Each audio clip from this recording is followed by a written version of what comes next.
Welcome back to Solynod Hex, everyone. Today we're holding session number 437, and today's session is sponsored by our patrons and donors.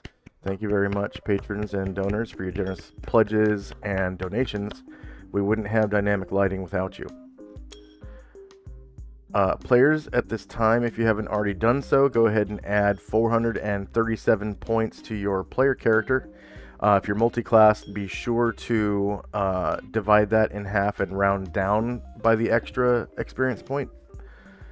Thank you very much for showing up on time. When last we saw the Order of the Superior Star, they were still in the Yanti Temple, in the swamps just south of Hangmai. And today Dante is on vacation. He'll be on vacation for the next 3 sessions, including today. So I will put his assets onto the GM layer as soon as I find them.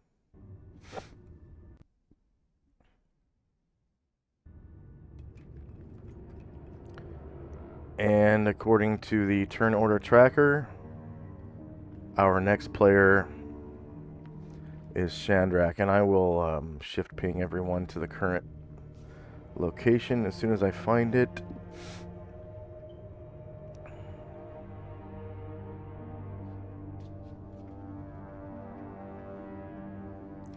Looks like everyone is roundabouts right here.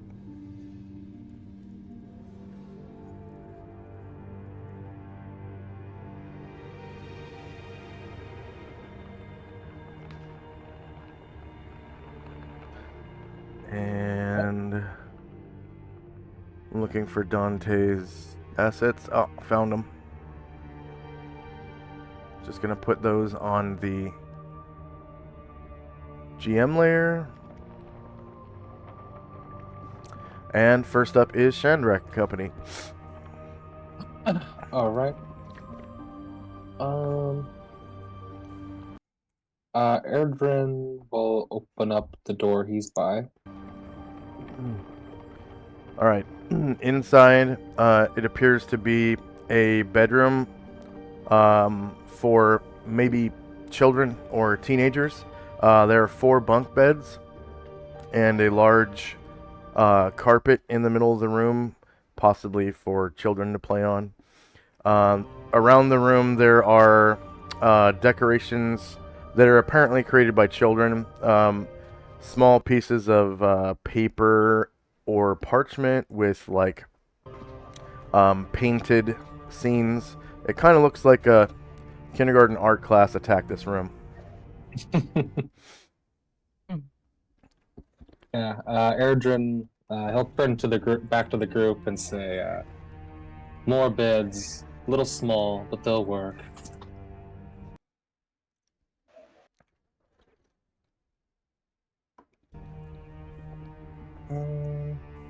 And oh, actually, looks like there's one more. Okay, so Alistair, so next to you, you see a 14-foot tall minotaur. Right. Yeah, I see. Yeah, and so he says, yeah, and he is also holding an equally large halberd. And he says, "Oh, I didn't see you. What's your name? Where'd you come from?" I am Alistair.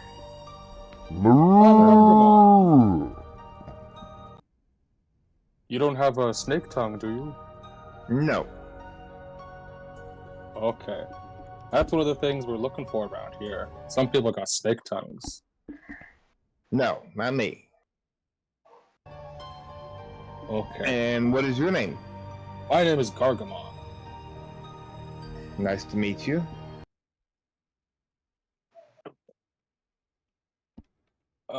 Did he come through that door that was up there, right beside me?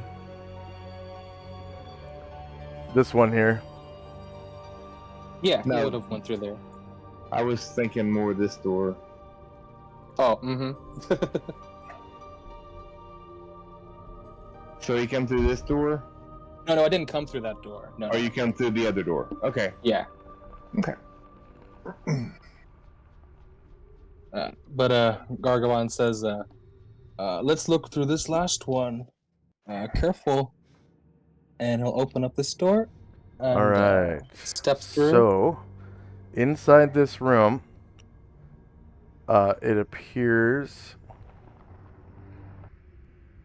as though there are 2 guards. Oop.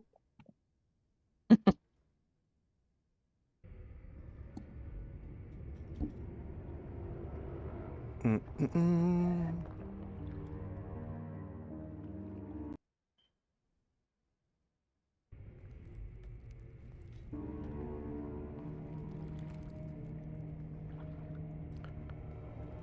One here.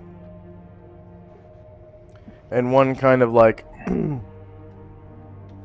messing with the water in this dace. And they look like this. Mm. Ah. Mm. And I believe you fought them before. I hope not. If it's what I think it is. You know them as Marliths. Yep. And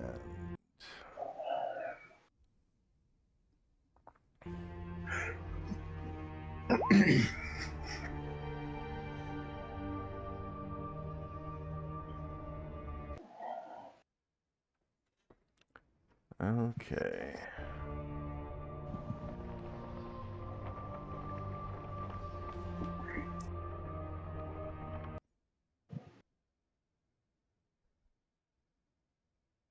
Oh. One second. It appears that one of these Marliths is holding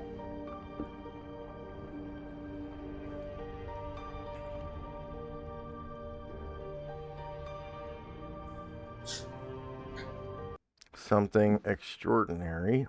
Let's see.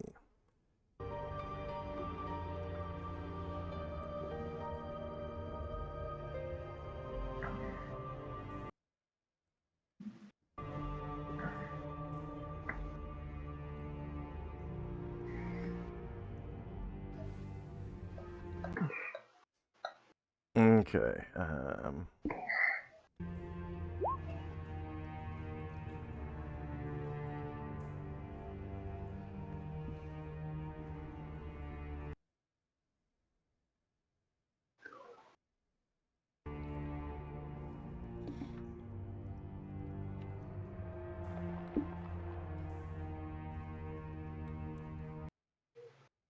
I don't think so.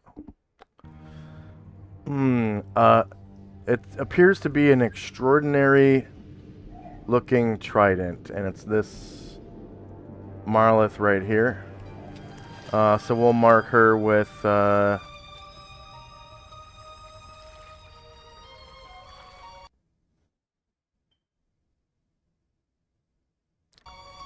guess this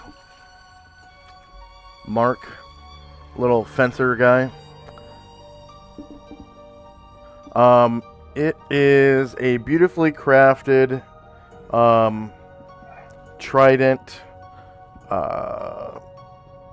It looks extremely valuable, like it's made of valuable materials. And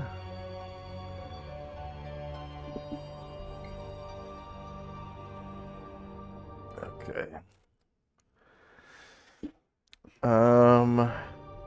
So this 3-tined fork atop a stout 6-foot-long rod appears to be a barbed military fork of some sort.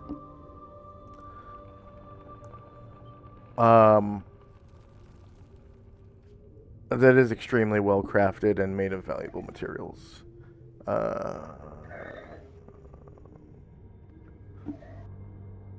And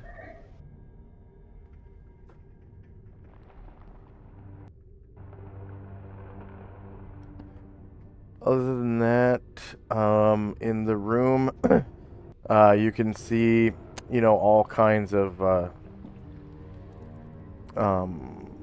like pictures on the wall depicting that cobra symbol that you encountered before. There are markings on the pillars, the walls in certain spots, like as though they were part of the construction, kind of etched in. And there is another door down here. This Marlith turns to Gargamond and immediately begins hissing. And she bears her trident towards him, wielding it in wielding it in a threatening manner.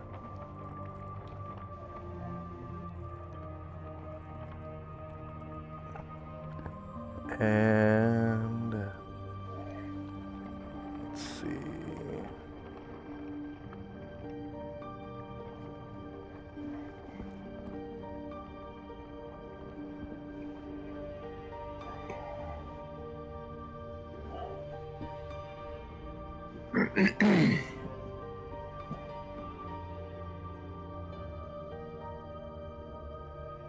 And they begin to advance towards you. And we're in initiative phase.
DM, I have a question.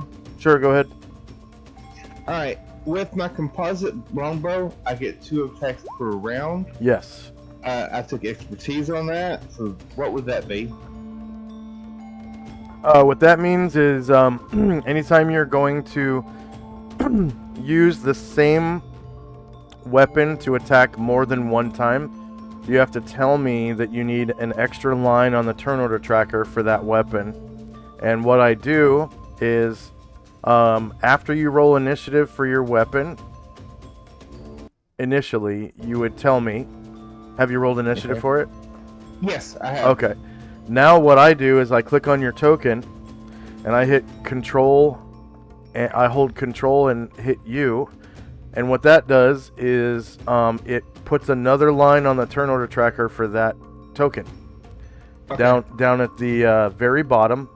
And what you'll do is add 100 to the initiative that you already rolled, and enter that number into that slot that says 0 down at the bottom. So looks like you rolled 9.35. So the second line should read 109.35. So 109.35. Okay. And what that does is it allows you to go on your initial initiative, and then everyone else has their actions, and then you go again on 109.35. Right. And but expertise gives me an extra attack, right? that's what that extra attack is for, that extra line on the turn order tracker. Okay, but I get 2 shots per round. As Oh. a single without expertise. Right. So you get specialist attacks per round with the bow, which is let's see, combat and tactics, weapon specialization and mastery.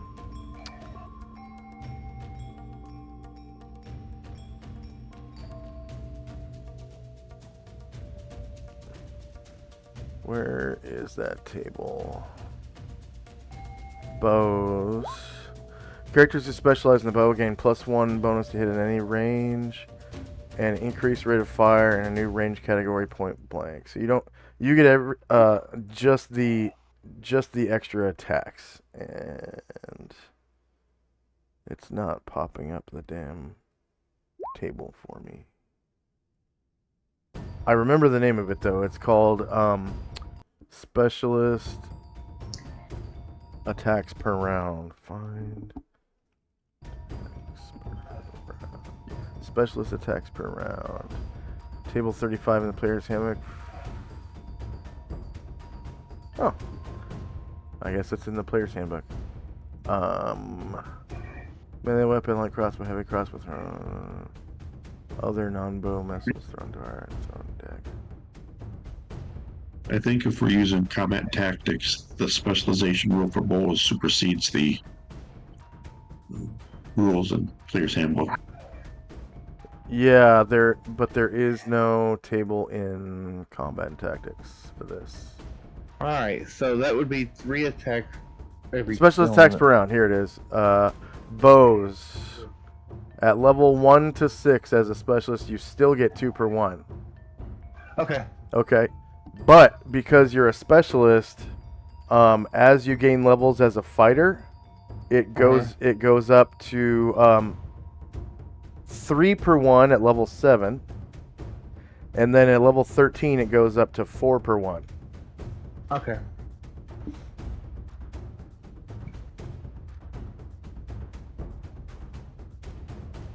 And I guess it's melee weapons where you get a free half attack per round. Yeah.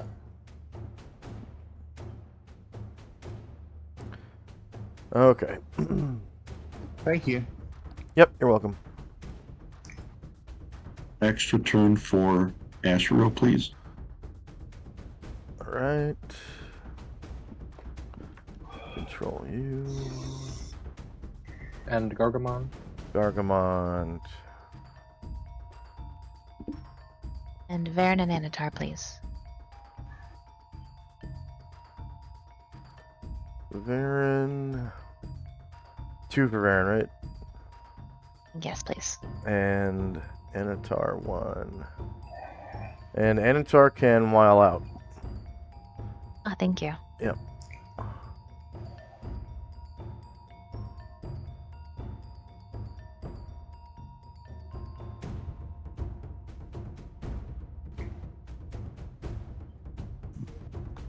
All right, so the difference between that and the Mariliths is the Mariliths are actually holding like 6 weapons all at the same time. And so they take their initiative on the speed of the slowest weapon that they have. And that's when all of their attacks go all at the same time. Wow. So if you were fighting with your sword and you drew a short sword with your left hand, when your initiative would come up for your sword, you would also be able to attack with your short sword, but only once per round. Because you might have multiple attacks with your main sword, and your offhand attacks are not multiplied with it. All right.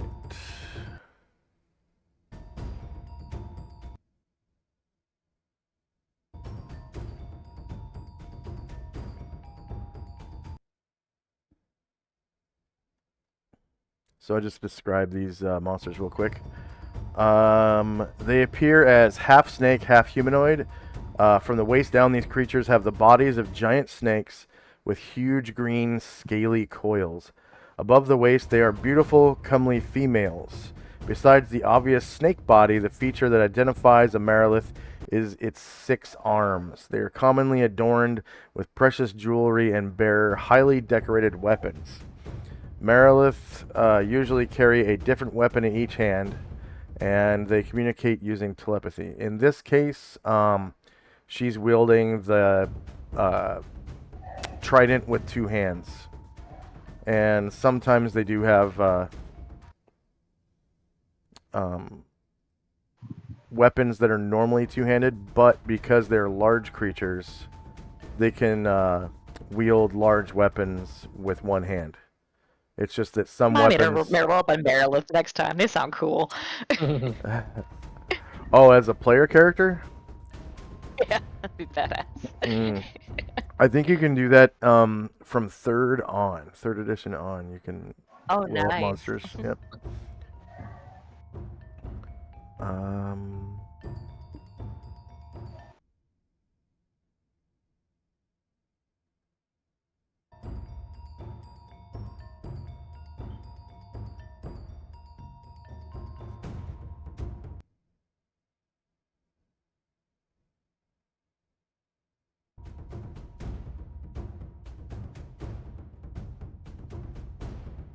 Okay. Is anyone still rolling initiative? Alright, here we go.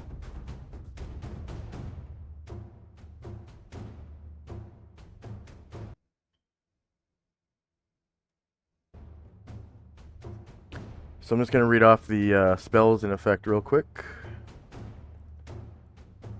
Jim has Locate Object cast. Time now is 10:53 p.m. September the 21st, 11 AE5. It is also the night of the autumnal equinox. Red dot 2 is Tenzi's Vengeful Strike that he cast on Gargamond. Anatar has cast Fly on himself. A red dot with no number on it is Tenzi's Vengeful Strike that he cast on Musashi. Ashriel's Innate Protection from Normal Missiles was cast on Shandrak. Ashriel's, so same thing on Brine Druid. And same thing on himself, that Ashriel cast on himself. The blue dot with no number is Ashriel's Innate Protection from Normal Missiles on himself that he cast again, so I guess that would overwrite the old one, so negative 31. I think the original was longer, so it didn't... Well, the new one always overwrites. That's right. New one always overwrites, so I'll delete the old one.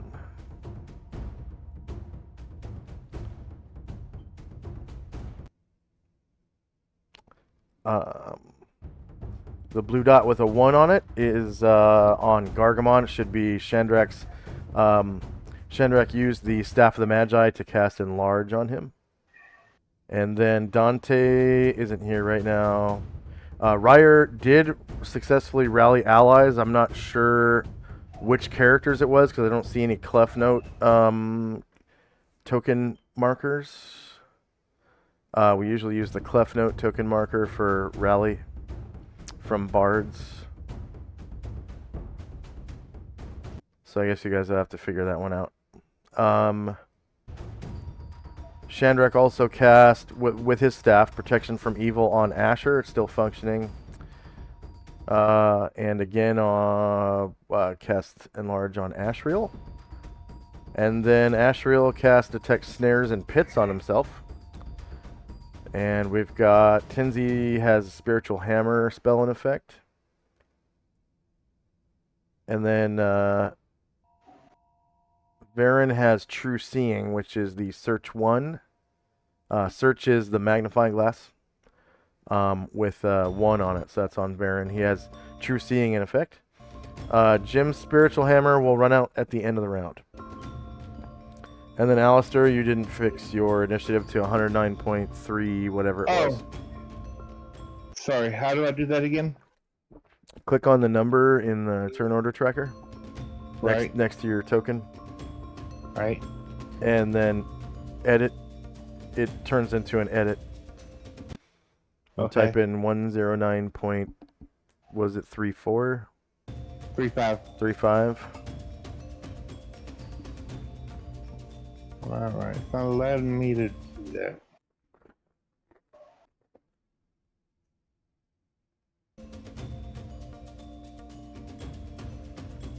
So it's the one that's currently next on the turn order tracker. That's the one you want to edit. Oh. It's literally on the turn order tracker. 109.3. All right. There you go. Sorry about that. Yep. And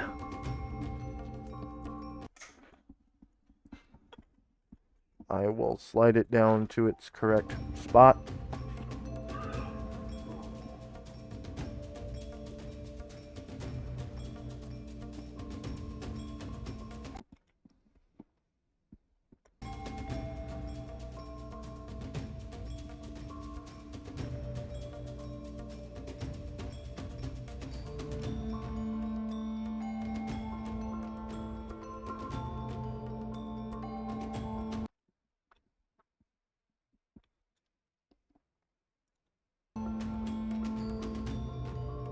All right, first up is Almond. Almond's going to move towards where he heard some.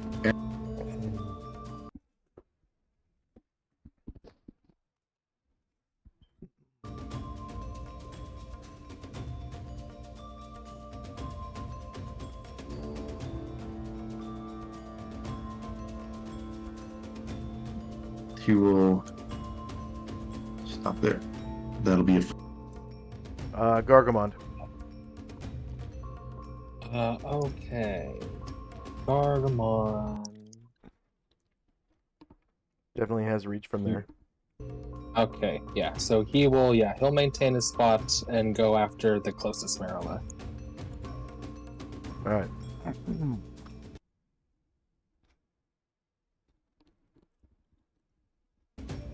He's huge, right? Oh yeah. Okay. I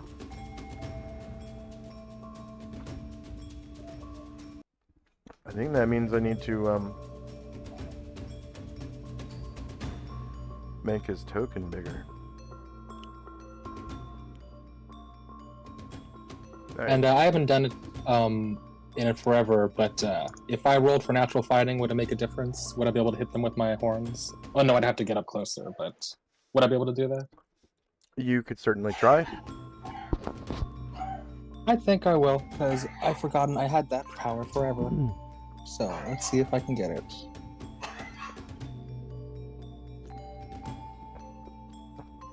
So a Minotaur's natural fighting attack is a charge. So you have to have 10 feet of room in order to charge. And it actually counts against your movement when you move. So, you know, he has 15 squares of movement or whatever, or 12 squares of movement. And he moves 2 squares towards the Marilith to gouge her with his horns or whatever. So that takes his movement down to 10. And then, you know, you roll to hit with your gore. And that's like a leading attack. You can then go into your other melee attacks from there, if you have any. And then because you pass natural fighting, you of course get +1 to damage, and you get another charge attack as a multiple attack on your next attack line. So you would do... Actually, because you have reach, you could do it either way. You could do halberd first and then your charge. So your halberd here would hit, because she is definitely shieldless. -9 versus AC 9 hits. And you would cause 18 damage to her because she is a large creature. And then when you roll your headbutt, you have to move forward to touch her base, basically. Because natural fighting attacks range is not increased by size. And so minus 18. All right, so you run in to gore her and miss because you rolled a 2 versus AC -9. All right. She's tough. Looks like on my screen, it looks like Shandrak goes on 4.47 and 5.39. Are you seeing that? No, I just see 5.39. 5.39. Okay, I'm just gonna Yep. delete the other one. 4.47. I must have rolled a spell with him on another map. All right. So Shandrak is up. Okay, Shandrak will try to come down the hall, come ahead of Zalmond and try to hide against this wall. All right.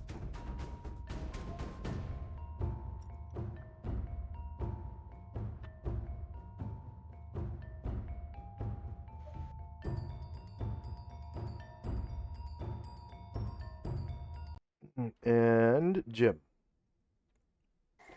Jim just rolled to move, so he is going to jog toward the sound of ruckus.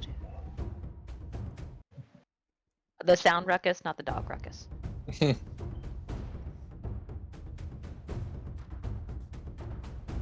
Tenzi. Tenzi's also going to jog towards the sounds of battle. And Ashrael.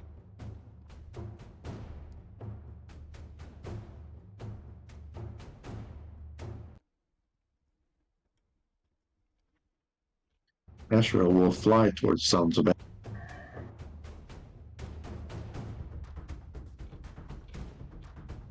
Josh, I'm not done moving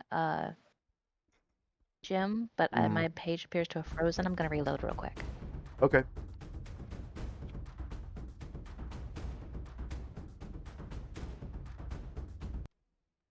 Is Ashrael able to close with the enemy? He will be able to, yeah. All right.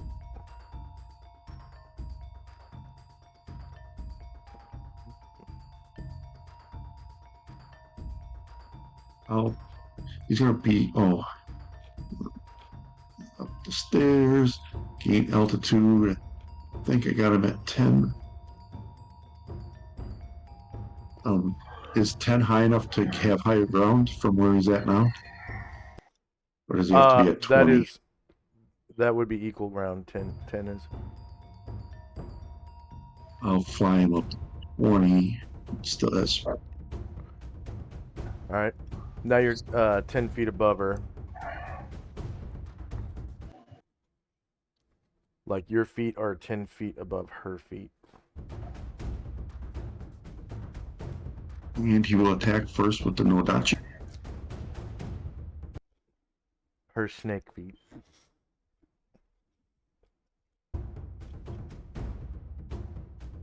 And I think that's high enough for higher ground.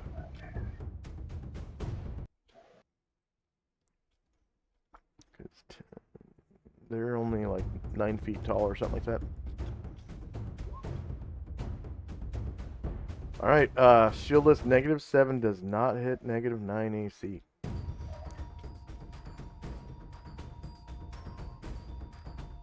I'll follow up with the flaming greatsword. Alright. And I think they have fire immunity. So the fire damage wouldn't apply if you do hit with the flaming greatsword. Does she have regenerating? Do they have regenerating? No, they don't regenerate. Right, then I won't even bother because it won't affect them. I don't think it'll affect them. But I'll try. If I remember, it didn't affect them last. Yeah, I think you're correct because it does take a +2 weapon to hit them. Okay. Didn't That'll be it for Ashrael. Ryer already go? No, he didn't. Weird. Okay. Alright, next up is Ryer. He's just gonna wait for right now. Okay. The Kitate are getting closer.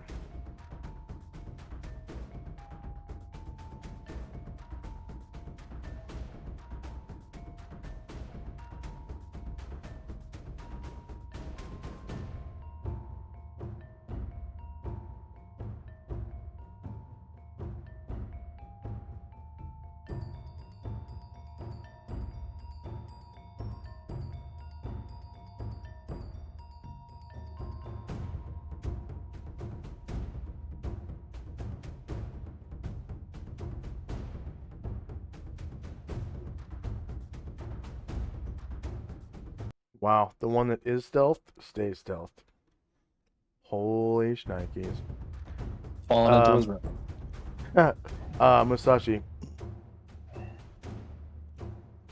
Musashi will just move this round. He'll jog. Alistair. Alistair lets out a huge whistle and yells, "Fighting, fighting, fighting!" And then he will move down to here. Okay. So, the way missile attacks work Right. is you can take a 5-foot step and still fire, like shoot all of your shots for the round. Right. If you take since you're a specialist, if you take a half move, you can still fire all of your shots per round. But if you want to take a full move, you can only shoot once per round unless you have missile style, which is it's a fighting style that allows you to, like, anyone who's like shooting you gets a -1 to hit you because you're like an expert at taking cover. You can like shoot bows from horseback while the horse is galloping. Right. You can do all kinds of amazing things with missile weapons. And one of them is being able to take that extra half move and still fire all of your shots. So, Right. normal characters who cannot specialize, who are also able to take, they can't specialize or expertise, like say Thief. If they took missile style, they would be able to move as though they were specialized, which is half move and still shoot all their shots. Right. But as soon as you step beyond that 5-foot step, it becomes a Right. half move. And Yeah. your character is able to make a half move and still make all of his shots. All right. So as long as you don't go over, what is it, 6 squares for a half move for you? Right.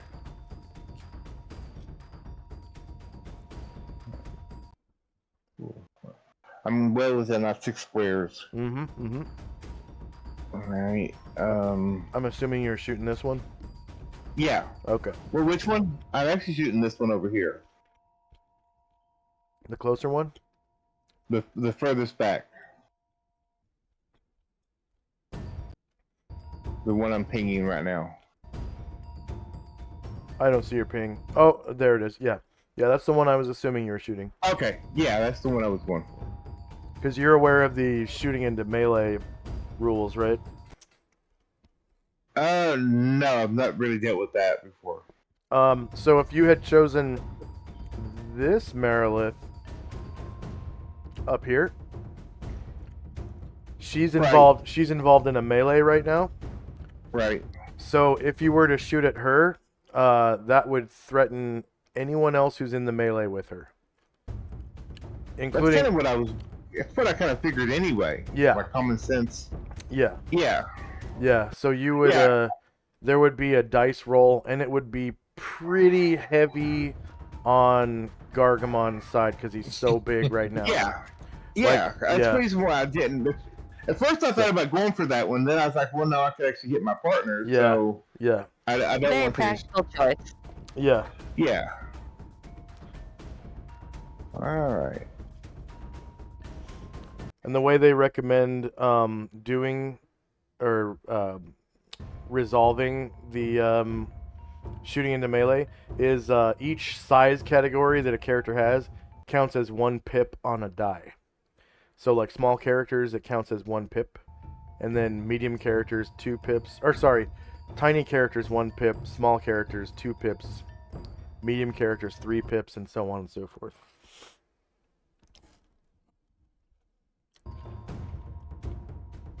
So a huge character is like 5 pips on the die.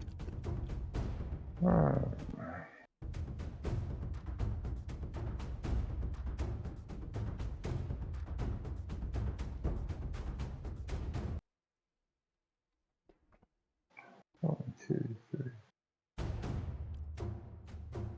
Okay.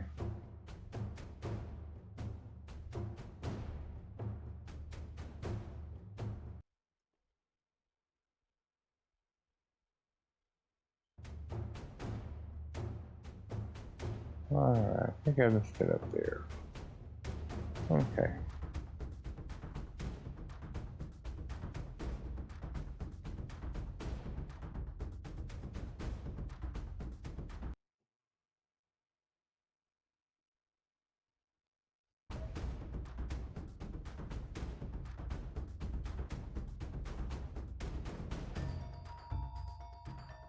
Is the attack macro working for you? Yeah, it's asking me for a damage roll modifier. Oh, you wouldn't have any. I didn't think I would. Yeah, you just hit enter. Yeah, I see. All right. The Merilith is Ooh, that shieldless. was bad. Yeah, kind of bad.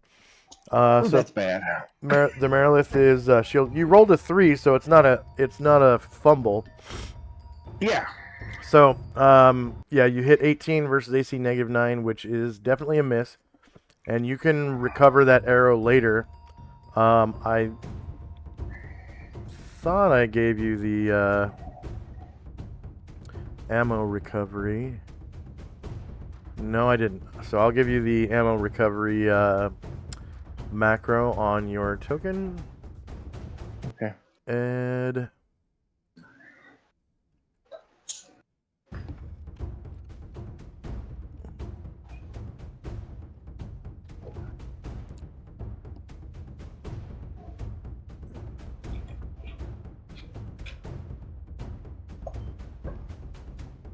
I think it's called ammunition.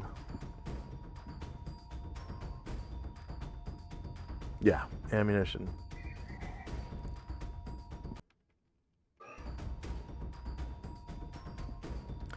So what that does is it allows you to recover any missile that you shoot. So Okay. it doesn't include daggers, spears, javelins, Right. stuff like that. But crossbow bolts, arrows, bullets.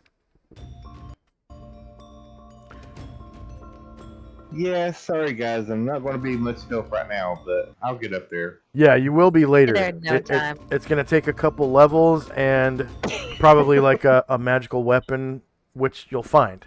You will. It's all right. It's all right, guys. I'm just here to here for adventure. So. Mm-hmm. Yeah, and, it's all part of the process. yeah. Anatar, I'm sure everyone appreciates your heroics, though. Like that counts as a lot. Yeah, So of course. Anatar hears Alistair whistle and shout fighting. He says, "Fighting! I'm on the way!" And he's gonna fly up 5 feet and here, and then go north. He'll fly up another 5 feet and travel. Is it the door? That'll be a total of 17 squares to the door. That's 30.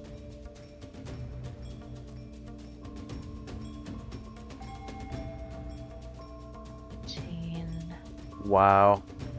That Merilith in the back rolled a 10 on initiative.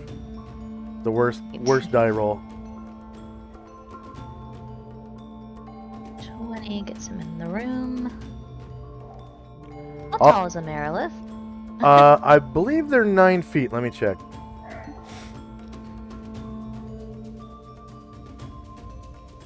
Seven feet. 7 feet tall. They are a large creature. Just barely, I think. Okay. Alright. Oh, that's Alistair. Okay. So, yeah, 10 more squares of movement. Alistair, a being flies over your head that looks vaguely like Anatar, the really tall elf you saw, but just barely. He's even taller, and and like looks kind of otherworldly. I don't know all the descriptions for his full form. Maybe Josh could help me out. He kind of looks like a 7 foot tall high elf, pretty much. Right. So Anatar and there, that was 25 squares of movement. All right. So like his normal form, but even taller now. Cool. All right, so we'll go sort of sharpness first. And he's at 10 feet, so I guess that's higher elevation. +1 from Hero's Feast and a +1 from Ryer. And I guess the target is evil, correct? Oh, definitely. Thank you. You never know. All right, shield list -1 versus AC -9 is a miss, and And we'll go with the longsword +3 now. Meriliths are known for their horrible armor class of -9. Yeah.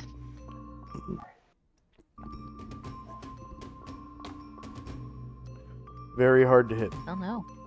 All right, shield list -5 versus -9 is a miss. All right, so basically what happens is this 7 foot tall, high elf looking guy wielding a long sword in his left hand, and basically what appears to be almost like a lightsaber in his right hand flies up to this Merilith and misses her with his lightsaber, and then comes across with his offhand longsword and misses her again. Maybe just like It's very fast. scraping her skin or something with both of them.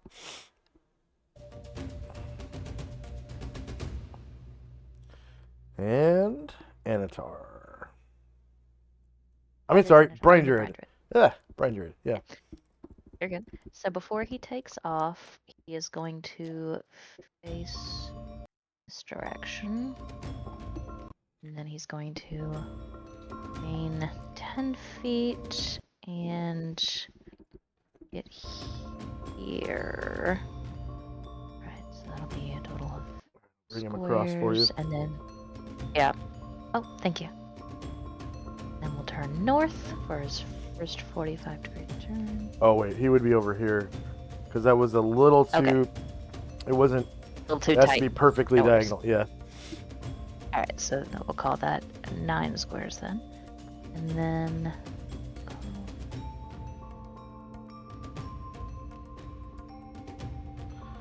Flight rules are really, really nitpicky.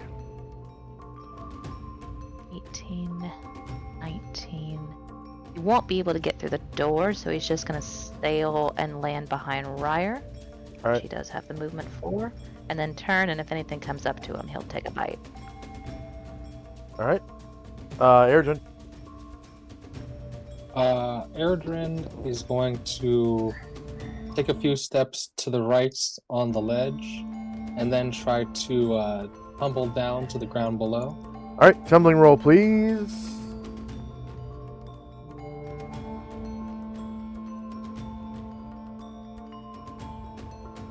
Oh, Okay, he lands prone.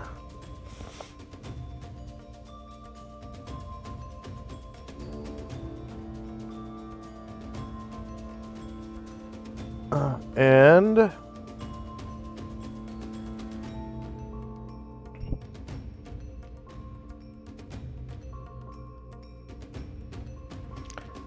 On his, like, shoulder, such that he takes 1 damage from the fall. And is now prone. He can take a half move to stand up, and I'm sure he has some movement left beyond that. Okay, yeah, let's see. That was 3 squares. 3, so adding up 6. So he's got 3 more. So we'll go 1, 2, 3. Yeah, so yeah, he'll get behind Zalmond and try to hide. And he is able to roll that check. Whoops. Cancel.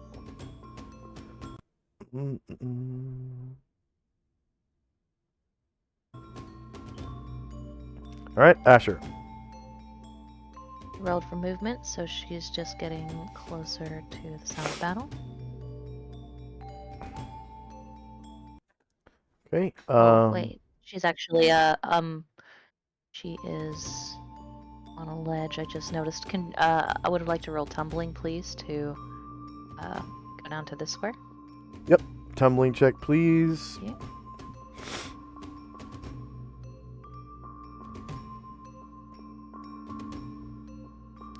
Alright, she deftly maneuvers her body such that she lands on her feet, losing no movement in doing so.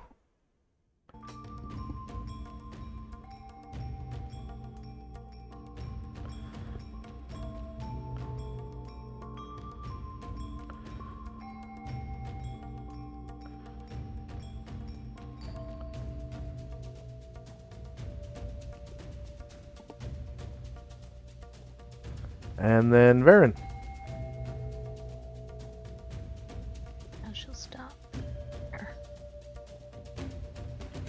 And she's invisible, Okay, correct? Correct. Invisible, not stealth. I don't know how smart they are.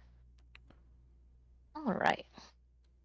Aaron is going to face this direction before taking off. Then he is going to eat.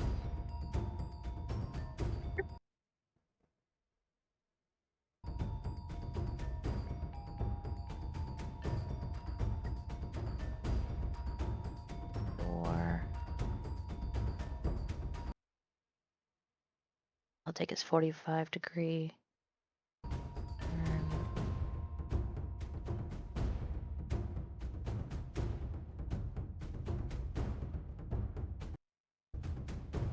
Come on, Amber. Alright, that's 6. 17. We'll get him to the door facing north. I'll put him there.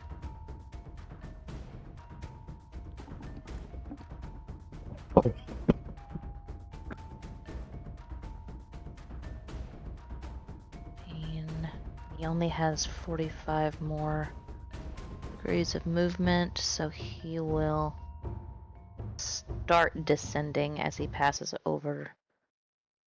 I think that might be Shandrak. And he will land here and hold his attacks in case something comes up to him. Alright. Excuse me.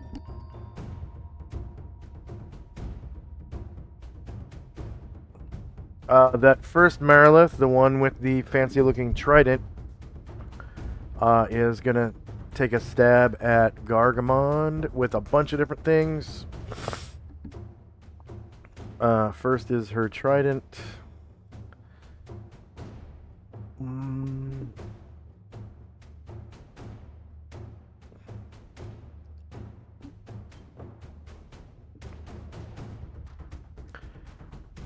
Oh. Shieldless -1 versus -1 hits for 8 damage. And does Gargamon have moats? He does. Alright, so that damage is strike. reflected back on her. So, Alistair, you can see these moats floating around Gargamond.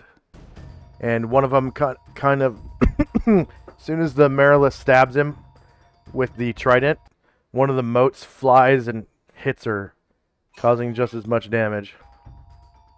That's cool.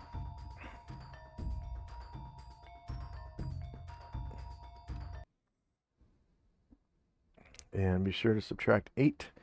Okay. And I took the mode off. Next attack is... see, that was 2 hands. So next attack is a hand axe.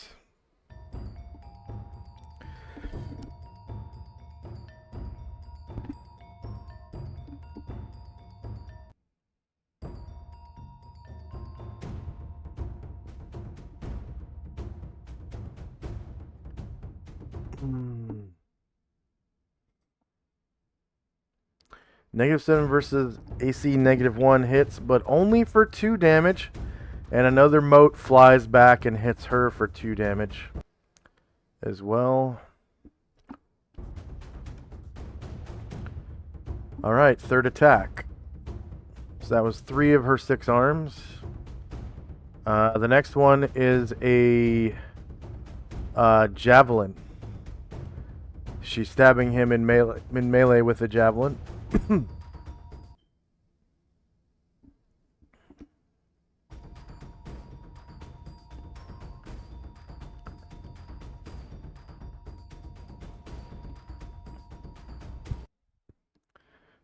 It misses. 3 versus AC -1 is a miss.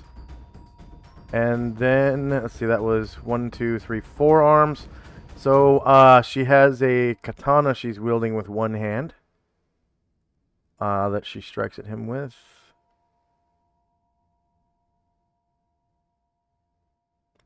So this is her 5th hand out of the 6th.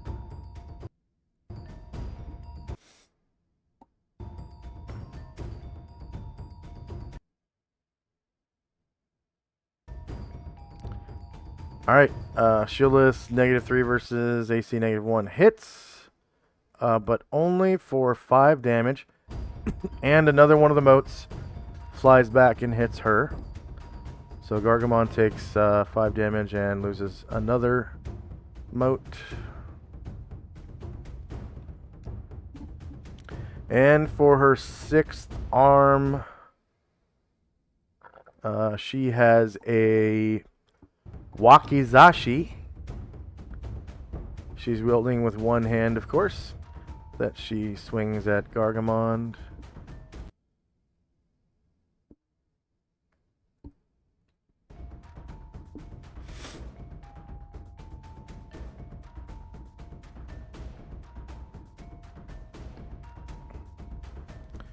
And swinging a hit, but only for 4 damage, and Gargamon loses 4 damage and another mote as the mote strikes her for 4 damage.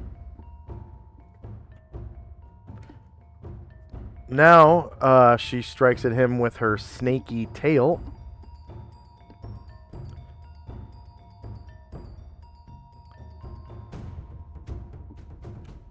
I'm not even sure she can do anything to him because he's so big.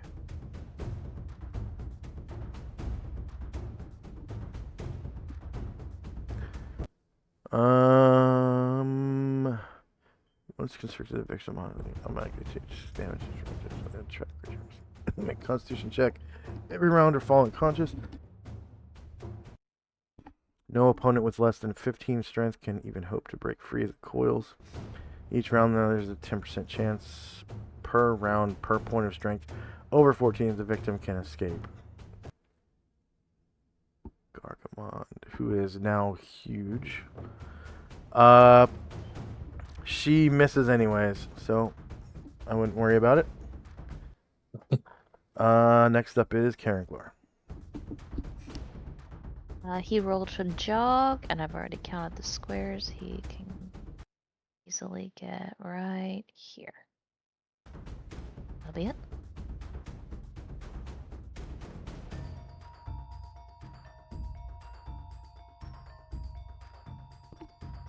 Okay.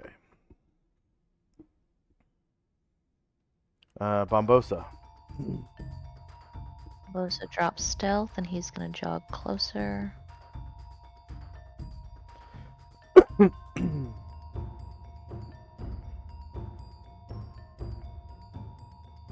come to this little alcove, but of course he jogged, so he can't hide yet. All right. Yep. Can somebody please roll percentile dice?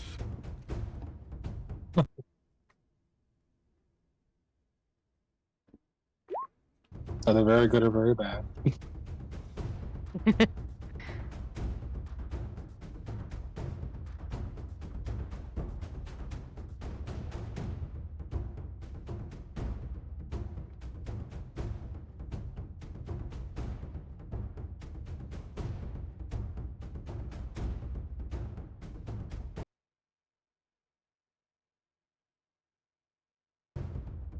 Mm, Oh no. there it is.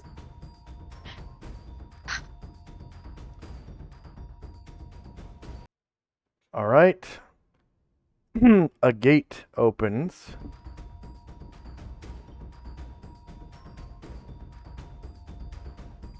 And it is red like blood. And from it spews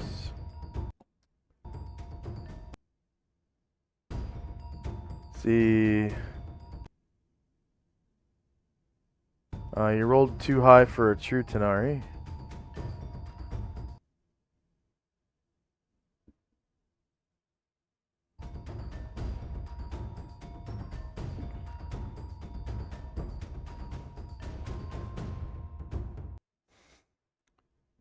Could somebody please roll a D4?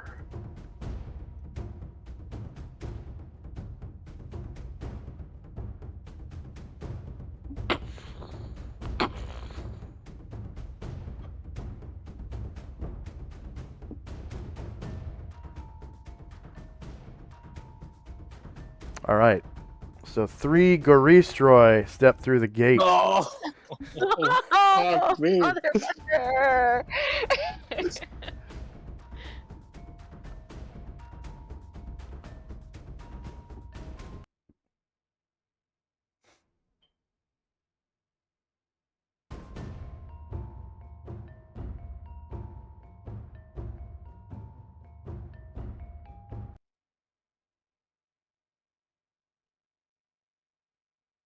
Well, good news is that's this turned into a really big XP encounter. For those who survive. Gotta Yeah. live to the end. Let's see. So,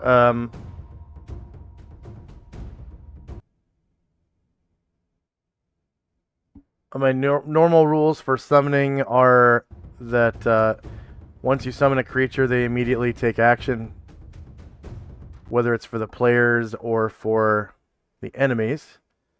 So let's see. The Goristroy are too stupid to see invisible creatures. Okay, so let's see. One of them kind of steps here, accidentally trampling Asher. Asher, you get both an attack. And You get both an attack of opportunity. Go ahead. are they going to interact at all with Anatar's protection from evil? Yes. What does that mean? They're not allowed unless he attacks them to willingly enter it, I believe. Although they were summoned in it, so I don't know how that's going to work. Yeah, since they're summoned in it, they're gonna have to be in it. Because the Yeah, I was like, I don't know. yeah the description of like protection from evil doesn't say anything about monsters can't be summoned within it. Because normally That's very, very specific. Yeah. normally protection from evil is only on one person, so the spell description only describes so yep, just by default they're just gonna have to be within it. But Oh, yeah, no worries. of course they won't be able to attack him unless he attacks them first, just as though it were a normal protection from evil. And then he does inflict the -4 for them to hit anyone that's inside. Yeah. So, but Asher gets a attack of opportunity, and you can make it a backstab if you want against this Garistro Okay. as it moves into your square unwittingly. Then you also get a saving throw versus paralysis, or be knocked prone. If you I'll make a backstab first. Yep. If you pass, you are just pushed out of his squares. Sorry. He occupies 4 squares. He's a huge creature. So, for Alistair, who has never encountered Goristroy before, they look like this. Okay, that's their token. And then... And that is a premium token, by the way, that was purchased with funds, gathered through Patreon from players. So your Patreon chart, your pledge goes towards the game for the most part.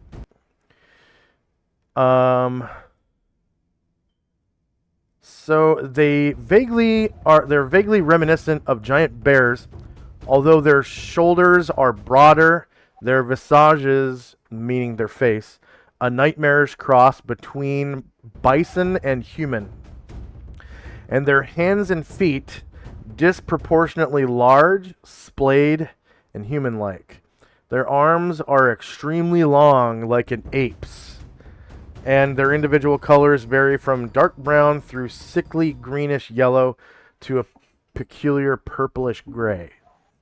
So one of them might be dark brown, the next one might be a sickly greenish yellow, and that's their skin. And then the third one might be a purplish gray. But they usually have key areas covered in like black fur, like the back of their necks and their shoulders and shit. Probably their groin area, so you can't see their dangly bits. And backstab 1 versus AC -2 is a miss, and you fail your paralyzation roll. So this Garistro unwittingly gets a +4 to its touch attack against you.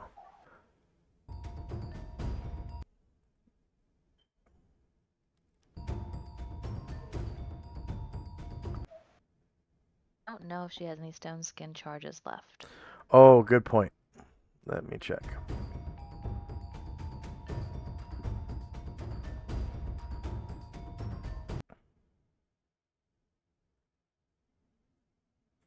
You're still at full health, right?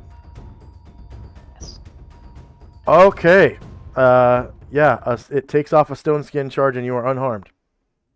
You are prone, though, and That symbol on there? you're underneath his, feet or something. But there's no rules for trying to, having to escape from a trample. You can just move out when it's your turn. Okay. Alright. So, this Garistro steps to the corner. Out of Musashi's threatened area as well. And Musashi gets an attack of opportunity as well. You will take it.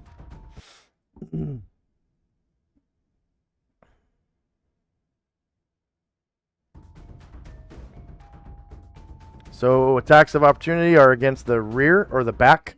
It's a back attack. So you have a way better chance of hitting them. Especially if it's a person in armor. Yeah, -12 versus AC, -2 hits. And you cause 22 damage to this Garistro.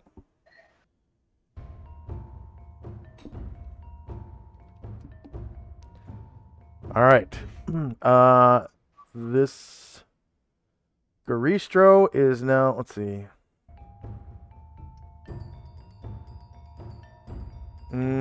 Alistair was also threatening him, but Alistair's using a missile weapon, correct? Yes. Okay, so there's no attack of opportunity in that case. Only when you're using melee weapons can you roll attacks of opportunity. So this Garistro is going to attack Musashi at -4 because he's inside of Anatar's protection from evil 10-foot radius double effective thing. So it's like 20-foot radius and -4 to hit. So with a right clubbing smash of his right fist, he pummels downwards towards Musashi. Shorter melee, same elevation. And I'm going to do -2/-2s because I might need just a -2 somewhere. So paste. So the way I design these macros is you can put all your bonuses and penalties in there as long as you have the functions. So if you have -2 to hit from this spell and then a +3 to hit from something else, you can put -2 +3 and it will do all the math for you. So it's very, very convenient. So I put -2/-2 to hit, which totals out to -4.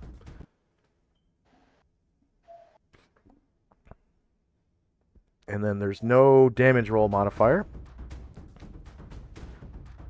And this is against Musashi has the turtle AC. So this Garistro rolls a 1. Can I get a poop in chat? Anybody got a poop in chat? Hallelujah. Alright, so that Garistro loses the rest of its actions for the rest of the round other than free actions. And it is going to say...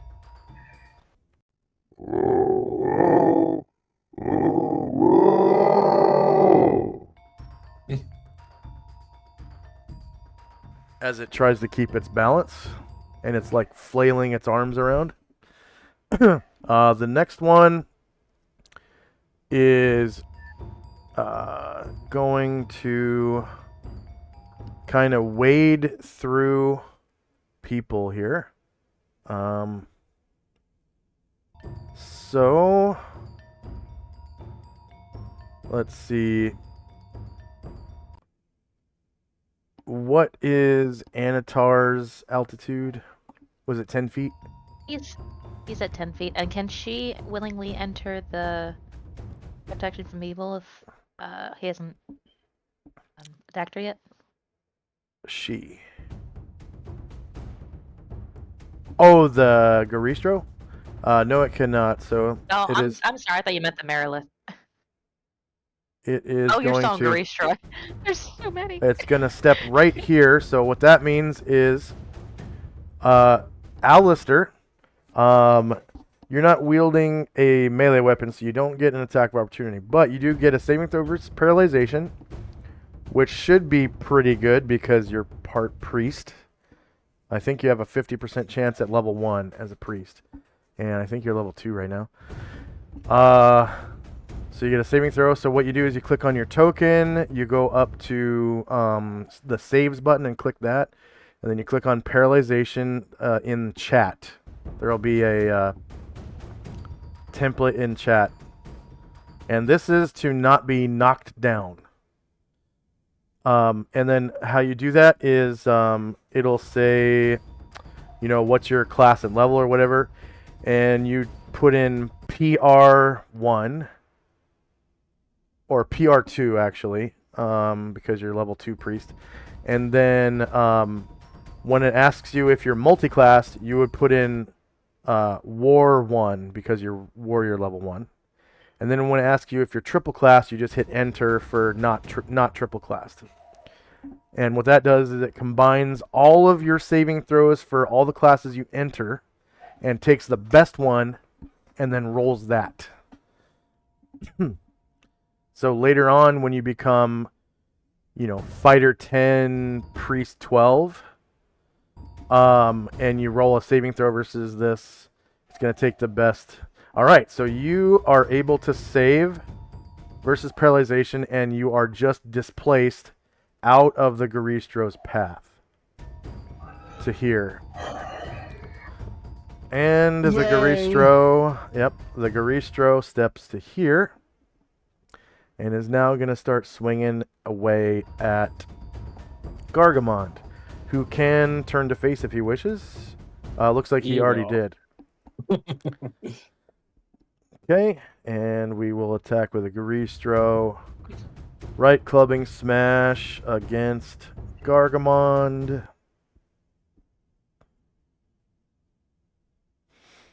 And it will be shorter melee. It will be same elevation because the Garistro is so tall. Such a big creature. And then miscellaneous attack roll is going to be -2/-2 for a total of -4. And no damage roll modifier. Alright, shield is -9 versus AC -1 is a hit. Gargamon takes 17 damage. One of his motes flies at the Garistro and does 17 damage back to him. -17, enter. Then with his left clubbing smash, he is going to attack Karanglor, who might be covered by stone skin. I'll have to check. No, it got dispelled. Okay. So left clubbing smash against Karanglor.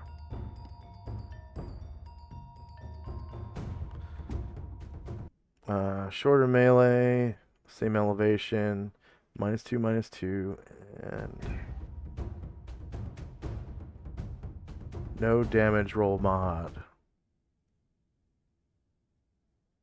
Alright, shieldless, -6 versus AC -1 is a hit. And Karanglor is a medium creature, so he takes 20 damage.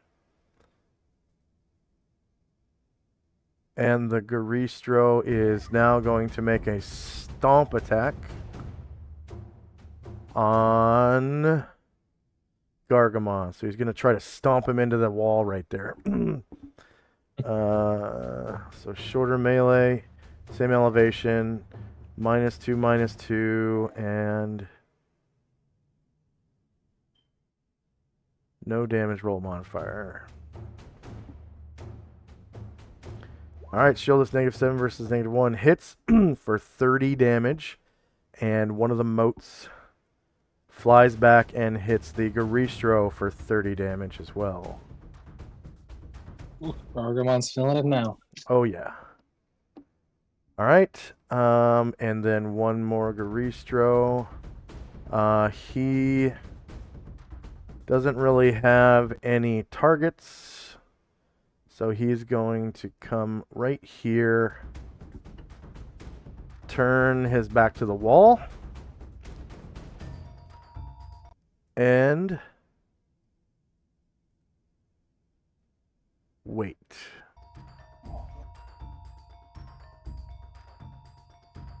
So if one of those Garistro dies, he can step in and take his place. And where is the wait button? Soon, there it is. Alright.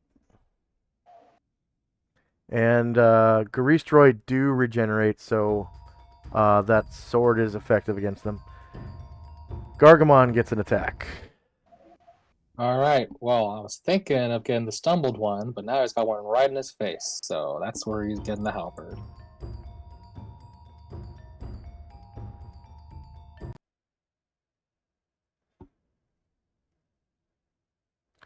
And I'm going to turn animations off because it's interfering with my music. And it's making my automation slow.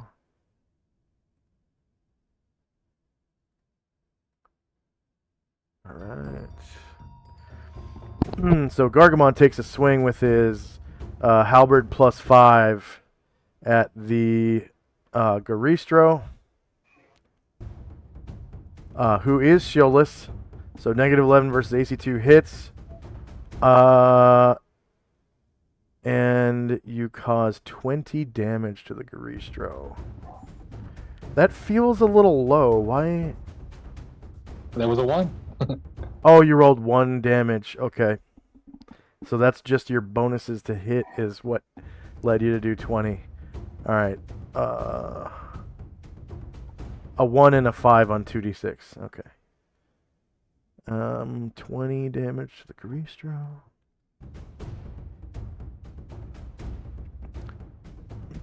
And Ashriel.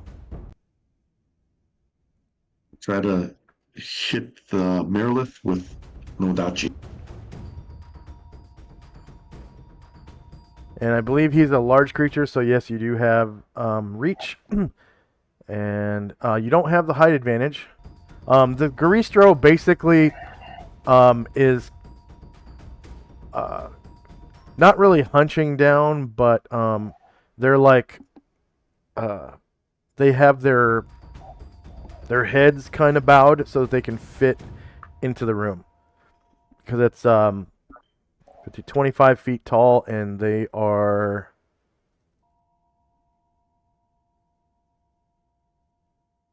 24 feet tall. That probably includes their horns, so that they can stand upright. They can stand upright. He's going to try the Merilith. The one right next to him? Gotcha. Yeah. She is shieldless. -3 versus -9 misses.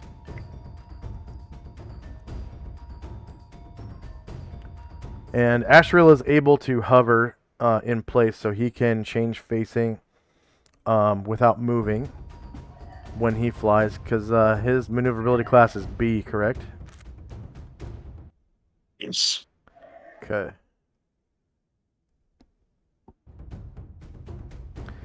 And if you want to, you can change face. All right, Alistair with his second shot.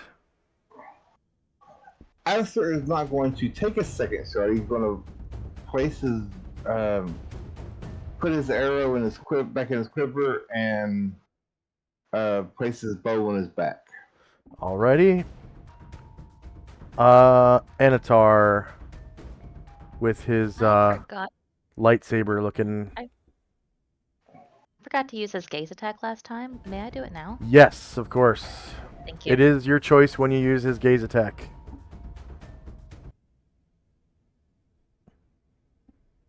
And I'm guessing you're using it against the Merilith? Yes, please. Okay. Can he even see the Merilith? Okay. Looking right at her. Yeah. There is a bit of cover from that pillar, but it's...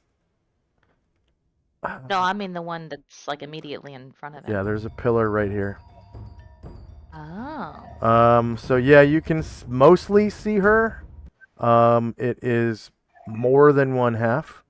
So I'm gonna give her a bonus to the save, but does she even get a save? Evil creatures with less than hit dice, yada yada yada. Non-evil creatures and evil beings with 8 hit dice or more suffer the same effect at half the duration and gain +2 bonus to their saving throws. I'm gonna give her an additional +2 bonus, but even if she passes, she's still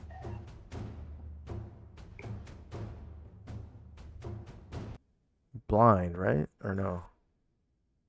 Yes. And if she fails, she's afeared Yes. too.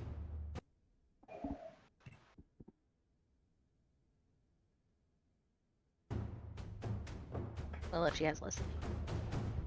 Okay, so she will make a save. Okay. And it's versus spell, right? Yeah, spell.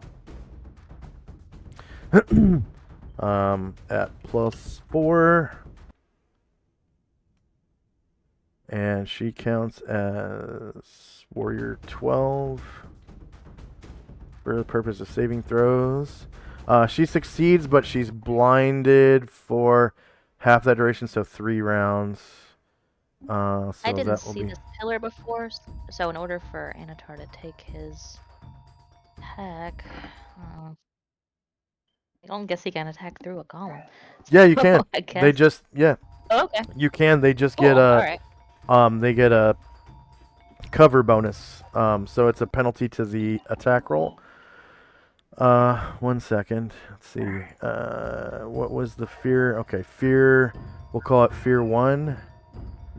So fear 1 is. What did she not save? She did save, but you're always. Oh, sorry, not fear. Blind.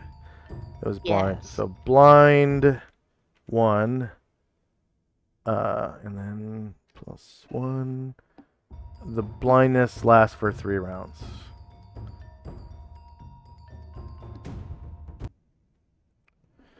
-3 enter.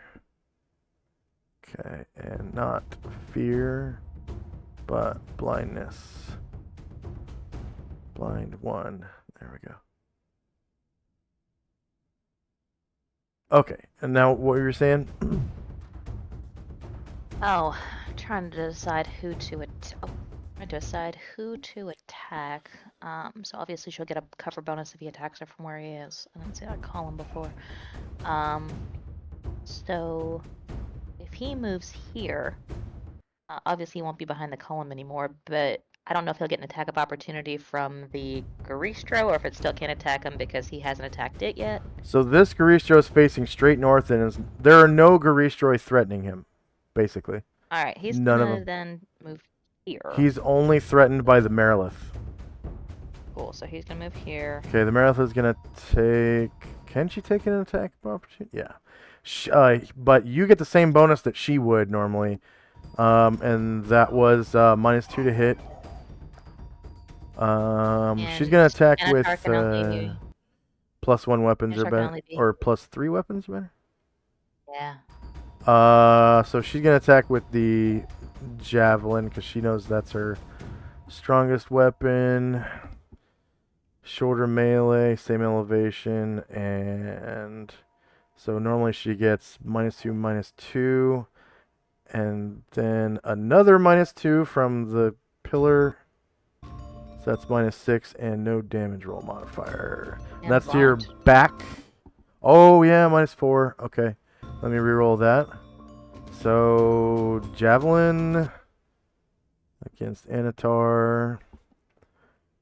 Shoulder melee, same elevation. -2, -2. -2 from the pillar. -2, -2 from blind. 2, 4, 6, 8, -10 to hit. And he is shieldless. Oh, sorry. That was attack of opportunity. So it's back Yeah. attack. She rolls a natural 20. Critting him only for 8 damage. Does he have anything that I think returns? he's out. No, nothing like that. Okay. All right, so now he will take his attack with the sharpness. At higher And he ground. doesn't cast Stone Skin on himself, does he? He does, but I believe he's out. Okay. So it's a +1 from Hero's Feast, +1 from Ryre, +4 from Blind. She is going to turn to face, so at least it's not a flank. It's going to be front still. Front shieldless. Oh shit. Anatar rolls a 1. Front shieldless. All right, Varen, who is out of movement, right? Correct. Okay. So that's end of round. Okay. So this Garistro can't really do anything. Oh, yeah, no, can't really do anything unless he steps up on here and like runs over his own teammate, which I don't really think they're that stupid. So I'm gonna remove the weight. Waiting. You can remove all of your shits now, if you have any. So that's the Garistro, and Anatar was right at the end of the round, so you didn't have to put one on. Did anyone else have a shit? Okay. Was anyone else waiting? I thought there was like one person that was waiting. Yeah, Ryre was, but I think he's not going to do anything. Okay. And then anything else for end of round resolution? Regeneration. So the Greastroy, you can tell they slightly regenerate. The one, I think there's only one that's injured. Nope, there's two that's injured. And I think Ashriel has regeneration too, right? Yeah, he's Okay. not hurt yet. Okay. And that is it. So now we're in initiative phase again.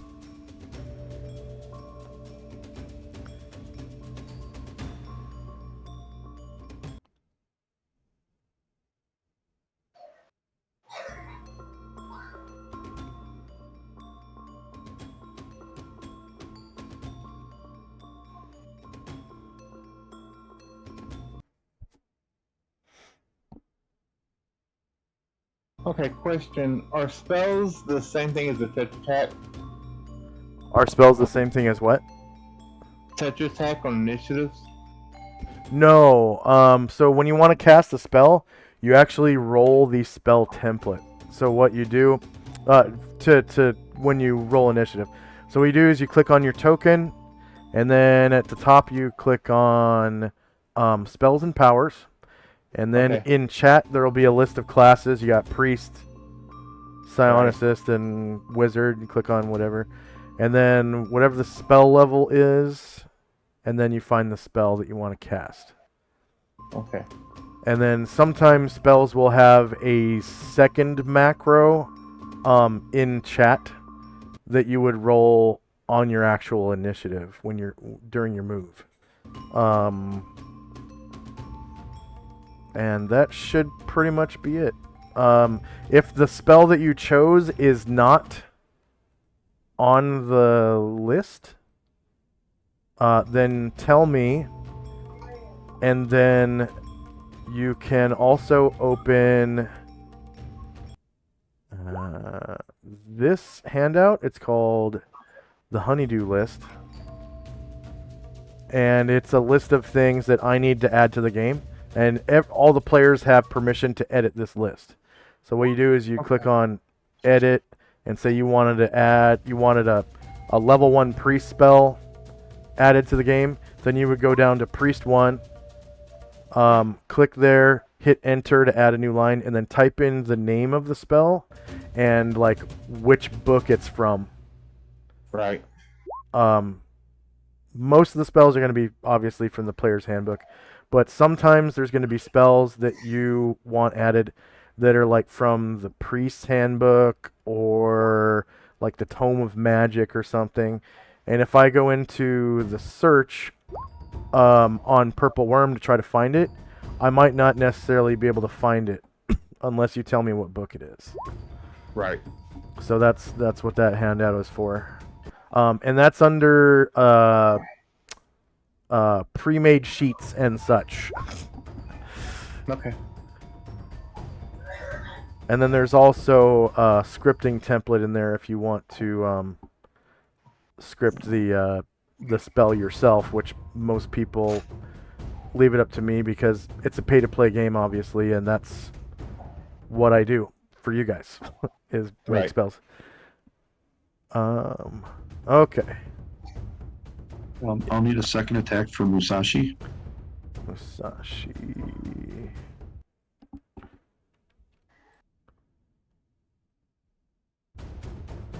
And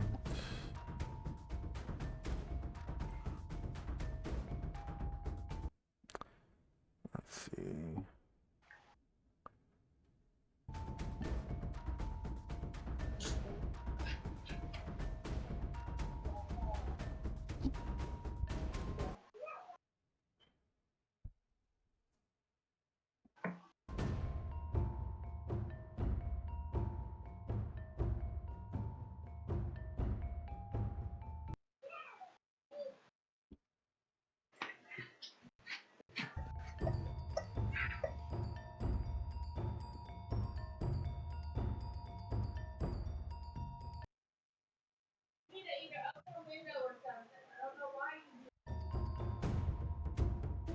All right. Is anyone still rolling? All right, here we go. Just gonna sort the turn order. All right, we got spells and time. Did I already read off? Looks like Jim's spiritual hammer will end at the end of this. Nope, it ends right now. Jim's spiritual hammer is over. So I'll remove that. And first up is Anatar. And this is where he is going to start shining. Hope so. Alright, we're going blade plane first. I get the feeling he's going to Really like worth- chop an arm off or something. I haven't been rolling worth a damn yet. Looks like Watch Your Pants and Thaco Tuesday rolled shits in chat for that Garistro. I think I did the wrong one. 1 second.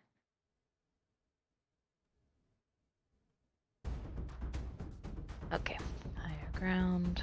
+1, +1, +4. Yes, evil. Oh, Musashi. you got the blind bonus.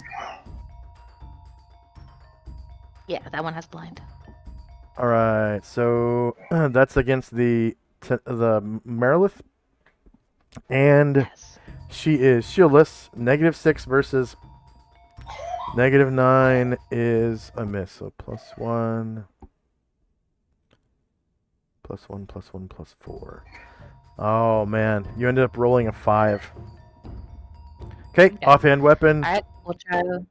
Yep. And I don't think that pillar. Yeah, it's not even blocking her square, so it's a straight shot from you to her right now. Oh. Come on. It's blocking like maybe 2% of her square, which doesn't count as any kind of cover. All right, shieldless, -3 versus -9.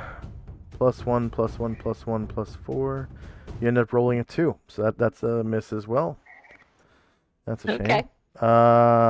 This Marilith, she was casting this nasty spell innately. Okay.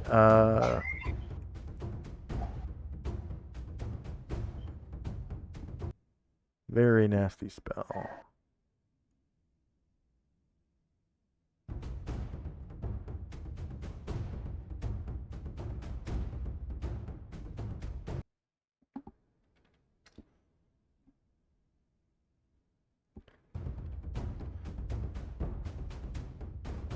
Okay.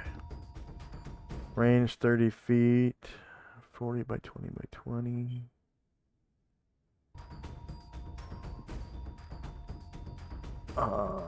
Whoops.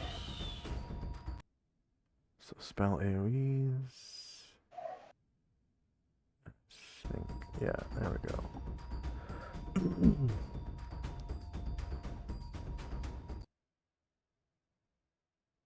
And she can see all the way back here. She's blind. She's blind. That is true. Let's see. She cannot see. So she will cast it here.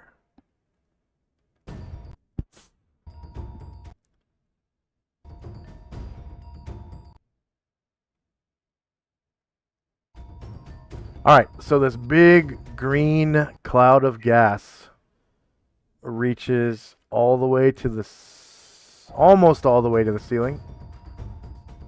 5, 10, 15, 20. It does reach the ceiling. Let's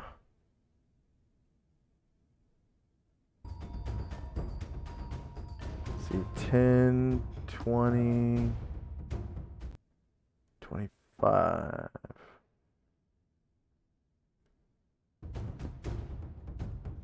And let's see, saving throw, 4+1 hit dice none, 5+1 hit dice versus poison -4, 6 hit dice versus poison 0. So, is Anatar immune to poison? I don't believe so. Oh, yes, does- he is. He's Hero's Feast. Hero's Okay. Feast. All right. And then he also gets magic resistance.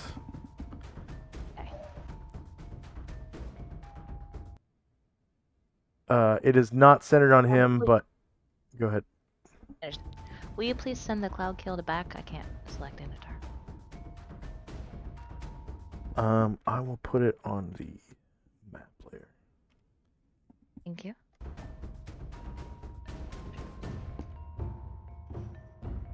And that gate spell was supposed to disappear at the end of last round, so we're pretty close to that anyways.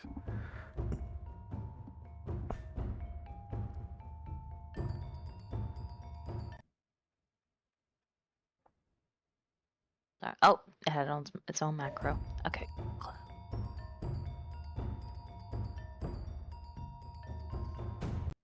Yeah, it should be under Tulani somewhere. Okay. So he's immune to it, and he resisted it. It doesn't go anywhere, but it just doesn't have an effect on him. She didn't know that, so, you know, it's there. Asher. Okay, Asher is prone, so she has a half move to stand up.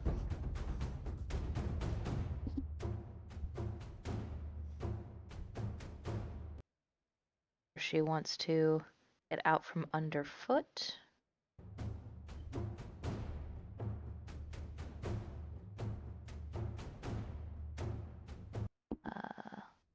Actually, let's do 1, 2, 3. Oh, actually, the cloud kill should be this big because the roof is so low. But it doesn't do anything. Okay. It doesn't affect anything. And so Asher has enough movement to get up and get there, and then she will attack the Viscaristro here. She should be visible, right? Because she took an attack of Use her opportunity. ring if she's Oh, at the end of the round you became invisible again. Gotcha. correct. And yep, you get Will a that be eligible backstab. for a backstab? Yep, backstab it. Beautiful. Backstab away. Hopefully you get like 50 something damage. Maybe I'll have my first good roll of the session. Alright, so that's a +1 from Hero's Face, +1 from Ryer. All right, you managed to crit him for 65 damage. Look at that. And he has to make a saving throw versus death or die, because what's that called? Death strike or death blow? Yeah, Massive massive damage. damage. Massive damage. So anytime you cause 50 damage or more from a single attack, the target has to roll a saving throw versus death or die. Okay, so minus 65 damage at least. Very nice. You rolled confirmed crit and then max damage on the die on the second die. 10 damage on the multiplied die. So it hit 10 times 5 is 50. And then second die was 12, so that's 62. And it's a +3 weapon, so it did 65 damage total. Now, the demon has to save versus death. Or die.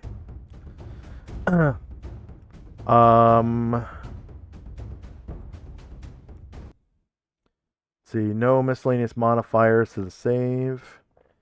He counts as warrior 17 plus.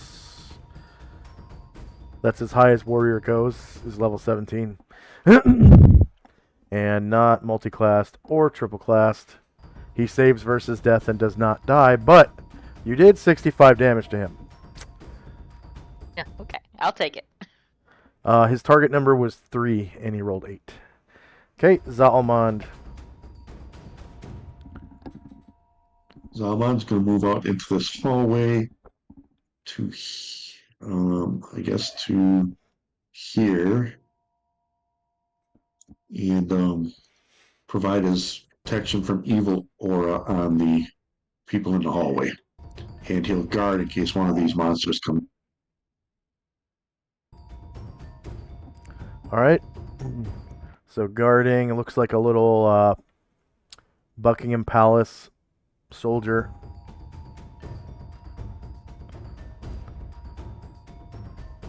And that, I know that combat and tactics says you pick a square to guard, but I don't think that's fair. I think you should be able to guard your entire threatened area.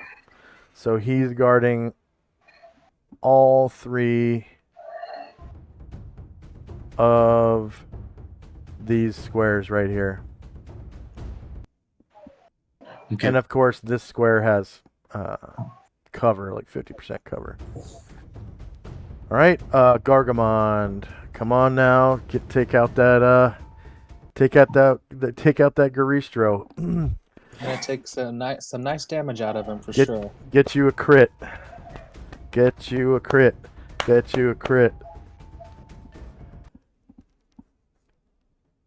Let's see. He's shieldless. -10 versus -2 hits for 28 damage. -28. Enter. Shandrak. Okay, well, Chandrak will featherfoot his way into the room. Let's see.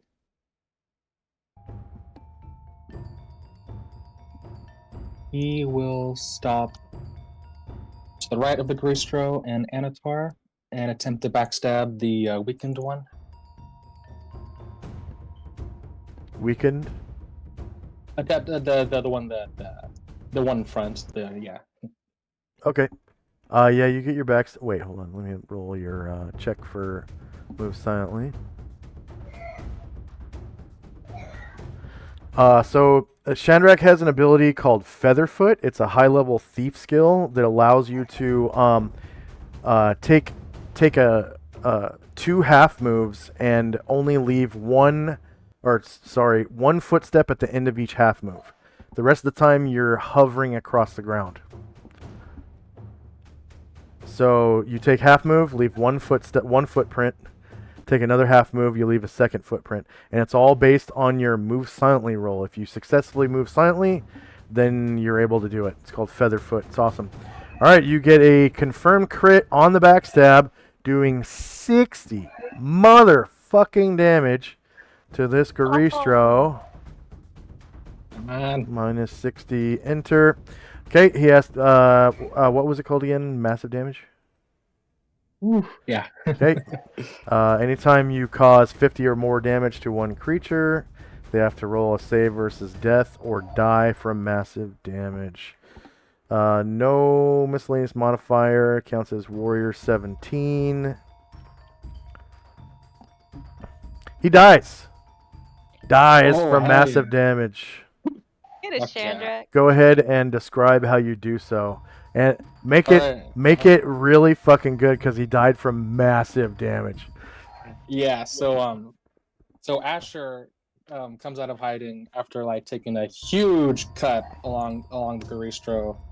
And then all of a sudden, like from the Garistro's like back leg, like Chandrak like basically like jumps up and like stabs the sword into its leg and just like cuts like from like its knee all the way down, like severing its femoral artery.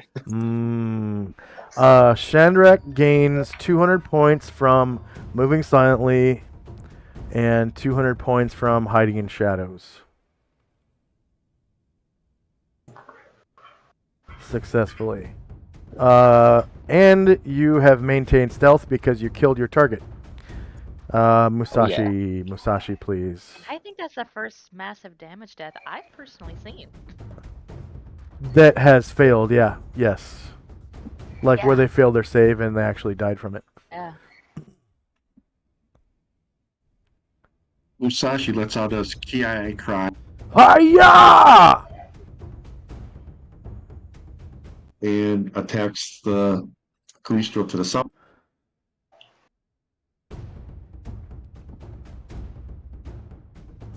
All right.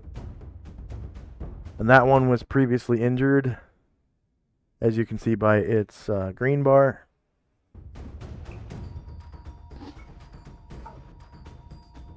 There's a necklace of light on him. I'm just gonna move that. I'm not sure. Oh, that's supposed to be Solomon's, I think. Right.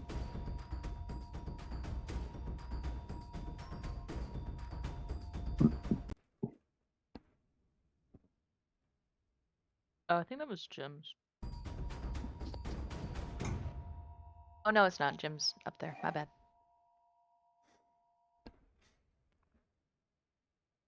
All right. Musashi is a high master of the katana.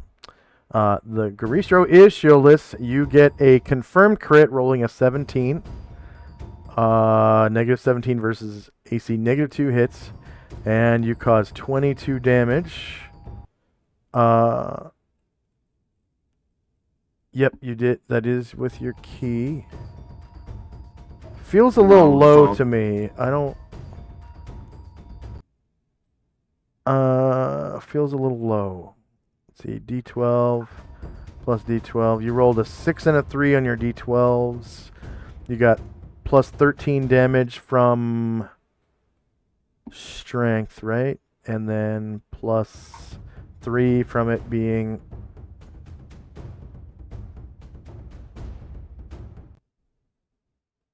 plus 3 from specialization. Oh, the plus 13 is strength and the plus 4 from katana plus 4. Okay. So plus, because 1800 gives you plus 9 to damage. And then plus 4 katana, total plus 13. Gotcha. Yeah, it's only low because you rolled 6 and 3 on the D12. Which is below, about 3 damage below average. Let's see, minus 22, enter. Alright. The Marilith. He's gonna follow up with the Wakizashi. Oh, that's right. That's right. Regular attack, but with key. So shieldless, -6 versus AC2 hits for 21 more damage. Forgot about that Wakizashi. Minus 21. Enter. The Marilith in the back. There is a pop. And she disappears. And she appears right behind...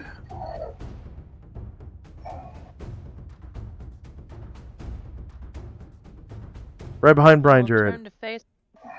Yeah, he'll turn to face. I believe he still has stone skin charges. Yeah. Let's see. So she has... this is the one without the trident.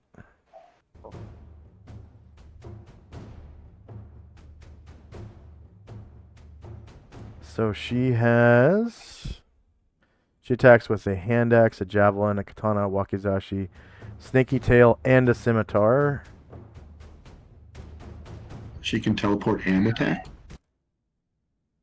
Innately, yeah. Wait, no, you're right.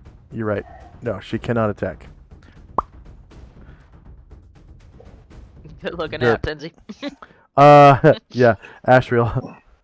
I was just thinking because Astral can teleport too, so Yeah. I would be missing out. But he's going to use Nodachi on Maryland. Let's see. The Marilith is going to turn slightly, not burying her back to anybody.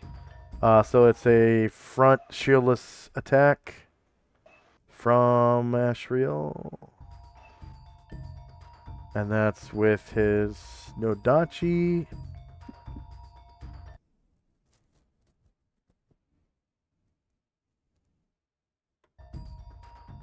-8 versus -9 is a miss. And the... I forgot she was blind. I forgot to do that. Go ahead. Yeah, go ahead and Sorry. reroll. Yep.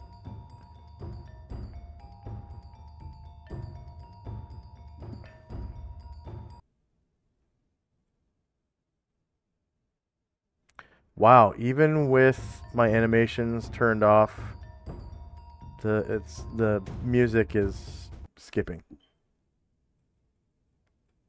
That is crazy. All right, shieldless.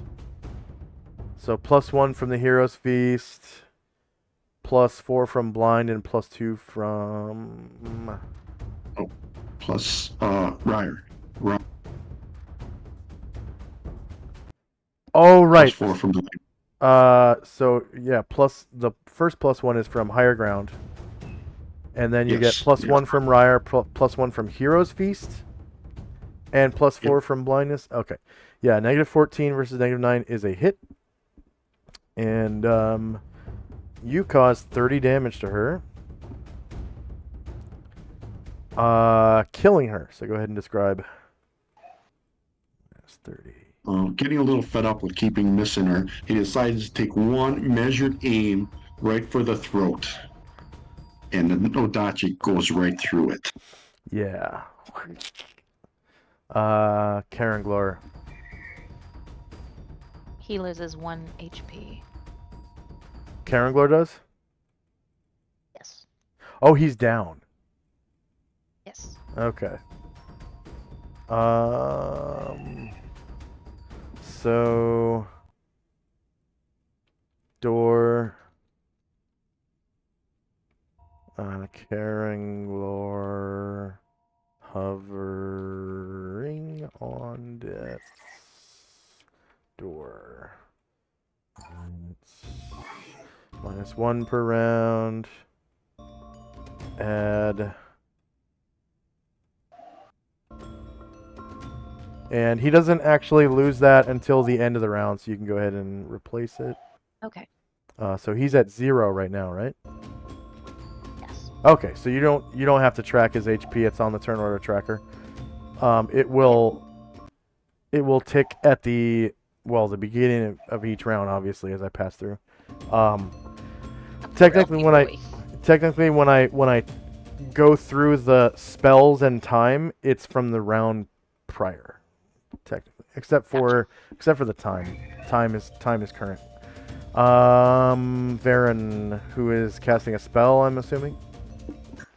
Yeah, he'll take a 5-foot step into Zalamon's square, and he will cast Recitation. That'd be a 60-foot radius. So I will put a thing on him. Okay. Not an ideal spot, but he should get some people. On Recitation. Allies of the priest gain +2 bonus to attack rolls and saving throws, or a +3 bonus if they are of the same faith, not just alignment. And he worships Ushas, correct? Ushas. All right. Also, enemies are going to get a -2. Yeah, enemies suffer a -2 penalty to attack rolls and saving throws. These bonuses stack only with prayer and chant spells. All right. Yeah, so I think that means that when you put in your bonuses, you'll get the +2 or 3 from Recitation, but you won't also put in Hero's Feast. True. Yeah. Okay. Yeah. So we'll put I guess that kind of overwrites the little pink face that we've got already. So we'll put prayer 2. Prayer 2 is Varen's Recitation, and that's all characters need a pink face with a 2 on it. And it's +2 hit and saves, or +3 if a follower of Ushas. And the duration is 13 rounds.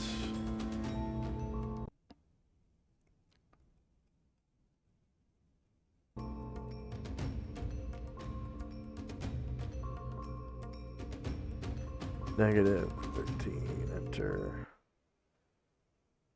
I hope that timer is for... No, I did it backwards.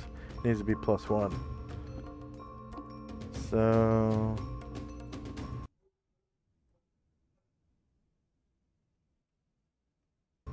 I misspelled prayer anyways.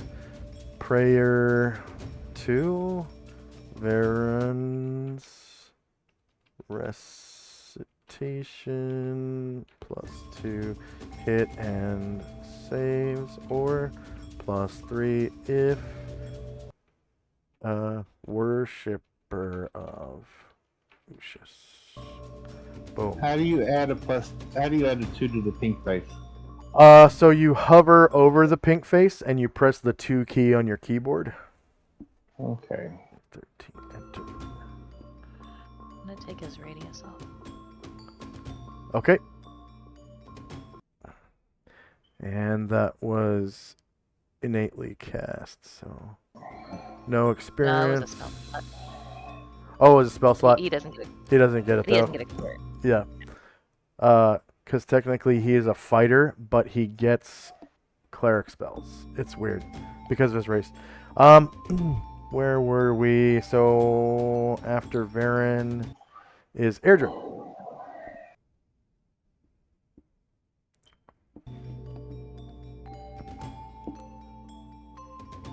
Shandrak, you there? We haven't had a break yet. I think Shandrak is okay. Well, let's take a break before we do Airdrin's That's fine. attack. And let's take the full 5-minute break because it's been 2 hours and we haven't taken a break yet. So for our viewers, I got 3 minutes of pre-roll ads, and we'll come back 2 minutes after the pre-roll ads have finished. Here we go for a 5-minute break. Be right back. Hey, Josh, before you go, you still here?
I'm back.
Well, looks like I'm about 2 minutes late. Sorry about that. I just had to stir a little bit longer than I thought I needed to on this pitcher of Gatorade because I already cooled it down with ice. My bad. Tell you what, everybody's PC gets 2,000 points. So that was 2 minutes Oh, late. damn.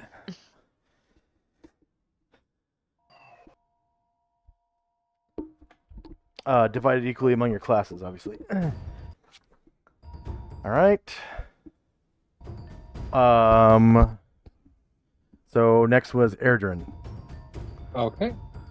And so Erdrin will move silently. 1, 2, 3, 4. End up in Zalman Square, and then take a backstab shot at the Garistro that is not engaged in combat Okay. with a silver bullet. That would be the one on the right on the screen.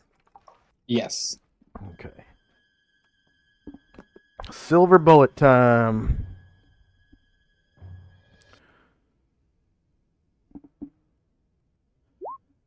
Oh, not quite. Control. Oh. Backstab. 0 versus -2 is a miss. Shucks. And he did use his full movement to end in Zalman Square. That was 4 squares, correct? Mm-hmm. So that means both you need to make dex checks or go prone. If both of you make it, Zalman keeps the square and Erdrin is pushed out 1 square.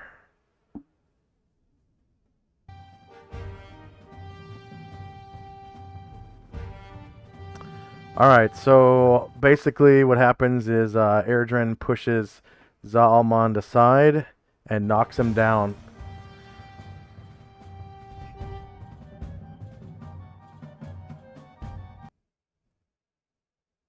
Okay, so Zalman moves over there. And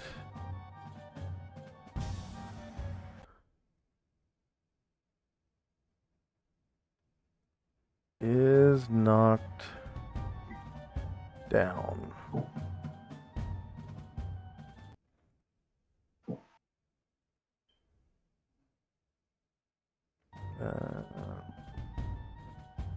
Erdrin had to move silently, right? He did. Okay. Alright. The Kidate Ninja are going to come a little closer.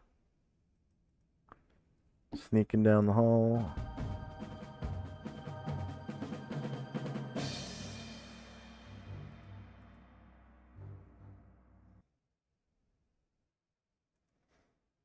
I'm just going to delete these clairvoyant spells if you don't mind, Michael. Yeah, I kept forgetting to say I was going to dispel them, so go ahead.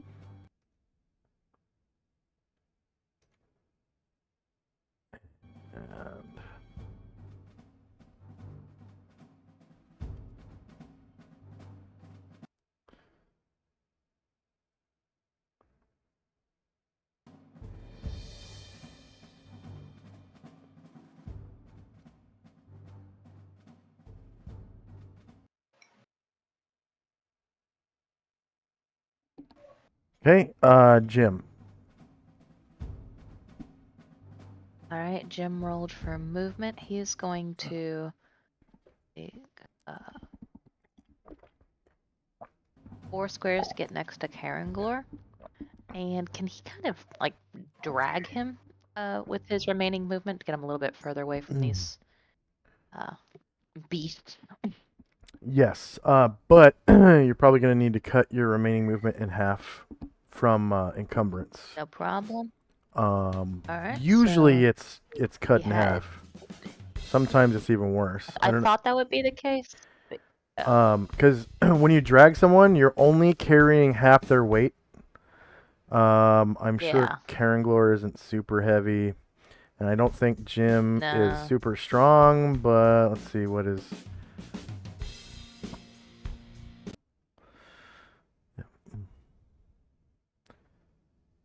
See, he's carrying 40 pounds. Oh, probably gonna have to cut it down to 1/3 of the movement that he has left. Okay. Because it looks like So he you had can carry 8 about left, So we'll make it 56, just more squares. 56 more pounds, and he's heavily encumbered. And Yeah, so he will just back. Well, he can only do that if he and Karanglor occupy the same square, but Karanglor's prone, so I don't see why they can't. Alright, so he'll kind of back up behind Erdrin and Salmond. Let's get him out of that room and get ready to cast a cure spell on him. Alright, that'll be it. Okay, Brian Druid. Brian Druid is going to bite the Marilith. Very nice. So since Brian Druid is a dragon PC and can never wield weapons, I count him as a monster. And monsters have this ability. Let's see, it's under rules. It's etc. Monster XP values, combat,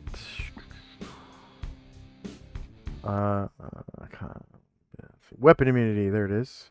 So this roll right here is it's how monsters can count as magical weapons, and Brine Druid is born with 10 hit dice. So he doesn't count as 10 plus 4 or more. He counts as 8 plus 3 or more, which is a plus 3 weapon. So his bite is a plus 3 weapon. For Still misses. Yep. Because I can't roll today. It doesn't give him a plus 3 to hit and damage, but when it comes to creatures that can only be hit by magical weapons, he will hit creatures that can only be hit by plus 3 or better weapons. So she's shieldless. 6 versus AC -9 is a miss. Alistair. Okay.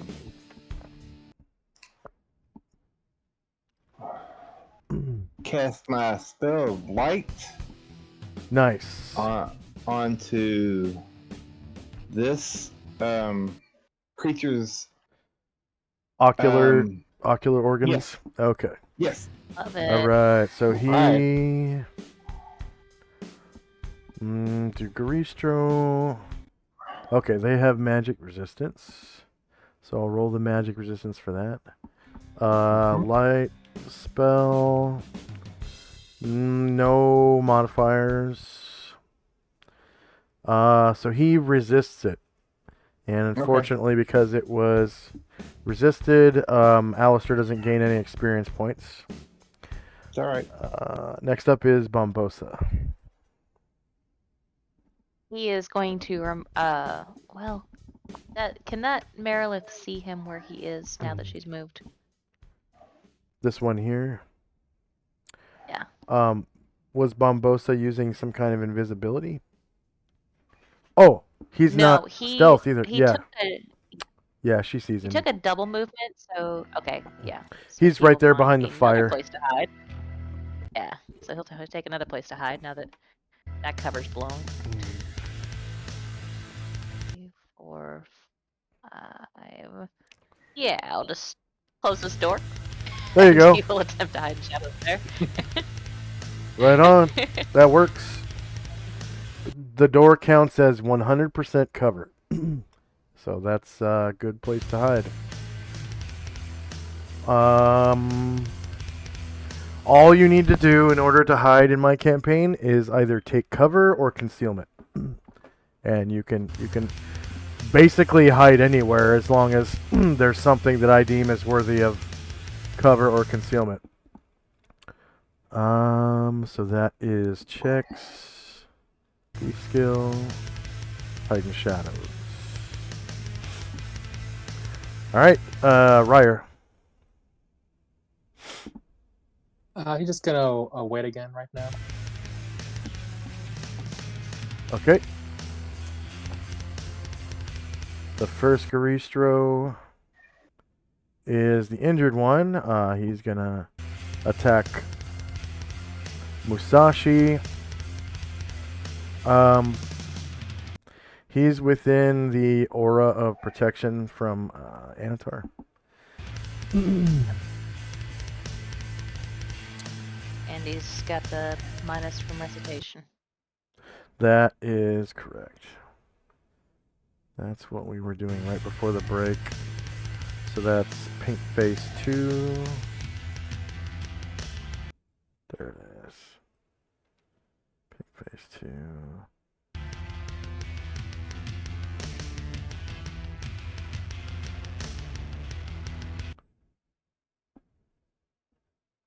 Pink Face 2.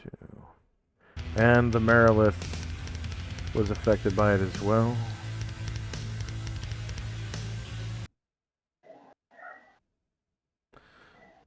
Okay.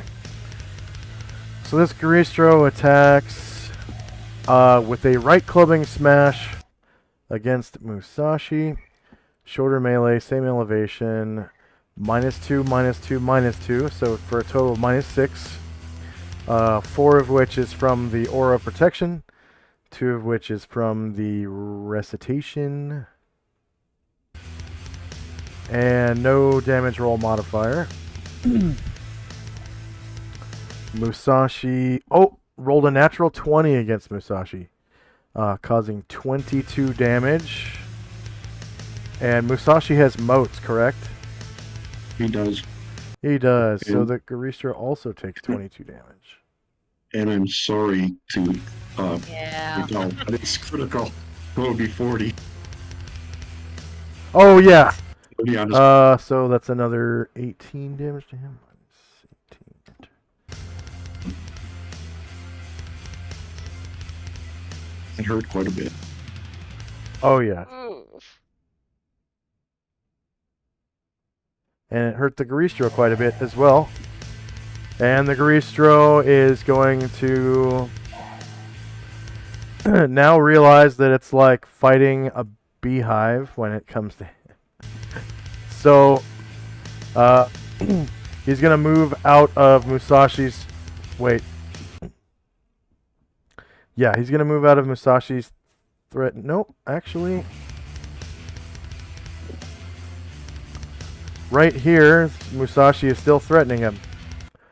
So no attack of opportunity. And he's going to take a left clubbing smash against Asher. I'd still have stone skins. Stone skin. Cancel. She's out. She is fresh out. So left clubbing smash. Shorter melee. Same elevation. -2, -2, -2. Enter. No damage roll modifier. She's shieldless, correct? She has a shield. She has a shield, so that is... She has a dex bonus too, right? Yeah. Alright. That's already. That is turtle AC.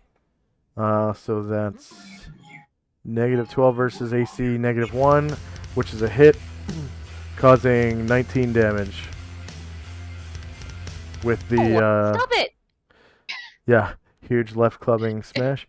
And he is also going to stamp Gargamond into the wall. Gargamond's moat will return against him if it hits. Shorter melee, same elevation, and -2, -2, -2. Enter, no damage roll modifier. Gargamond is shieldless. It's a confirmed crit, -12 versus AC -1 for 46 damage. Killing Yeah, that Gargamond. feels good. And the moat comes back and hits the Garistro for 46 damage as well. -46, enter. And Gargamond falls down, his armor crunching into his chest, blood squirting out from every orifice in his body, his eyes popping out of his head, guts coming out of his mouth. He vomits his own entrails and falls down dead as dreams, shrinking back down to the size of a normal-sized minotaur, and his moats disappear as he perishes in a pool of his own blood and guts. Oh, I'm gonna kill you so hard. Sandrak's done everything he can to keep quiet.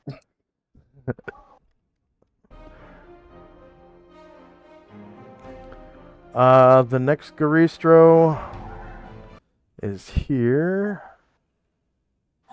And he is going to unwittingly trample Shandrak. Shandrak gets an attack of opportunity that he could use as a... Wait, you backstabbed this round already.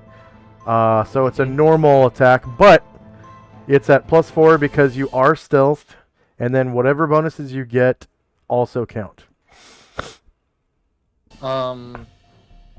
Yeah, since I backstab, I'll prefer not to take that attack of opportunity. At all? Yeah. Okay. And then It'll you'll take me out of stealth. possibly, yeah, more than likely. Unless you roll, well, yeah, no matter what, it will. Okay, and then you get a saving throw versus paralysis to avoid being knocked down. And if you are successful, you get displaced from the square of the Garistro as it moves Do your saving underneath. throw. Yeah, you get pluses Yes, to your thank you. saves. So it's gonna move underneath Ashriel. But did he go through my threatened? No. Yes, he did. So you also get an attack of Alright, opportunity. And he bears his back to Anatar. So Anatar gets an attack of opportunity as well. Shandrak, you are displaced to any square outside of those 4 that he occupied when he was right here. Oh. And out of his Okay. path, obviously, because he's going to move right up underneath Ashriel. Would I be able to go behind this other one? Yes, sir. Okay. And Asher -2 versus AC -2 hits for 28 damage as he passes, and also Anatar. Oh, that was Anatar. Nope, Anatar's -11 Yeah. versus AC 2 for 28 damage. Asher's Asher only hit was for 8. 12 damage. Yeah, 12. My bad. And 12 and 23 is 35 total. Minus 35. And he's going to like punch upwards at Ashriel from beneath, I guess. As soon as his hand gets close to Ashrael, Ashrael's stops. personal protection from evil. Yeah. Okay, and so that takes one of his attacks, and he will then turn on Asher for the He other. will turn to face both of them. And bearing his back to Anatar again. Anatar gets an attack of opportunity.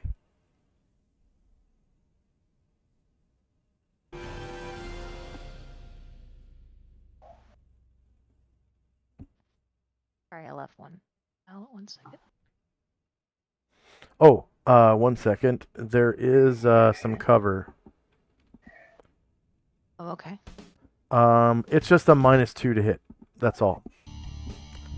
Okay. That's all.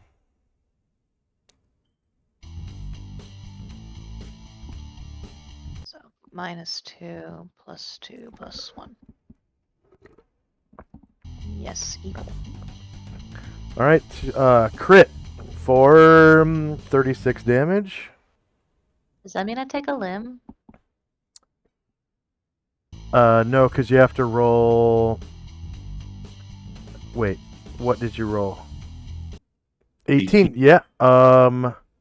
Yeah. So go ahead and roll D4, and it will go counterclockwise from his right arm, counting as 1. So that's his right leg. I'm going to say that that's going to slow him down to like half move, rounded up. Because he's having to like hop or whatever. And you cause, what was it, 36 damage? 36, enter. No! Enter. Hmm? -36, enter. I subtracted 36 from the wrong thing. Okay, and he does a left clubbing smash to Asher. Ryer's waiting. Can he do his move at this point before he attacks? Absolutely, because you beat Yeah, the so So Ryer will rush in, and he will he'll try to take a swing with his sword just to get the Greastro angry. My hero. Oh, okay.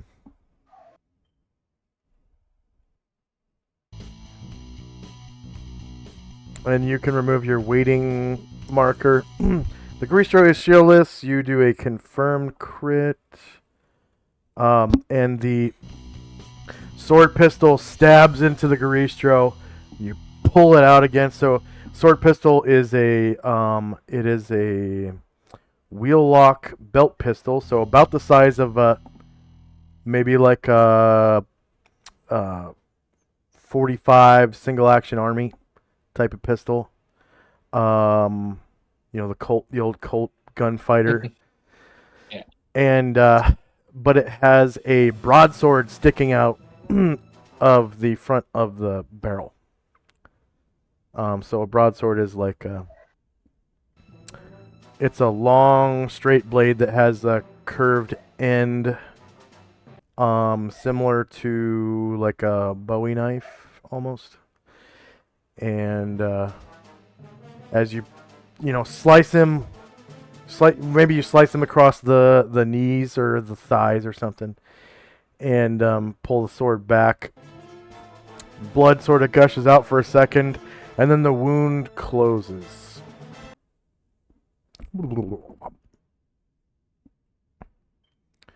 And they are pretty stupid, so yeah, he probably will take a swing at Ryer instead of Asher.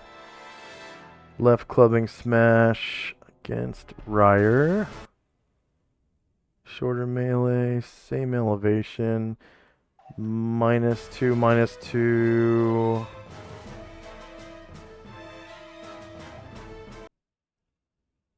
And another -2 from recitation, or the spell. And submit. No damage roll modifier. Ryer is shieldless, correct? Mm-hmm. Okay, Yep. so that's a confirmed crit, causing 34 damage to Ryer, who takes it like a champ. He does. And He tries not to let the pain show. and the Garistro has lost a leg, so he can't do his stomp attack, because what's he going to do, lift his leg and hover and do a stomp? No. He loses a stomp attack from that limb being cut off. Next up is Tenzi. I don't know if I can do what I wanted to do now that the door's shut. Can I? I was going to take a 5-foot step through the door. Can I do that? Like open the door and take a 5-foot step through it? Absolutely. Opening a door is a free action based on your movement. So as long as you have movement to get through the door, which would include a 5-foot step, you can open the door, take a 5-foot step through, and then move back again and shut it again if you wish. So Tenzi steps through the door, sees the Merilith up there, and casts Blade Barrier. Oh. Yes. Fuck yeah. Okay. So I basically want to center it like here and make it 20 feet, so it'll encompass this entire part of the hallway. Okay, wizard 5, right? At least Where's- 6. 6.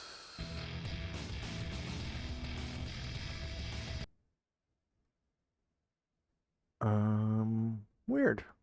Yeah, Where did my I blade hate these barrier thing Greastro go? more than the odd avatars Oh, we fight. Priest 6. I'm sorry. Priest.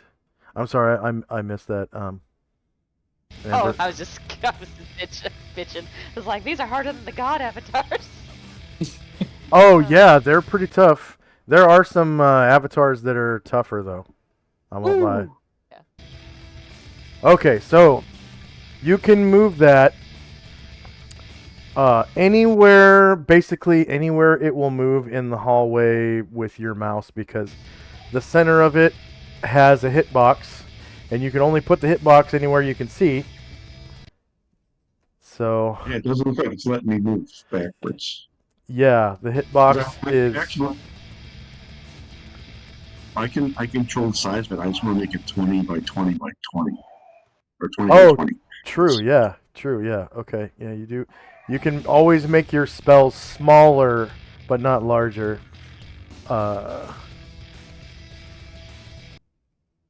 Okay, 20 by 20 is that.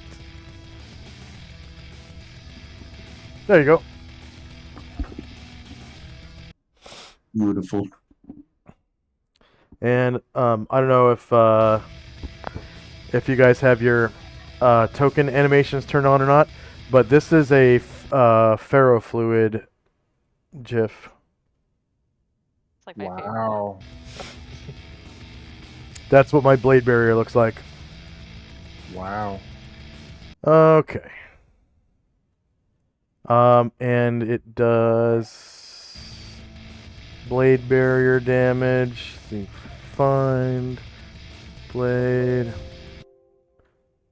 barrier.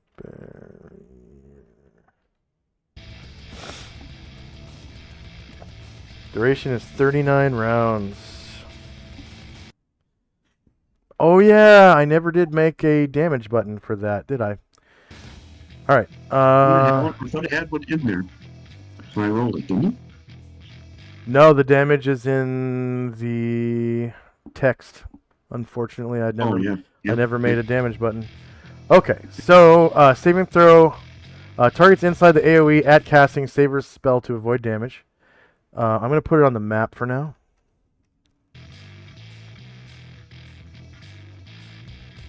And we'll call it Blade Barrier 1.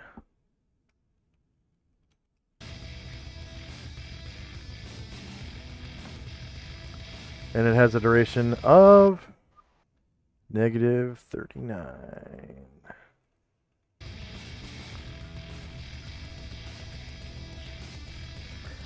And Mariliths, I'm sure, have magic resistance.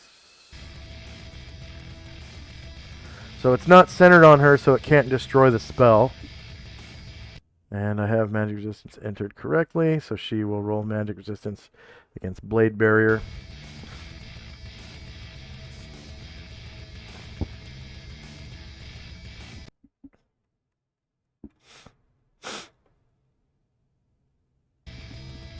And she succeeds. So she is inside the blade barrier, but it has no effect on her.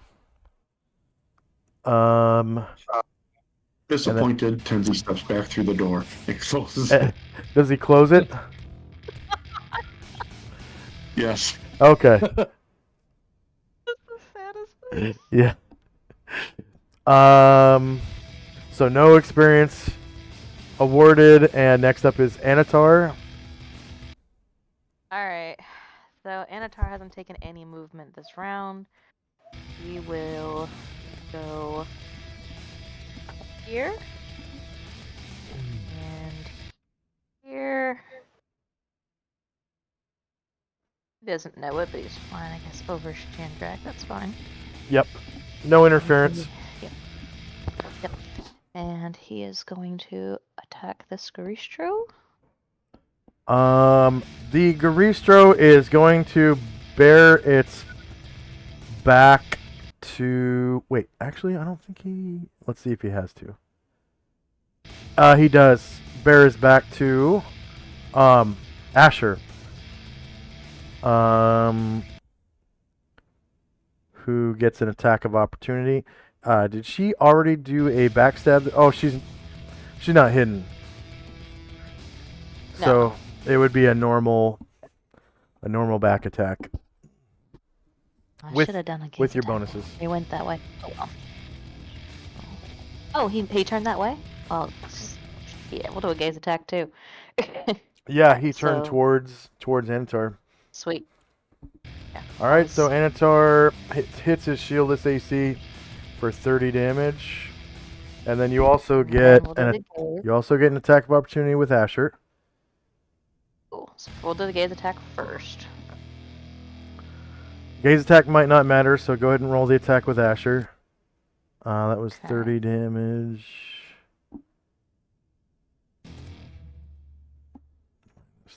Enter. And he gets okay. So rear, it's because it's a attack for opportunity. It's a rear attack, -11 beats -2 for 14 damage. Doesn't quite take him out. So now the gaze attack will take effect. He gets saving throw versus spell at +2. Wait. No, his saves are at -2 from recitation. So it's a normal saving throw versus spell. Okay. Saves, spell, no modifier, and it's warrior 17 plus, because that's as high as warrior goes. Not multi-class, not triple classed. And he saves, blinding him for half of 10 rounds, which is 5. So we'll say this is blind 3.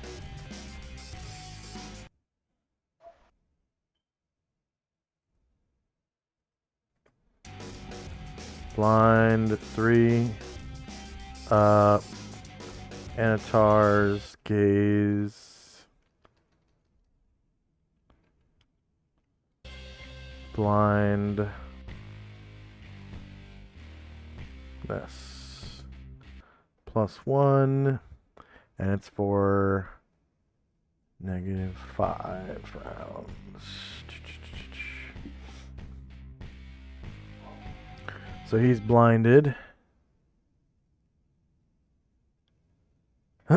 And next up is Musashi, who I believe was using... What?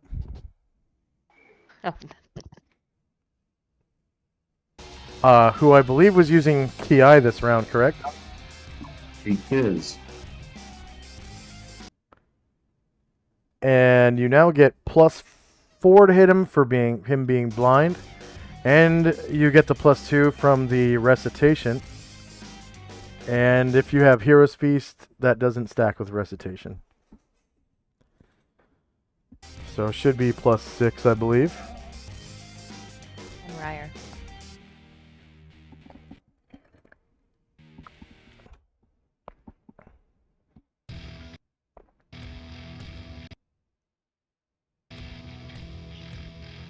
Oh yeah, Ryer's rally. So Rally. +7. Yeah, +7 to hit, I believe.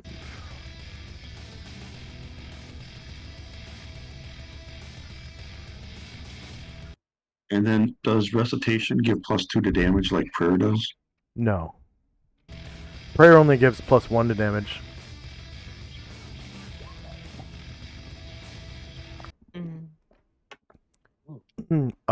So that is Shieldless Flank, which is a natural 20, causing 30 damage to this Garistro, killing him. Go and describe how you kill him from the side.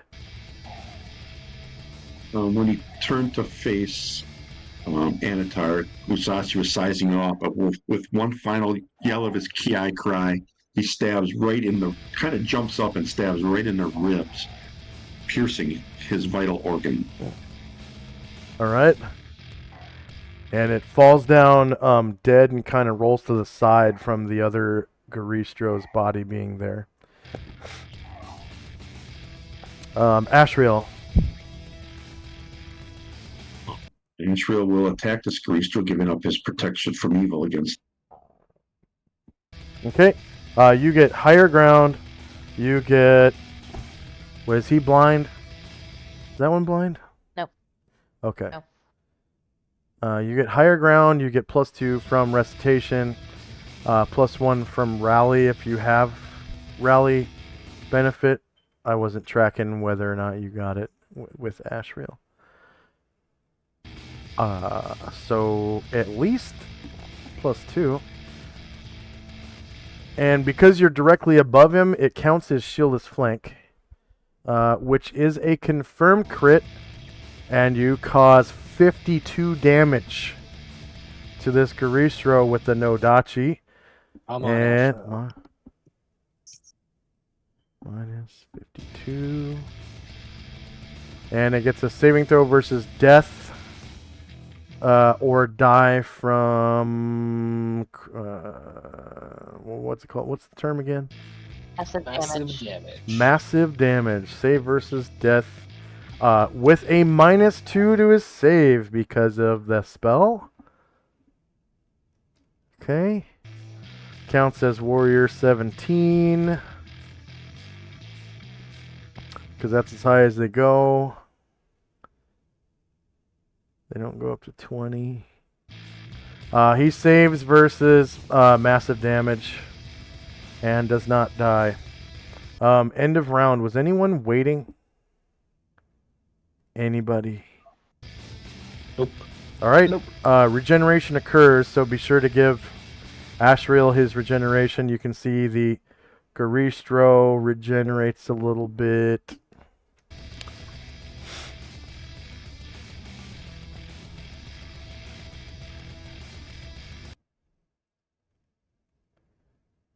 And these Garistroi were summoned, so they should actually not be on the ground. They should disappear, right?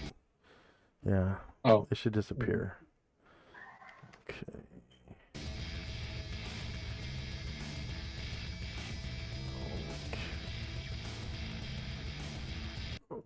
Okay. Anything else for resolution? End of round resolution? That's all I can think of. That's really all I can think of. All right, we're. To take What's that? it's on the turn order. I was gonna say I had to take a hit point off of Karen Glore, but it's on the turn order tracker, so it's not a Yeah, big deal. yeah, it's on TOT. So yeah, we're in initiative phase now.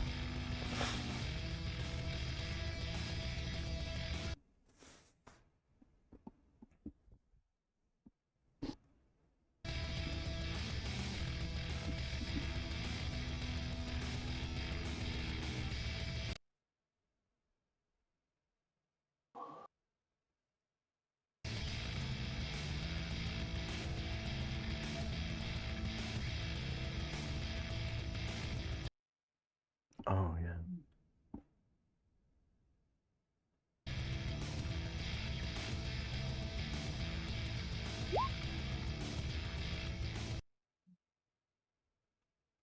Does the blade barrier look like it can be attacked through, or would it harm a person attacking through As it? long as you don't move into it, I think you should be able to attack something that's in it without. Yeah. As long as you don't move through it or into it, you can definitely attack into it without being harmed and without your weapon being harmed. I've never seen any kind of rules saying that, if you attack a creature that's inside the AoE of a spell, that your, sword might melt, if they're like in a wall of fire or something. Right.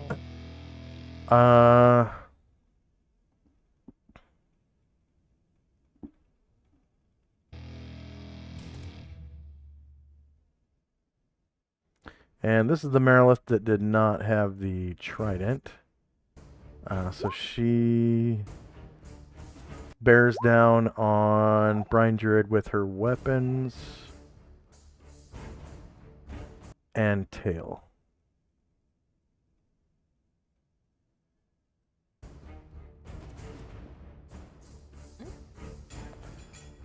And I'm just going to move the trident down because it's kind of in the way.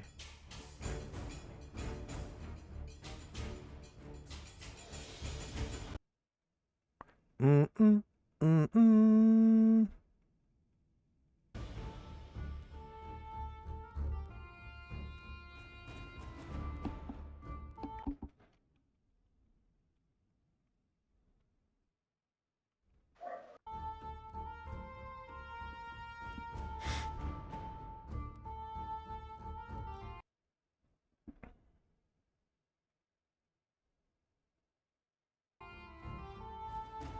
All right, is anyone still rolling? So I'm just gonna sort the tracker. And we got spells and time.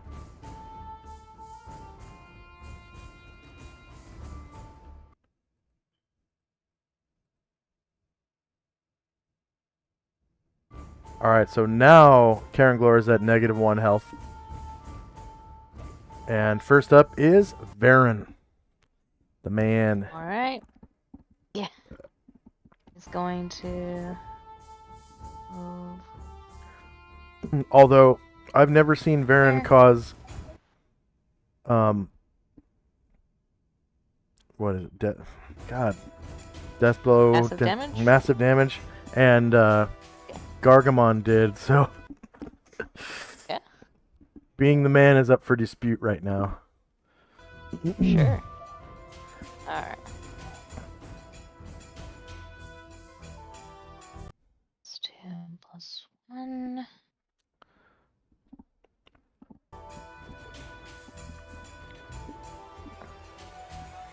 Oh, yeah, that's right. Gargamon is Then we'll completely go- dead. I forgot about that. Mm-hmm. Yeah. Can't really be the man Then if he's we'll go dead.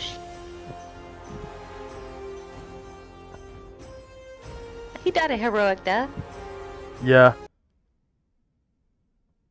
Alright, and then Captain Panoplia. Okay. So she's shieldless. -5 versus -9 is a miss. And -12 versus -9 is a hit for 8 damage. I'm assuming the claws pass right through. Yeah, so you strike her with your claws and the wounds disappear after a second. So they're pretty much useless. But you do cause 8 damage with the shield. Alistair, Varen comes up to the Marilith and slices her with its longsword, and then punches her with his shield. The sword misses, but the shield hits and causes 18 damage. Anatar. Alright, Antar's going here, here. Oh, there's a column. Since he already resisted this cloud kill, can he move through it at will, or would he have to save again? He Well, move into it he's immune, so voluntarily. he can just. Alright, cool. Because of the Hero's Feast, right? Yeah. Okay. Trying to So- put him. I guess because it's over water. I'm trying to put him here. It's not over water. It's just that there is a rise in elevation. Okay, So- thank you. If his altitude was 10, it's now 0, but he's still flying. Like his toes are dragging. Sweet. Alright. Or something. Oh, okay. Or he's flying just above the ground, like an inch. I'll have him go ahead and raise up to practically like ceiling height because he's got class A, so he can just go. Yeah. Alright, so the ceiling here is a total of 25 feet. Alright. Hopefully we'll give him higher ground on the Garistro. Yes, because the Garistro is 24 feet tall. So you are fully 1 foot above him. Your body is 1 foot above his head, which is what you need to be able to get higher ground. And I guess he will not turned to face, so you're getting a back attack.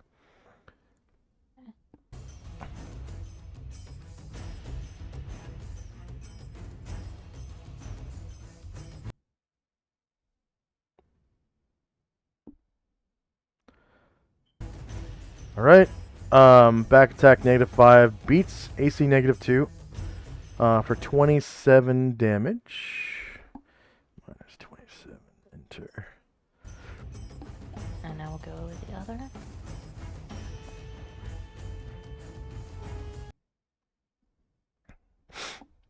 Longsword +3 back attack. Hits for 14 damage. So whack, whack. And he moans in pain. Oh. All right, Zalmond. Zalman got knocked prone by Airdrin, so he yeah. steps up, looks at him kind of grumpily, and he'll guard from here in case the Greastro comes. Okay. Tenzi. Tenzi's still upset about failing with his blade barriers. Again, steps through opens the door, steps through, and I think this is the last round of his spiritual hammer, so he's going to throw that at the Marilyn. Let's see. Find spiritual. Yep, Tenzi has one more round at the end of this round. So Okay. there's this round and next round. He's going to throw it at the Marilith. And go ahead and roll your attack. There's only one range on this spell. It's always short range as long as it's within the spell range. She is shieldless. -4 versus AC. -9 is a miss. And I'll go leave ahead. I'll leave the hammer like floating around her head, and I'll step through the door. All right, Brian Druid. Okay, he's going to try to bite the Marilith.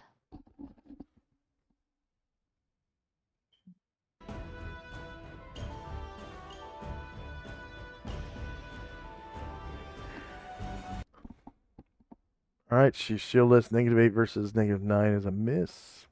Musashi.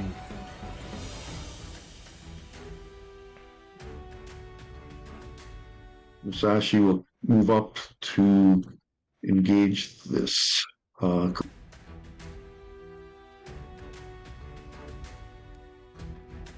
Yes.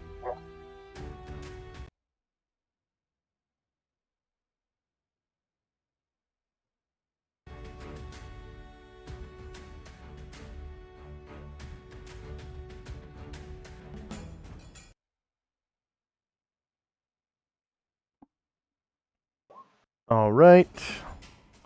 No Ki this time. And the Garistro is shieldless. You confirm crit against his AC, but it only causes 13 damage. Follow up with the Wakizashi. Yep. Go ahead and roll your Wakizashi. It's a Wakizashi +5, I think. Yeah. Shieldless, again, confirmed crit versus AC -2, causing 20 damage with the Wakizashi.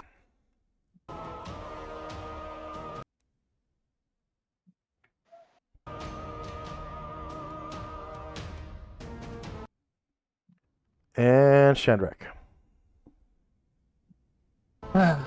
All right. Shandrak, Featherfoot, and he will end up in Ryer's space, and from there backstab the Greastro.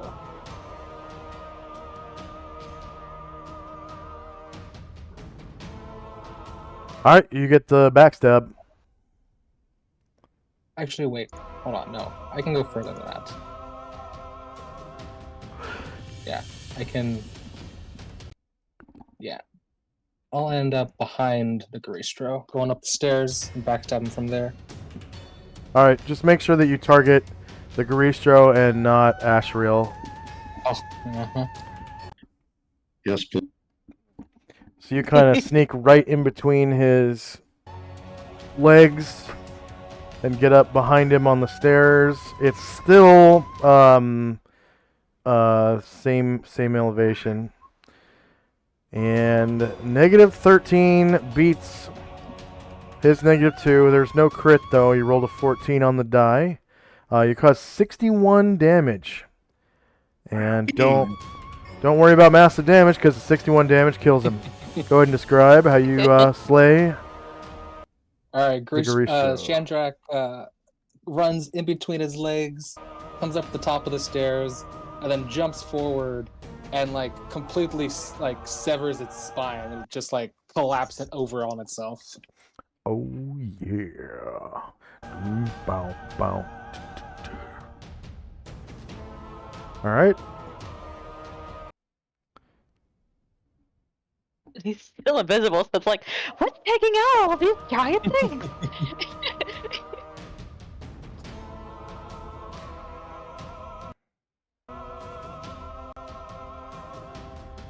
Musashi looks at his blades. Maybe it was a delayed effect. I've known for that And to happen. There's stories about that. I'm just gonna remove Karanglor from the tracker because he's down. Next up is the Marilith, who is going to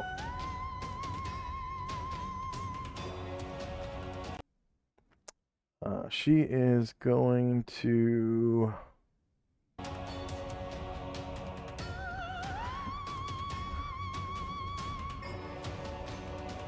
yeah, she's gonna go full blender on Brindred, who Might has have stone stone skins. He is fresh out. So she goes full Okay. blender on our baby dragon here.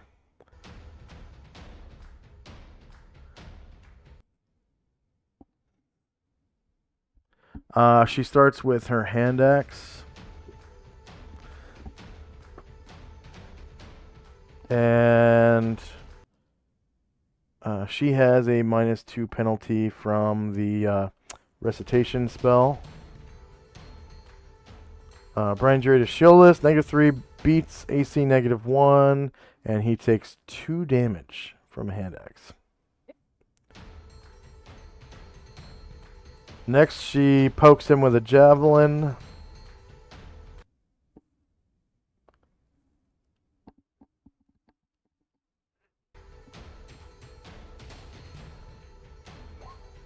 And she hits his shieldless AC for another 5 damage.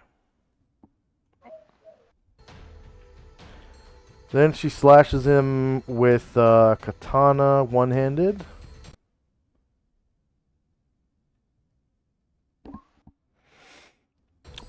Missing him.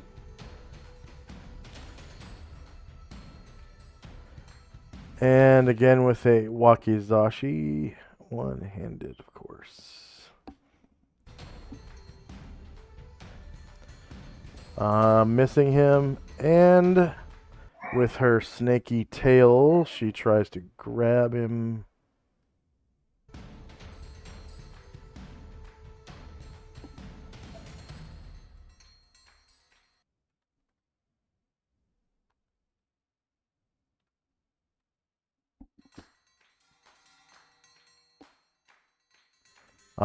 With a -2 to hit from the thing, of course. Shieldless -3 versus AC -1 is a miss. Nope, a hit. Sorry. She grabs. Yeah. Yeah, she grabs him and squeezes him for 13 damage. Okay. And then she strikes at him with a scimitar. So that was hand axe, javelin, katana, wakizashi. 1, So 2, am 3, I 4. reading this? 2 scimitars, actually. Snaky tail and then scimitar. You're reading what? Am I reading this correctly that he needs to make a con save? Con check? Once constricted, the victim automatically takes damage each round. Additionally, the trapped creature must make a con check every round or fall unconscious. No opponent with less than 15 strength can even hope to break free of the coils. Next round. We'll wait till Okay. next round for that.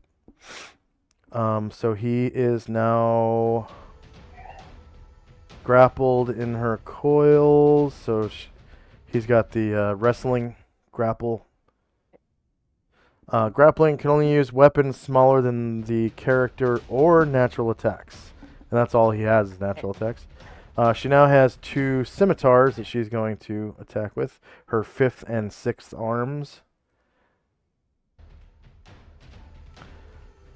Shorter melee, same elevation, -2 to hit. No mod to damage. 4 versus -1 is a miss. And again with her other scimitar. Shorter melee, same elevation, -2. +0. 0 versus -1 is a miss. Alright, the Kidate Ninja are coming ever closer.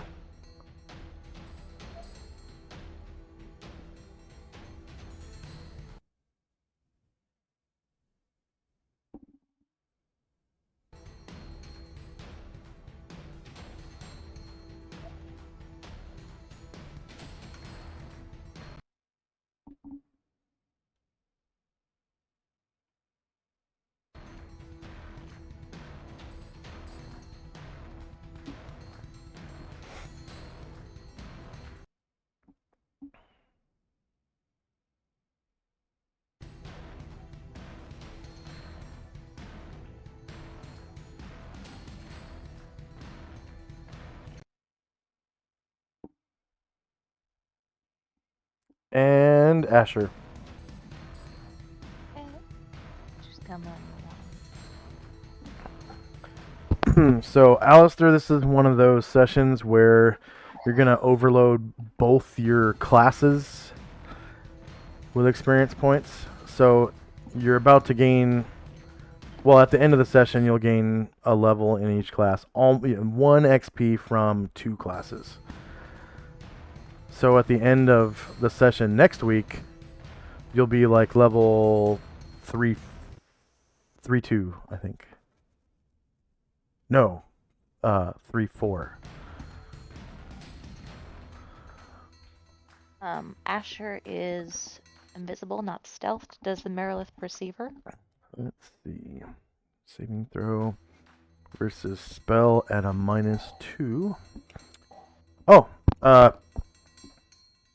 yes, she does actually. They are immune to.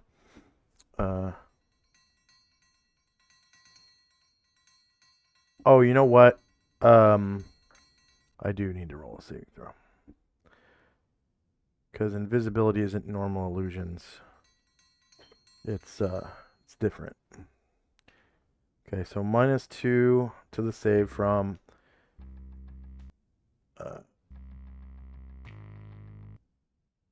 the not prayer, but whatever the spell is. And then she counts as Recitation. warrior, recitation. And then she counts as warrior 12, not multi-classed or triple-classed. She fails. You get the backstab. Awesome.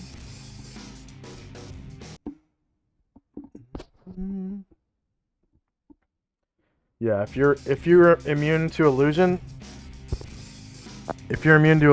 that doesn't mean you're immune to invisibility.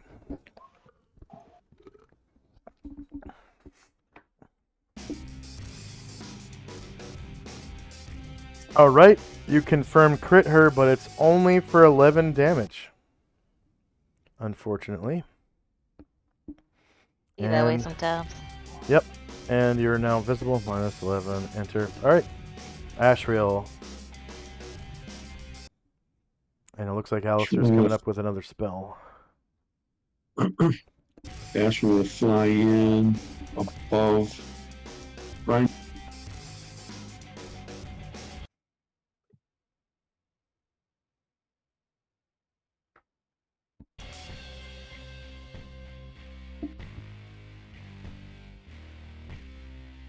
And try to Nodachi this.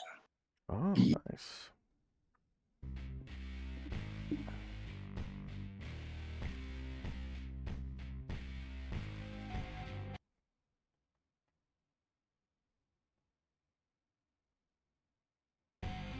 So if you stop here, you could do a 5-foot step. I'll just hover over Brian Druid's head. Oh, yep. There you go.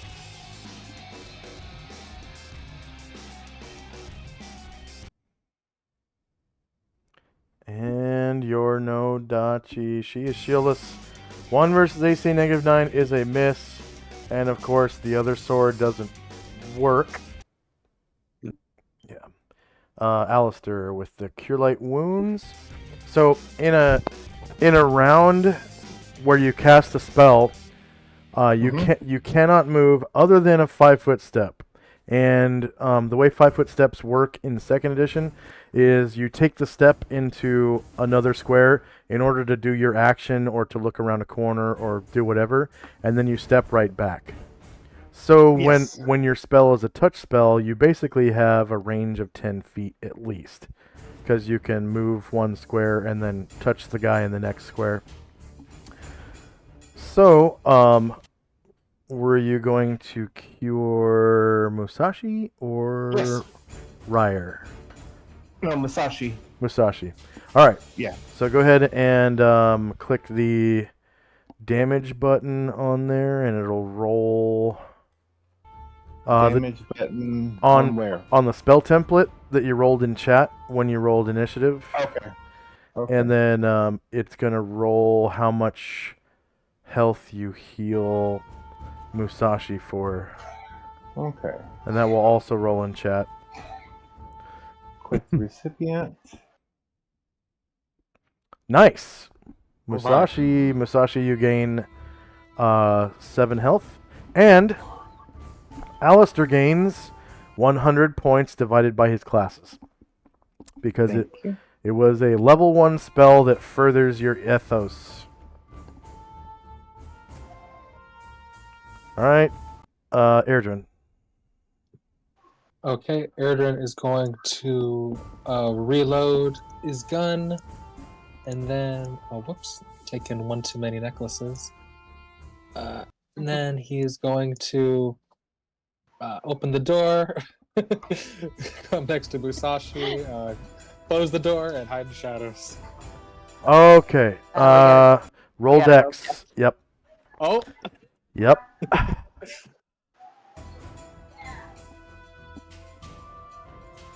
I think it's Bombosa and Airdrin. So Bombosa good. passes. And Airdrin passes. Okay, so basically, Airdrin, you just take an extra step. yeah. After so closing I'll the door. just go, Yeah. right behind whatever I felt, and Yeah, from there. You definitely feel someone hiding in the shadows there after you close the door. Take an extra step, and then hide in shadows. And reload. While reloading, yes.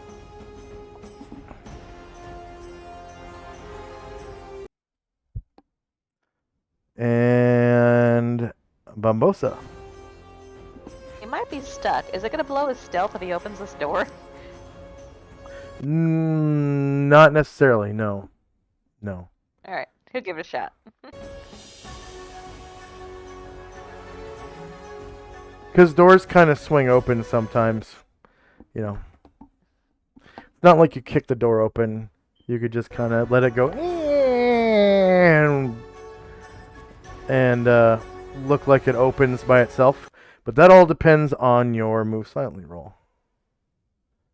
So that is where he attempted to move to. Lost his necklace somewhere. Alright, Ryer. Oh, I might have taken that from you. There you go. you. Yep, Ryer's up. Oh, Ryer, yeah, he is going to just he's just gonna come up the stairs a bit, take his back to the wall, and have a breather. Speaking of a breather, again, I forgot to give us a bathroom break on the hour. So I want to do that right now. We'll take a 3-minute. Does anyone need longer than 3 minutes? So we'll just take a 3-minute break for our viewers. It's going to be a 3-minute ad break, and we'll come back right after those ads are done. So 3 minutes, and we'll be back.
Oh, wow. My sound just stopped. There it goes.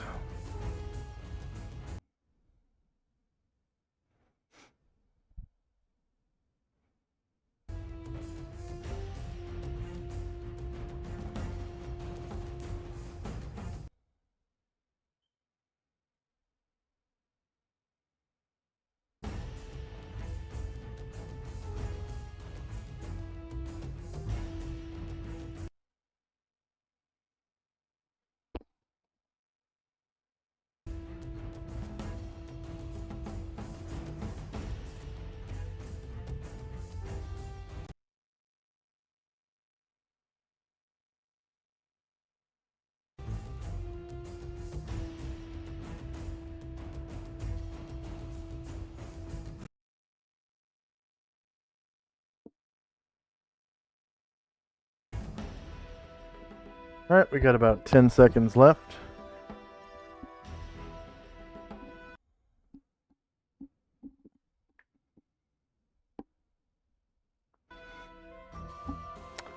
All right, is Asher there? Present. Tinsy? Is Tinsy there? Yes, I am. Okay. Shandrak, you there? Yep. And Alistair, you there? Yes, I am. All right. And did Ryer take his action yet? He's taking a breather at he's- the top of the stairs. Yeah, he's Okay. just holding his side on hiding behind the wall. Yeah, he got punched real hard by that Garistro before it died, didn't he? Mm-hmm. Yeah. Okay. Jim. Jim is casting a Cure Light Wounds on Karen Glor.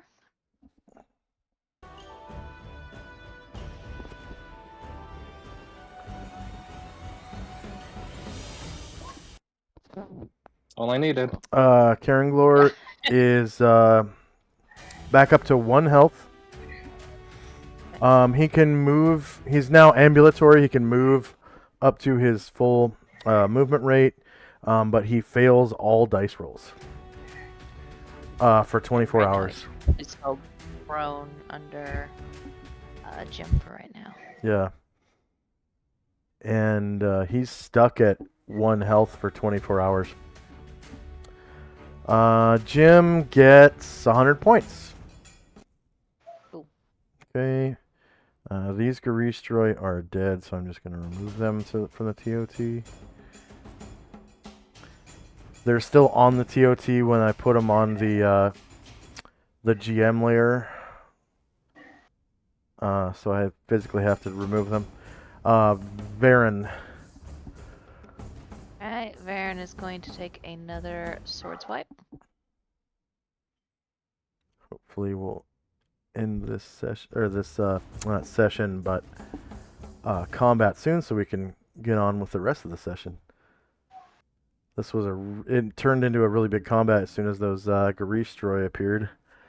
Alright, she is shieldless. That is a confirmed crit for 19 damage. Very nice. And Anatar. Natar has only taken 12 movements, so it's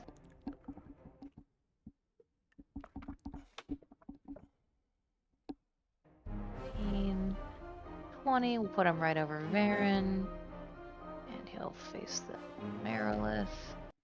Varen's not flying?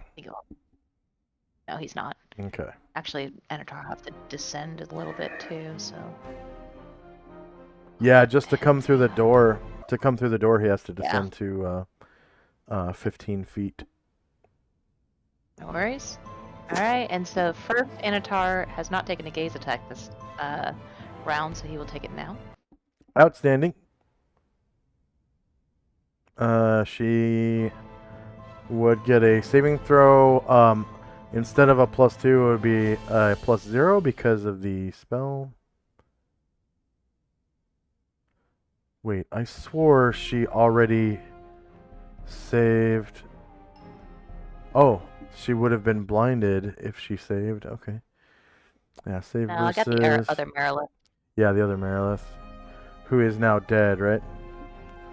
Yes. Okay, spell at +0. They count as Warrior 12.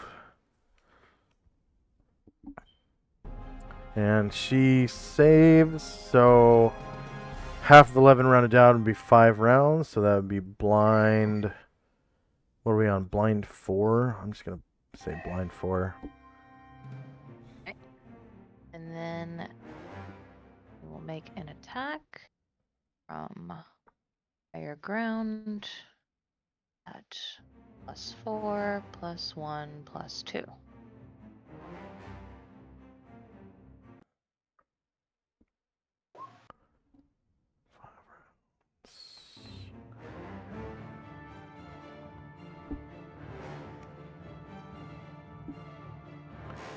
Alright, she is shieldless. -19, beats AC -9. So you got +1 for higher ground, +4 for blindness, +1 for rally, and +2 for the spell. +3 for it being a +3 sort of sharpness. And +3 from strength, looks like. And +0. Okay, yeah. Alright, so that is not a crit, but it causes 24 damage, killing her. Go ahead and describe how you do so. Enter. So yeah, it kind of swipes through her chest and just like leaves this like cauterized gash, and you can see like through her severed ribcage. Alright. And combat is now over.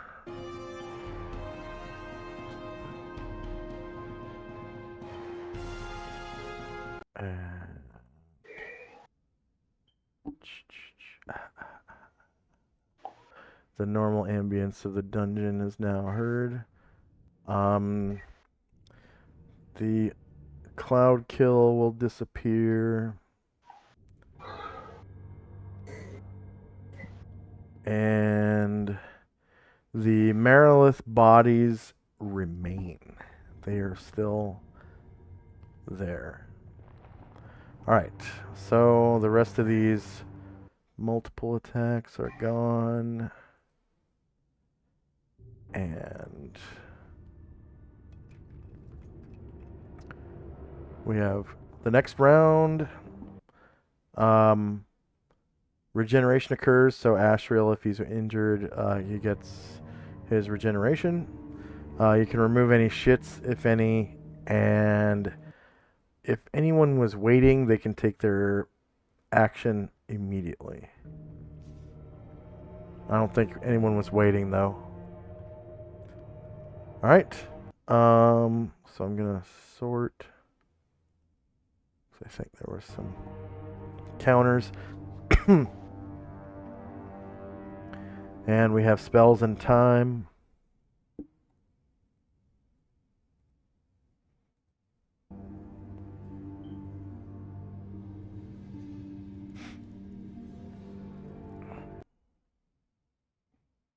Okay, I'm just going to remove Blind 3 because that creature is dead. And Karen Gloria is now down to -2 health. And I'm going to remove Blind... Oh, he's stable. Yeah, I'll remove that then. Let's see. Varen's True Seeing is now at 0 rounds after this round. So this is the last round. The last round of Tenzi's Spiritual Hammer. The last round of Ashriel's Detect Snares and Pits. And the last round of Chandrax Enlarge. And first up is Tenzi and Company.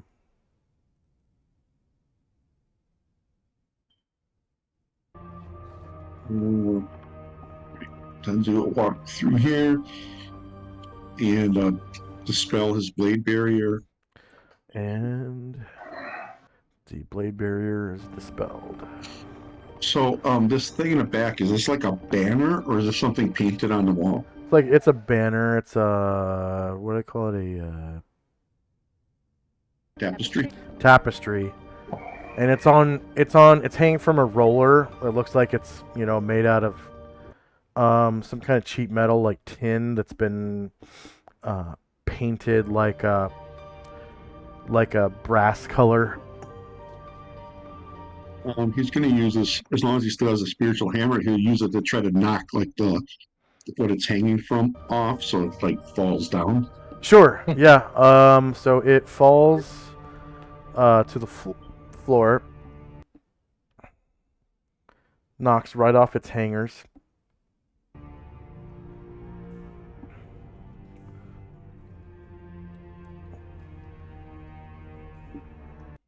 Like so.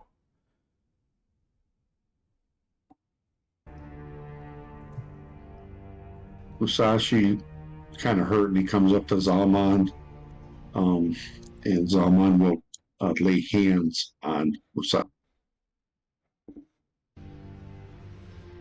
All right.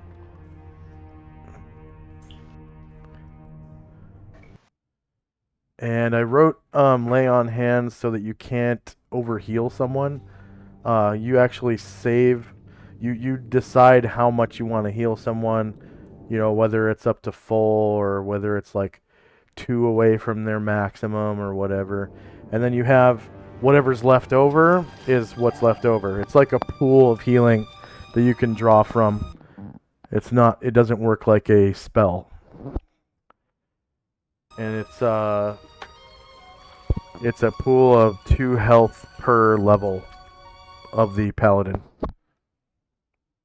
Is this Asher here? Yes. Oh, hold on.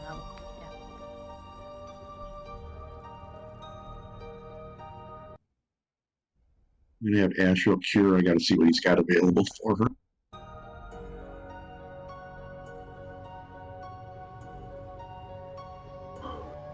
You cast Cure Modern.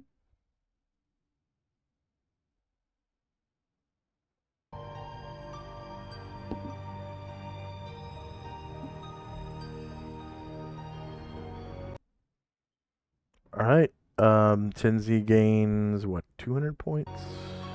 No, that was Cure moderate. Asheville. He does. Oh, Asheville did Asheville. it. He doesn't- Okay. Yeah, no experience. How much is that for? gained. Tried rolling it, but I missed. Oh, okay. It won't roll? No, Okay. I There it messed is. up. There you Wow. go. 10 healing. Asher sighs and thanks you and says, thank you so much. They kept seeing me, Ashriel. They don't usually see me. This is upsetting.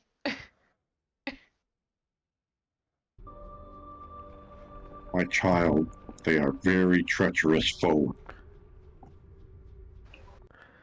And Brian Druid, you guys notice him sniffing the air. And there's this kind of like faint cow shit smell kind of wafting through the air, and he goes, "Did somebody die?"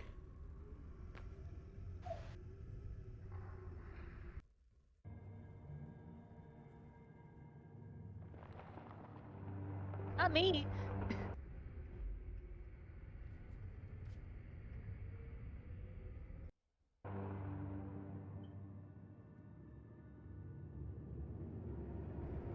And he just kind of blinks and looks at everyone in turn.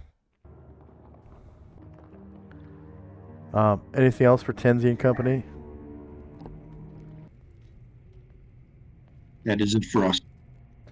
All right, Chandrak and company. Chandrak comes bursting out of hiding.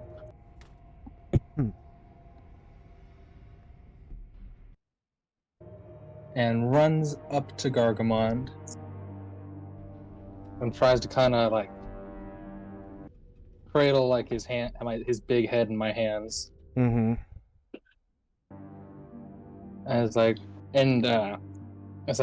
Gargamond, ugh, you sodding alcove, you stupid Burke.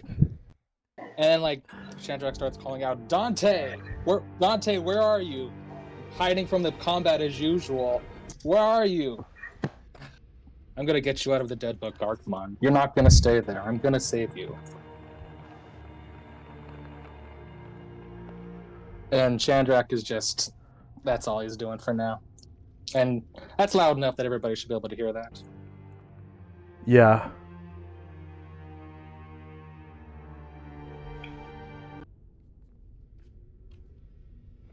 All right. The Kidate snap out of stealth and come running, like jogging or whatever. And they get about there.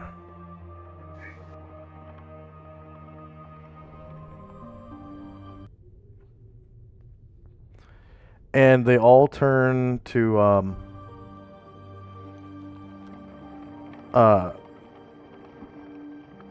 Gargamond, and they put their hands together, palm to palm,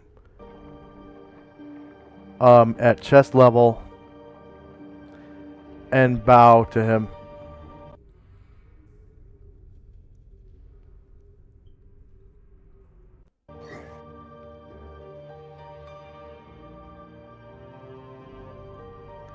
Asher and you. company. Asher looks sadly at Anatar and Brian Druid and Ashriel and like slowly turns away and walks toward the sound of stressed Chandrak. And as she passes Karen Glor, Jim's gonna, step away and give them some space, and she's gonna extend a hand to Karen Glor and help him up. And she's gonna, hand in hand, continue walking towards Chandrak. I'll close that door.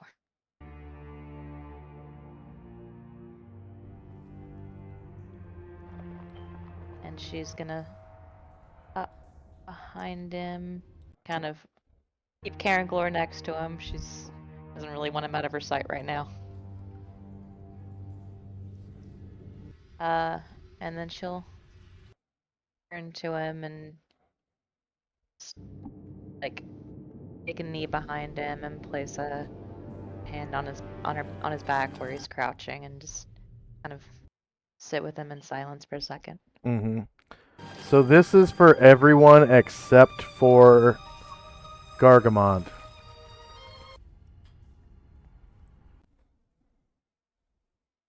And then this is for you.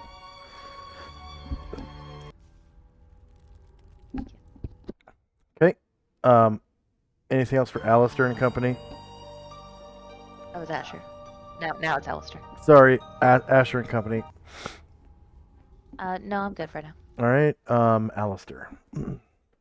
Alistair would drop to a knee and say a prayer for the falling Minotaur. Got a blessing, asking Corellin for blessing and passage on to the next level.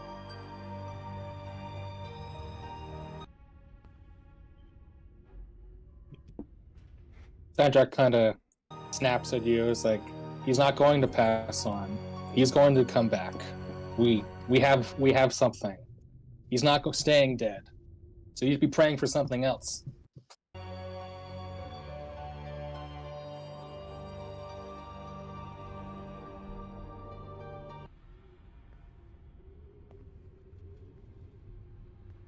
Asher gives you like turns to you behind Chandrak's back and just gives you like a small reassuring, nod. Just and be okay.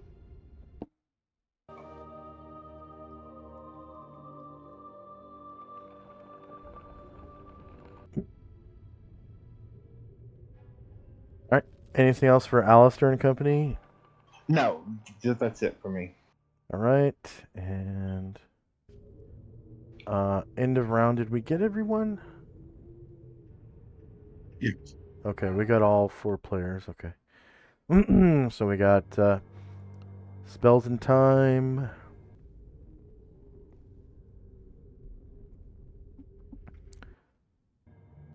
And I'll remove blind 1. Alright, so Varen's True Seeing is now over with. As is Tenzi's Spiritual Hammer. And Ashriel's Detect Snares and Pits. And Chandrak's Enlarge on Ashriel. So Ashriel's now back to normal size.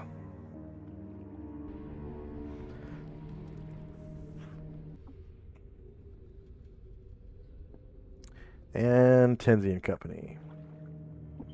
As Ashriel shrinks back to normal size, he sheathes the great sword, and flies over to here, and then lands and looks sadly on the fallen. Tenzi says, "Clear the way, clear the way." And Musashi steps back. Zaman steps away, and Tenzi comes up. It says, "Chandrak, let's revive your fallen friend." And Tenzi turns to Jim. Didn't we give it to Jim, or did we give it to Dante? We gave it to Dante. Alright, so this group XP for the 3 Garistroy is for everyone but Gargamond. And then what was your question about Dante and He answered it for We me. were trying. Yeah. So and he says, let's go and find Dante and get Gargamon taken care of. Dante's nowhere to be found. Yeah, I know, but that's what he was. I wonder where that coward's hiding this time. And that'll be the end of our.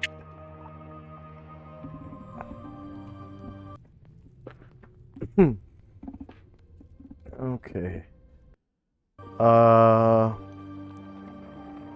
Chandrak and company. Chandrak will lay Gargamon's head down and shut his eyes closed. Say, okay, well, Dante can't be far, so let's just continue on. Gargamel will be with us soon again. Absolutely. And Shandrak will go and do what I should have done the first time and listen to this door.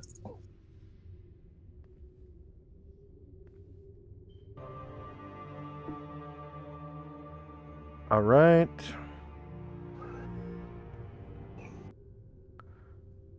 Um.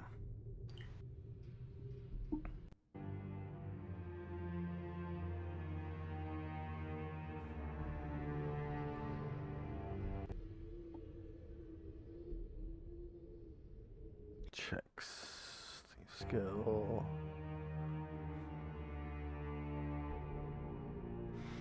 All right. So on the other side of the door, you hear the flickering of candlelight.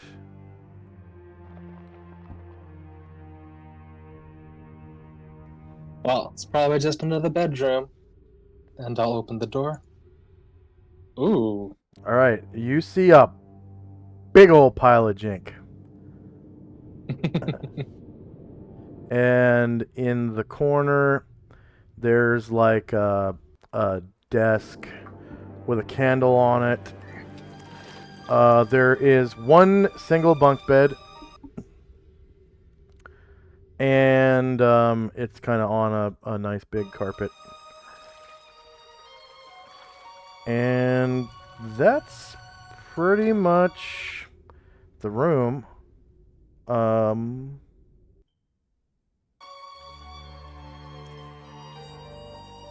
Okay, Shandrak will turn around and, still frowning, he's like, well, come on, everybody. This is still profitable venture. Looks like there's some treasure in this room. Be right there. And my other people will just be entering into the room, and that'll be all. All right. So by a big old pile of jink, what I mean is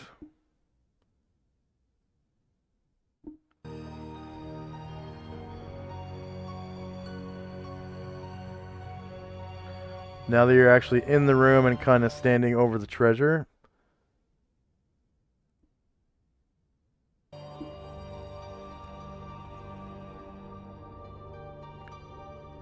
you see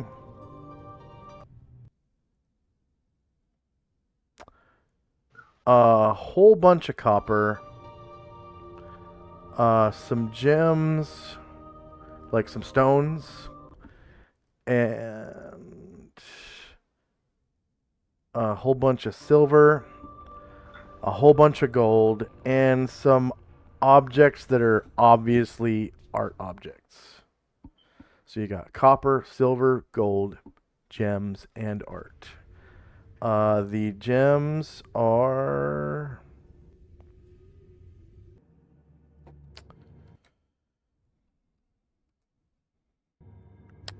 clear to medium blue. And the art objects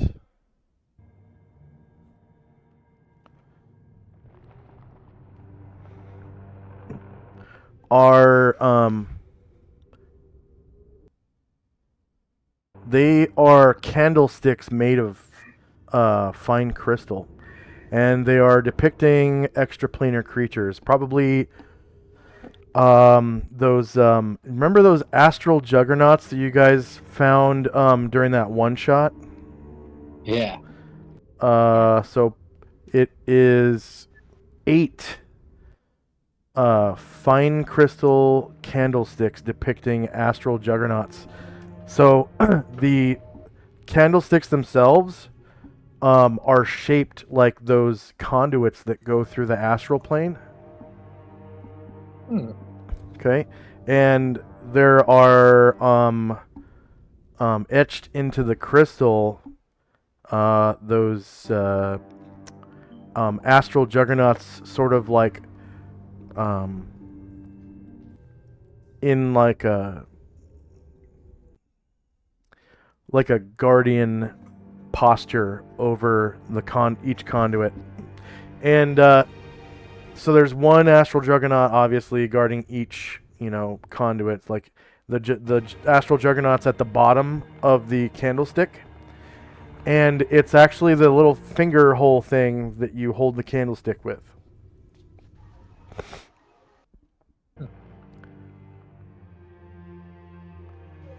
Nice. And you can see that the tail of each astral juggernaut goes up the candlestick, wrapping around it in a spiral and going off into nothingness. They're pretty cool looking candlesticks. And then anything else from Chandrak and company? Since I'm here, can my 3 people start counting gold? Sure. You count 300 gold. Since 3 people were counting. And there is There's yet gold. more. Yeah, there's copper, silver, gold, gems, and art.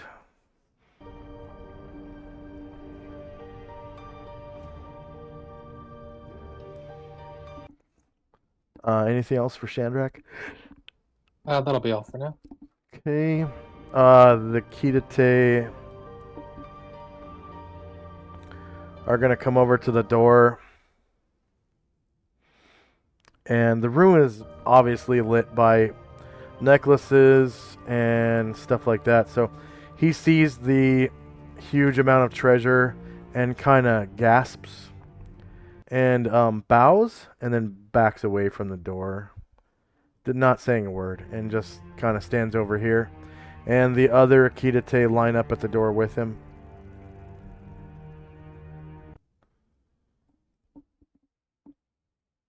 All right, Asher and company. Asher, in a raised voice, asks her companions to go and start counting, except for Karen Glor, of course. And they're all going to head that way. He can count. Counting doesn't require a dice roll. Oh. Okay, cool. She reluctantly lets go of his hand and sends him on with the rest.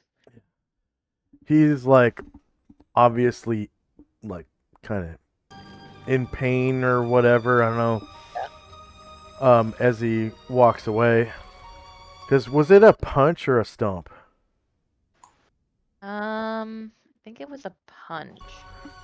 Alright, so he's got a big old black eye and a swollen, the side of his face is swollen or whatever. And it's his eye is swollen shut. And there's a big old knob of swollen tissue above his eye where his eyebrow is, and he's missing teeth. His jaw is probably hanging on by one side. It's all crooked and everything. And he kind of nods and bleeds a little bit as he's kind of walking away. Be careful, stay out of trouble. And he doesn't say a word, he just nods. And he's got his arms all wrapped up like they were almost broken. Yeah. And they're kind of wrapped up like two crab claws on his chest or whatever. He's got them tucked in. And he starts counting gold. So how many more people is that? 6. All right, so you've got 900 gold counted and still counting. And as they go to take care of that, Asher says to Tenzi in a low voice, but not a whisper, so that Chandrak can't hear or anything, but just kind of how people keep their voices kind of soft and calm when people are distressed, to try to keep the calm. And she says, "We appear to have gotten separated from Dante, and who knows how long it'll be before we find him again. I do hope he's all right. I wonder if it would be a good idea to uh, send Gargamon's body to the Ivory Dagger until we can find him. I know Varen said that he doesn't possess that ability anymore for the day, but if you think it's a good idea, then maybe you might be able to. Oh We yeah, because considered that. you guys took a shopping trip to Enervia City. I forgot about that. Oh, also, Um, Varen was portaling people around the boss fight. Yeah. Oh right, yeah. Tenzi kind of gathers himself and says, I have one left. I had considered that before our next rest, we would all go to every dagger and rest there and gather whatever treasure we could get there, so that on the following day we could get additional means of transport to get back here. Asher nods and says, that sounds like a good idea.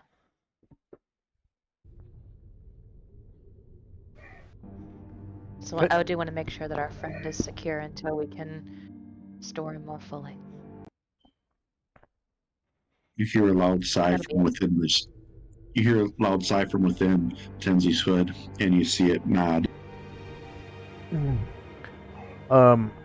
Somebody had a ring of 3 wishes, right? Yeah, Dante. Chandra. Chandra. Okay. All right. Anything else for Asher and company? No, that's good. All right, Alistair. I'm going to try to retrieve my 1 arrow back. Okay.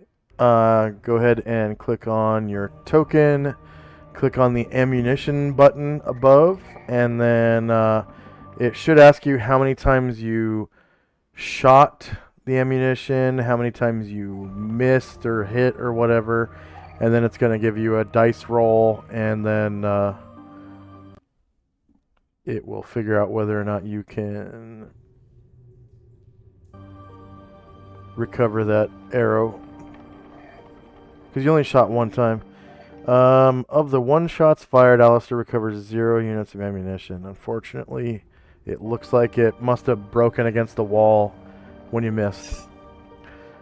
All right. Once I've discovered that, I will go into the room to help out with the rest of the party. Oh, counting? Yeah. Okay.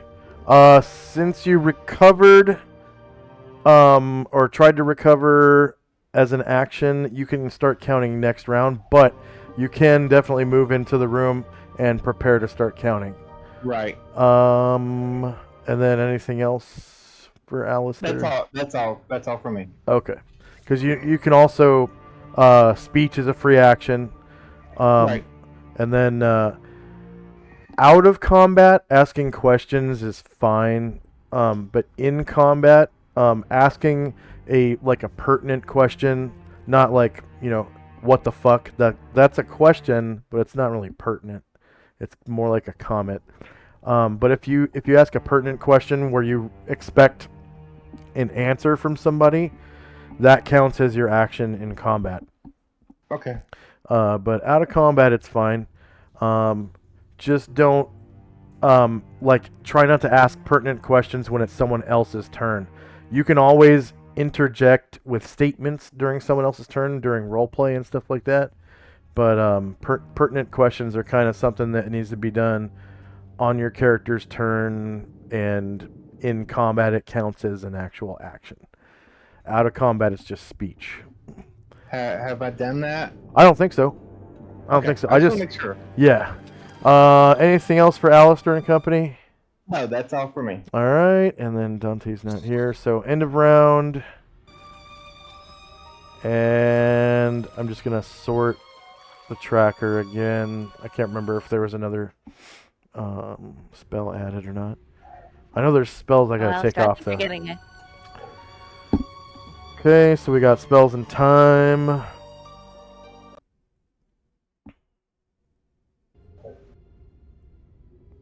And Shandrak's protection from evil on Asher is now gone.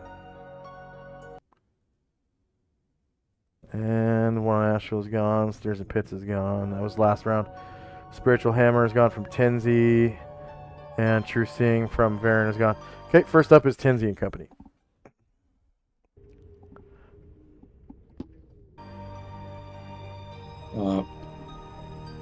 Tenzi gets up and just kind of pats Gargamon on the head and walks into the room to see what has been discovered here. His body twitches. He smells kind of poopy too, like maybe he lost control.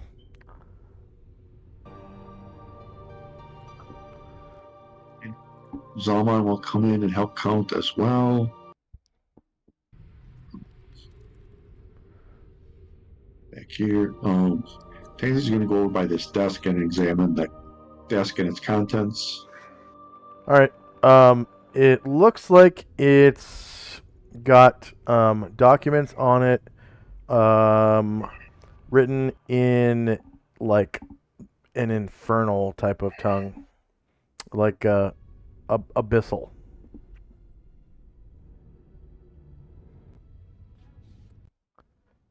Are you able to read abyssal? I'm not, so I'll call out that there's some kind of papers here with writing on them. I can't make heads or tails out of it. It looks fairly evil, if writing can be said to look evil. Just looking at it just seems doesn't make my Yeah. skin crawl. It does look evil. It really does. There's like a lot of triangular, like angular looking marks, and it seems like it's like a series of maybe ledgers, because it's broken down by line, and into rectangles of information, kind of like a spreadsheet. And there are several volumes, and it looks like the newer of them is open, and the other ones are kind of stacked up. And it looks like the older one is like quite old, like decades. And each one in series seems a little newer than the previous.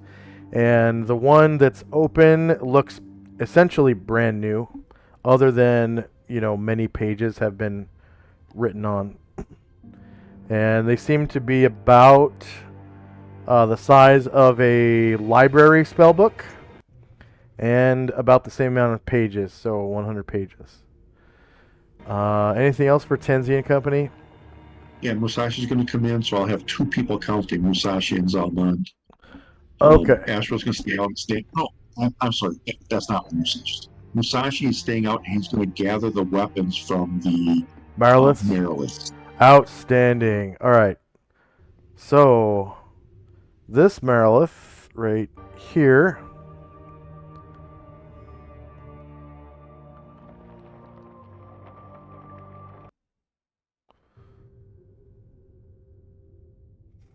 was carrying obviously that really nice looking trident. So that's two hands. There is a good looking hand axe, javelin, katana, and wakizashi on her dead body, like in her hands. So again, that's trident, hand axe, javelin, katana, and wakizashi. Javelin, katana, wakizashi. So he'll gather those up, and he'll kind of place them across the back wall, and that'll be the end of his turn. Okay. I'll say that it takes a half move to gather them, and then, wherever he. So you're talking about the back wall where the tapestry. Was Oh, here. okay. Yeah. So weapons. I'm just gonna put like a little pile of weapons down.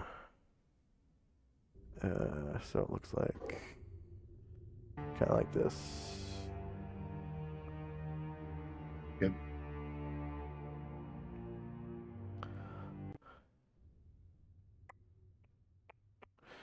And anything else So for I have one Tenzi? for Oh, and you had two No, people person counting, counting. right? Yep. No, just one, because I have One. Musashi do the weapons instead. Okay, so that makes 1,000 coins counted so far, GP.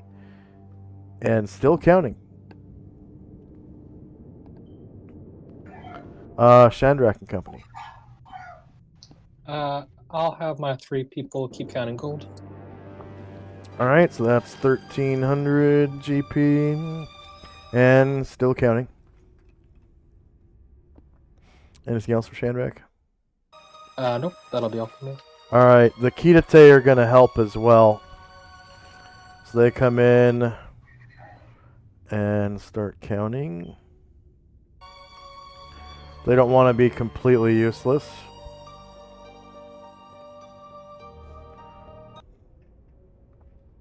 So that's 1,600 GP and counting. Asher and Company. I'm gonna have 6 people count, and then Asher is going to, yeah, she's gonna put a hand on Argamon's foot and say, "Going back to work, but we'll come back for you. She'll be back with us in no time." And then she's going to rise and walk into the room.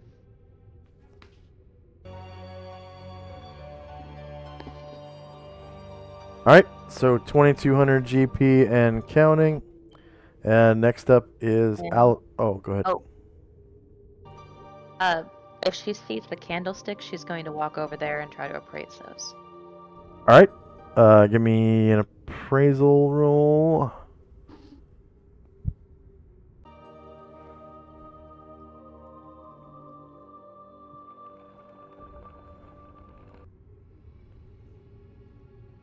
Alright, so they are fine crystal candlesticks depicting that, that extraplanar scene that I described.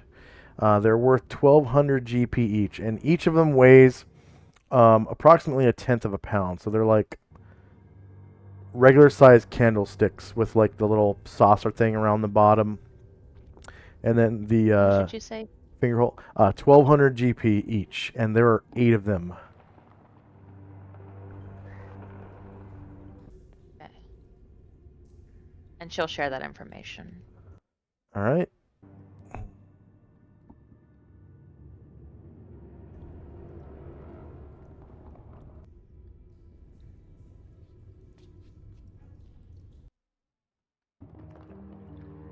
And then Alistair. We'll start counting. All right. I'm copying the treasure information into the token dealio.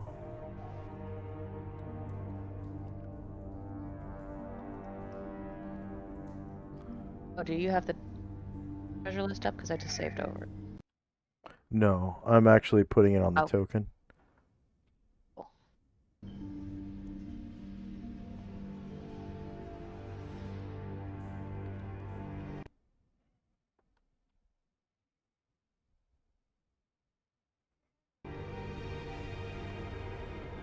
All right. So Alistair comes in and begins counting GP as well. So we're up to 2,300 GP and still counting.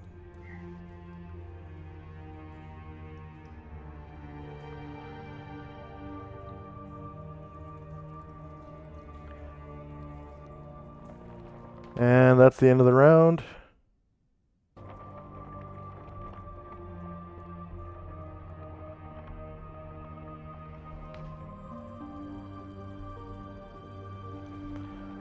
Dante's. Okay, that's.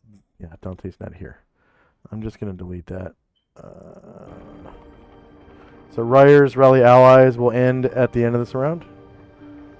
First up is Tenzi and Company. Kenzie calls for Ashriel to come over and take a look at this writing. And then Tenzi will come and examine the bunk bed, see if there's anything under it, or kind of poke around. Ashra will fly over. I'm sorry. Go ahead. Ashra will fly over and innately cast comprehend languages, and then start taking a look at the. All right.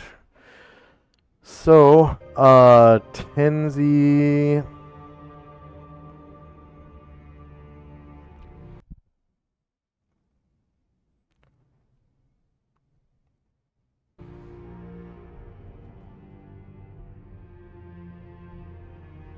Tenzi finds like a few big snake scales, like in the sheets.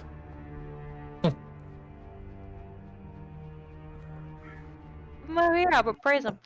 And probably like long black hairs on the pillows. Okay.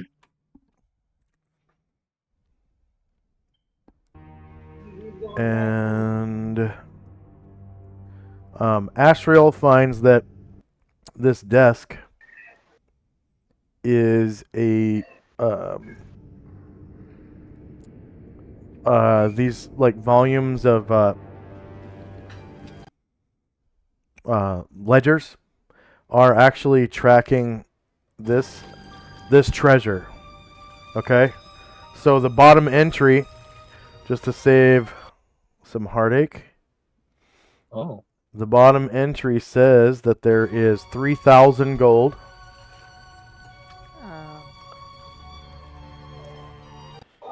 That is if it's accurate, of course.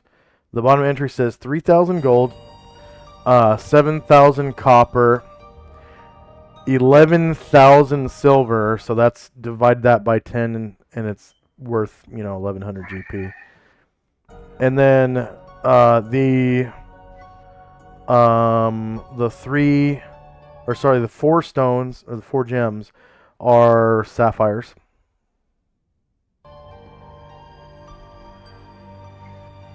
And then the art objects were those 8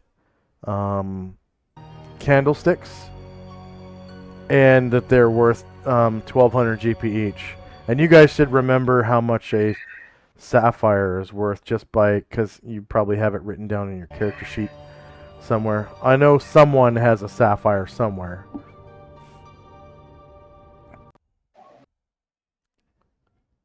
Yes. I have it as 1,000. There you go. And there were four of those. And then the 8 candlesticks are each 1,200 GP. And there's 3,000 GP, 11,000 silver, and the 7,000 copper, which is like 70 GP. Copper sucks. All right. And then while they're doing that, Sasha's going to walk to the other Merilith, gather her weapons, and make a separate pile against the back of the wall. Okay. Her weapons. So her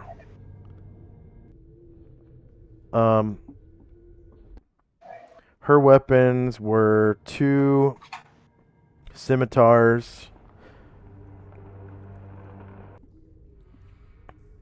1 hand axe, 1 javelin, 1 katana, and 1 wakizashi.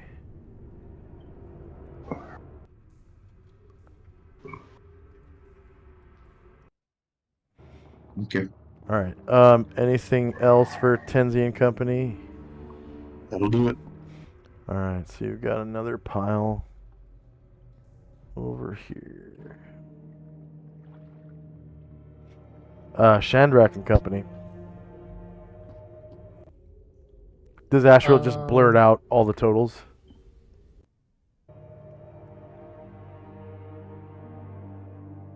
Michael? Yes, he does. Okay. Okay. Shandrak is going to cast Detect Magic onto himself. Okay. with the staff. Okay, detect magic. Chandrak. Staff. Detect magic.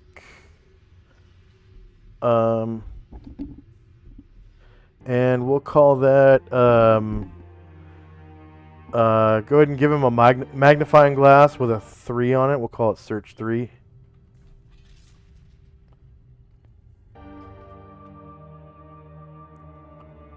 And that lasts for what, like 20 rounds or 22 rounds, something like that? 18. 18. Oh yeah, because it's cast at level 9. Because it's a staff. Okay. It's 18, enter. Alright, anything else for Chandrak and company? Ryer, he just wants to take a double check at the sapphires just in case. All Let's right. take a look at them. Roll appraisal.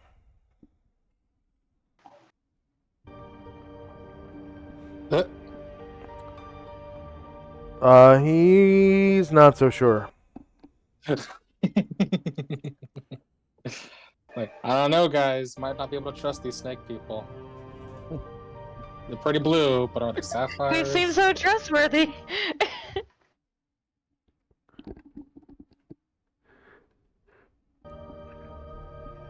Anything else for Chandrak and company? That'll be all for now. Okay. The Kidate kind of read the room and see that everyone stopped counting as soon as Ashriel said the totals out loud. And they leave the room without taking anything, apparently. And Asher and company. Asher says, "Well, let me have a look at these, Ryer, and maybe we can get an idea of how accurate these records are. I will say this: beings will have good bookkeeping." And she is going to.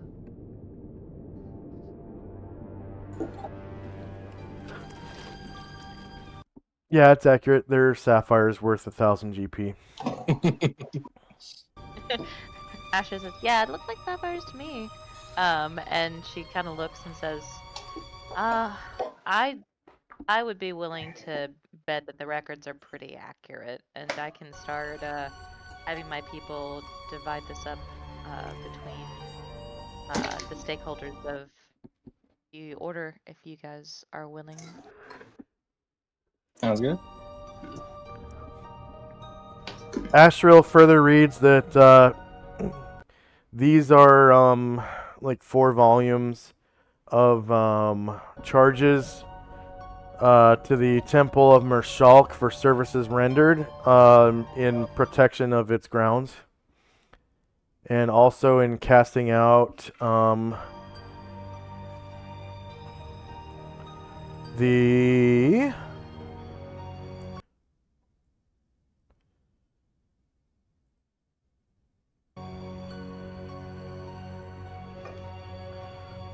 Penlung dragons who used to protect this temple before it became Oh, a that's what temple. happened to 'em. Temple of Mershalk.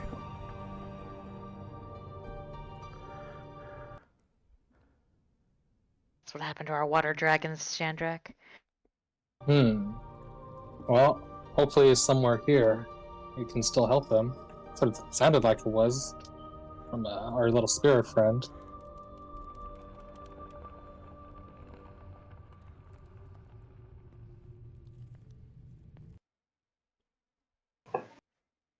And Asher starts dividing the monetary denominations, and that's the pile that she has her people make for each of the main PCs. stakeholders to divide among their groups. And then she looks at the candlesticks and says, You can just claim the Neosix if you want, but it might be easier if somebody just packs them up and we have tenor off fence them when we get back to the Ivory Dagger. Yeah, they're pretty, but I prefer gold to candlesticks.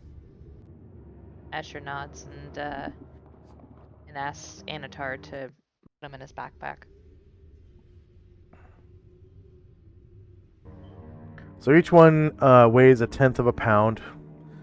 Takes 10 of them to weigh a pound. They're pretty small. They're like the size of a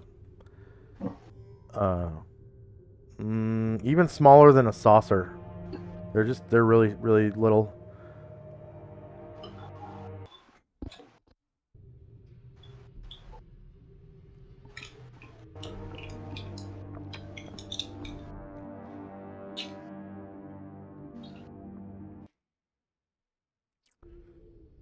That'll be it for my turn. All right. Alistair. Alistair has no idea what to do, so he's just kind of stepping back out of the way. Okay.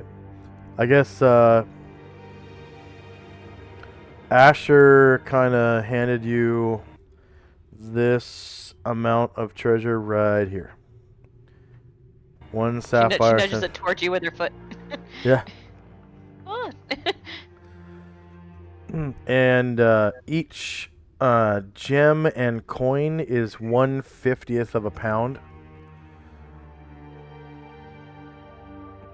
So if you add all that together, /R 1750 plus 2,750 plus 750 plus 1, it comes out to 5,251 gems and coins, and /R 52. Oops. 5251 divided by 50 comes out to 105 pounds worth of treasure. Don't worry about decimals. So quite a heavy load. Yes. A lot of it is copper and silver. I don't know how you feel about those coins, but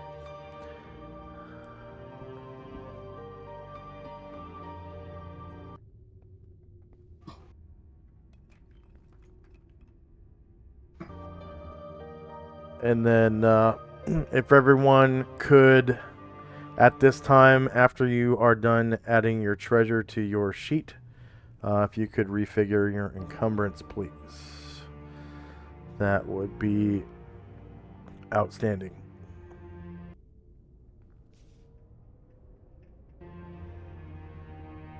And if you decide to leave anything, please type it in chat.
Okay, is there anyone who is still refiguring encumbrance?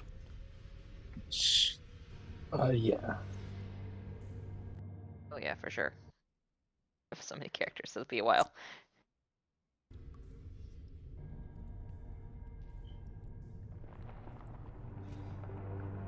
Okay. What does Alistair do while this is all going on?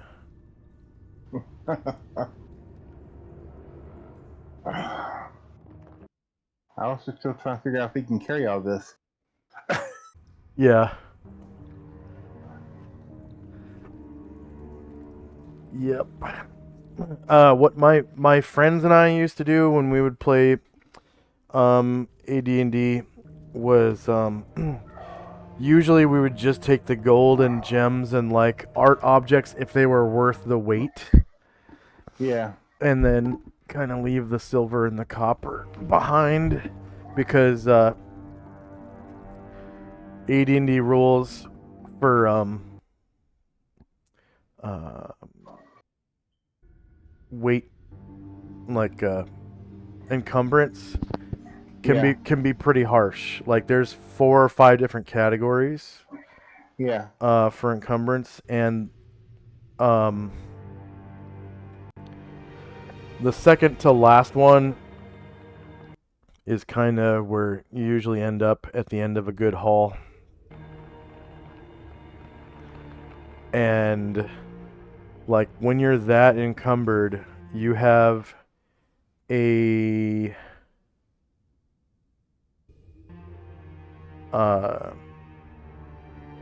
AC penalty of 1 and an attack penalty of,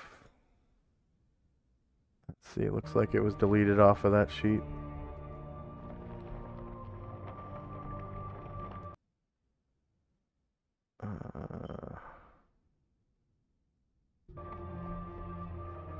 Well, severe encumbrance is a AC penalty of 3, -4 on your attacks.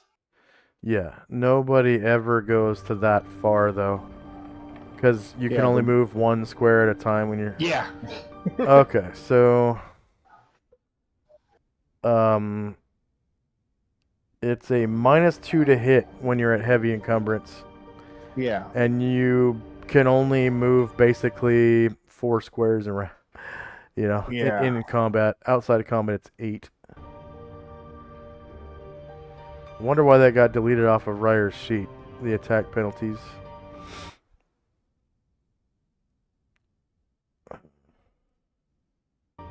And then there's a, yeah, -2 to hit, 1 AC penalty. All right. Now, how much weight is it again? Altogether it was 105 pounds. No. How much is it per coin? 1/50th Yeah. of a pound per coin. So 1 pound for every 50 coins, right? Yep. Okay.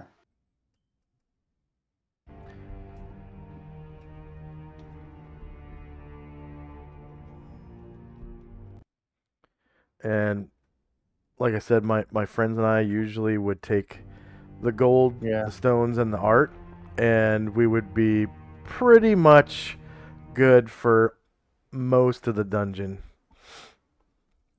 And sometimes there would be a player that got greedy, and they would just like fall behind on the wayside. Oh yeah. And sometimes we would end up rotating out like 1 gold coin at a time for a gem, because it would be right at the edge of a new encumbrance category, you know? Because nobody wants to have like a -1 to hit because you're so encumbered. And I think Yeah. that's that is like the 3rd category. Yeah, at moderate encumbrance, you start getting a -1 to hit, and you're at half move at that point. That really sucks.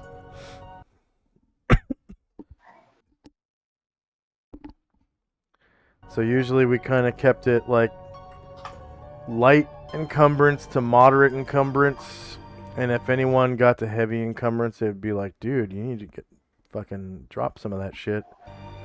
Yeah, 'cause you're sucking it up. -2 to hit, and everyone gets a +1 to hit you, and you're moving at 1/3 your normal rate. So like in combat, you're like, ugh! It's like you're trying to sneak around. You're moving at 4 instead of 12. Yeah. Heavy encumbrance really sucks. And then severe encumbrance is almost fucking impossible. Your movement rate is automatically 1. And you have a -4 to hit. And everyone has a +3 to hit you.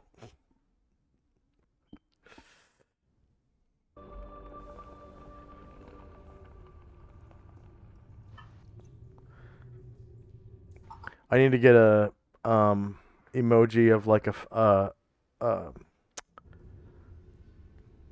like an overweight person or something to put on the tokens so that you can have, you know, encumbrance 1, 2, 3, or 4, light, moderate, heavy, or severe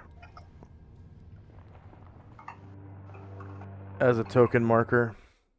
I'm not even sure there's emojis of overweight people. Let's see. Is there anyone still figuring I still am. Yeah, I am. encumbrance? I'm good. Yeah.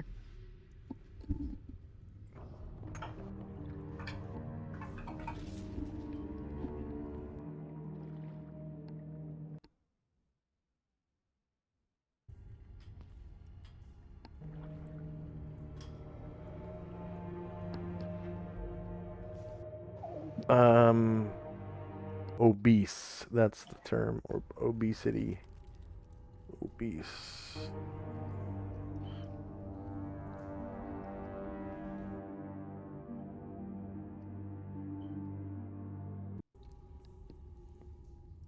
We still have one person figuring encumbrance, right? Yes. Okay. Or me too. Okay, 2 people.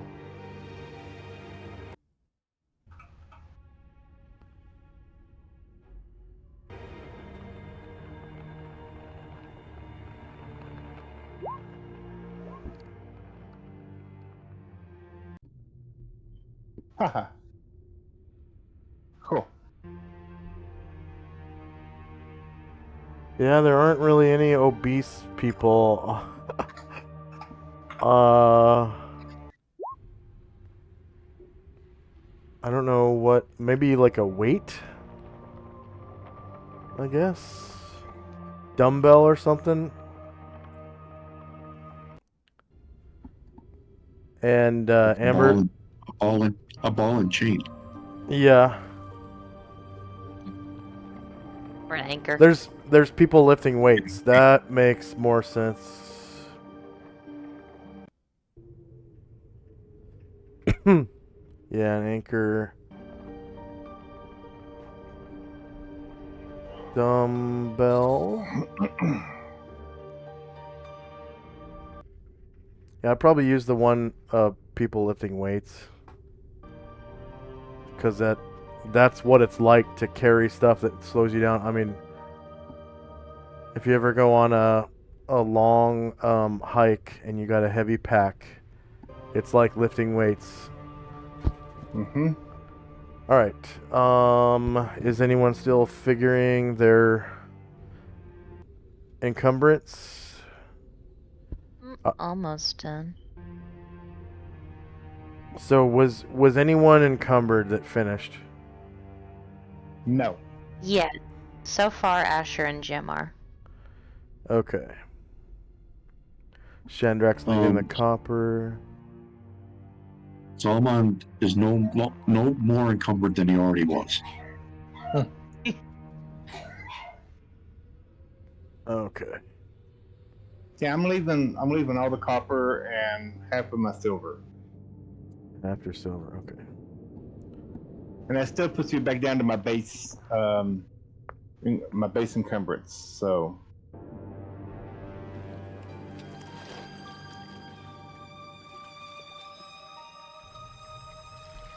Save Brian Druid for last. There's basically no chance he'll be encumbered. Alright.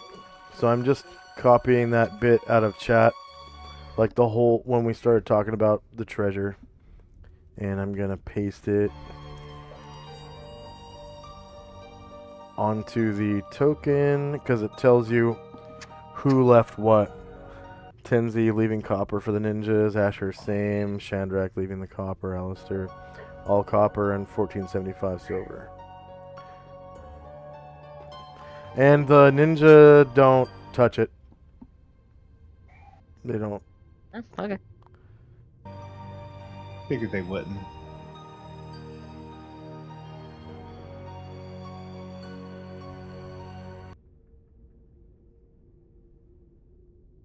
Is there any indication in the ledger where the money came from? Oh yeah, from the temple itself, temple income. So the you know, raping and pillaging of local villages for in the name of Mershalk.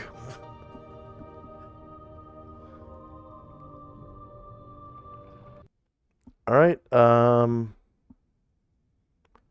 Let's see. So that should be end of round, and we've got time and spells.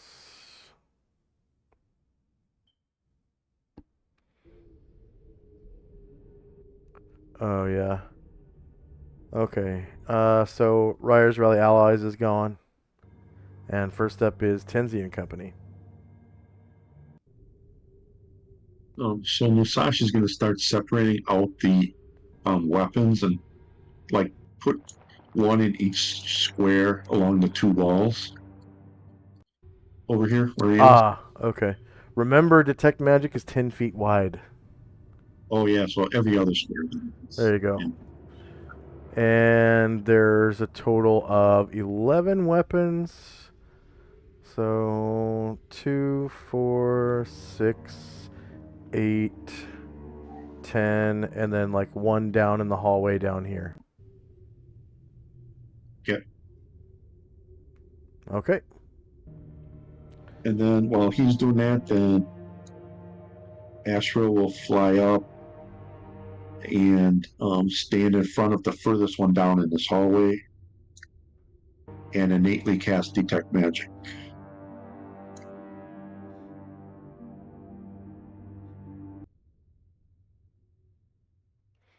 Two, 4, 6, 8, 10.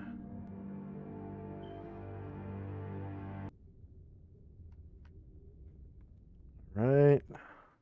Go ahead and roll his template. And that was Ashriel, right? Yep.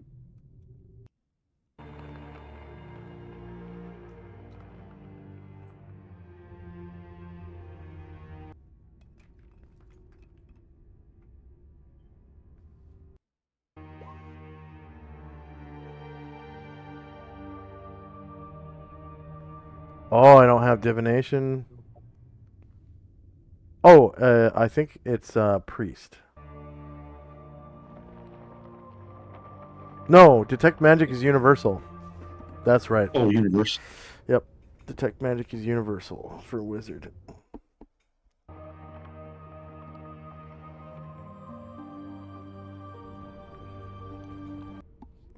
Might be under his Azamon general abilities. Yeah, probably is. I don't know what level though. I didn't. Oh, I gotta put that. I gotta write that down for myself. I should probably separate it, like remove the buttons and just put all in one, and then mark down what level you get them. All in one template. Or if you can do that variable, right?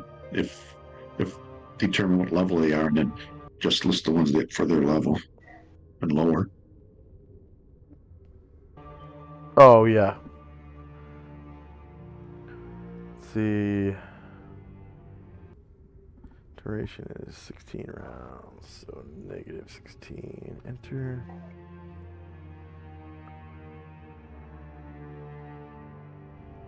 All right. And See what he rolled. Rolled a 100. oh, for the the school. Oh. Yeah, you definitely recognize that it is enchantment magic. Oh yeah. Which one are we looking at? Uh. Yeah, which one are you looking at? I don't know. Well, let's just. I guess we go from the top. We'll start with the trident. Okay. It is. Let's see. Probably. It's dim. Dim enchantment magic.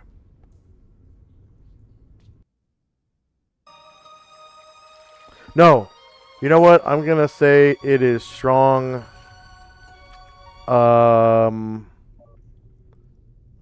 Strong. Well, enchantment charm is the same school, so we'll just say it's strong charm magic.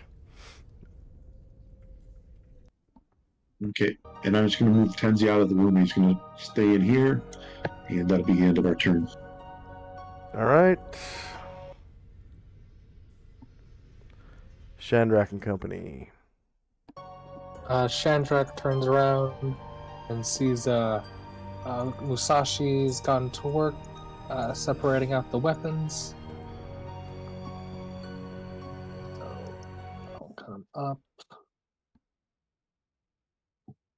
and detect the hand axe. Now remember, there were two hand axes. Okay. I'll detect the first one. Okay.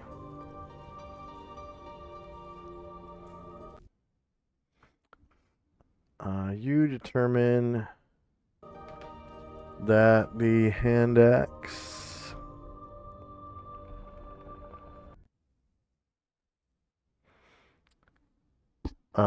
is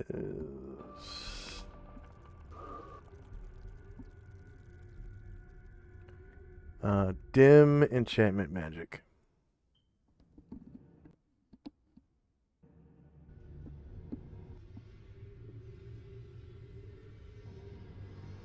Okay. Let's see. And Ryer will slowly start to make his way out of the room. A little encumbered.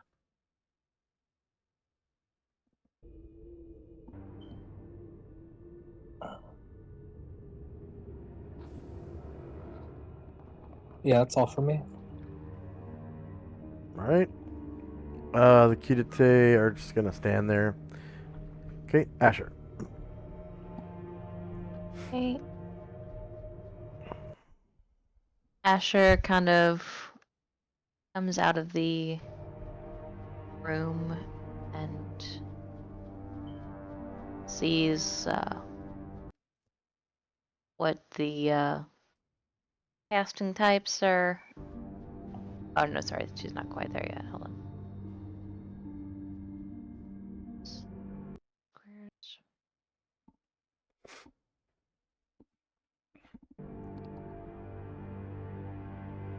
She sees what the casting types here are about and doesn't want to interrupt or interfere with that. Kind of, more slowly than normal. Makes her way down the hallway. All right.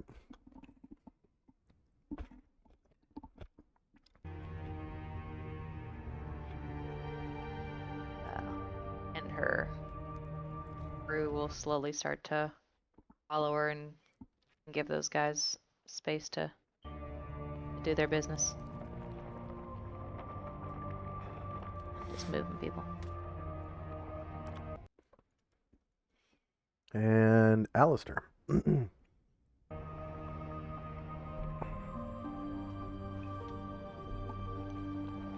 Alistair will move back into the room we were in and make my way up to this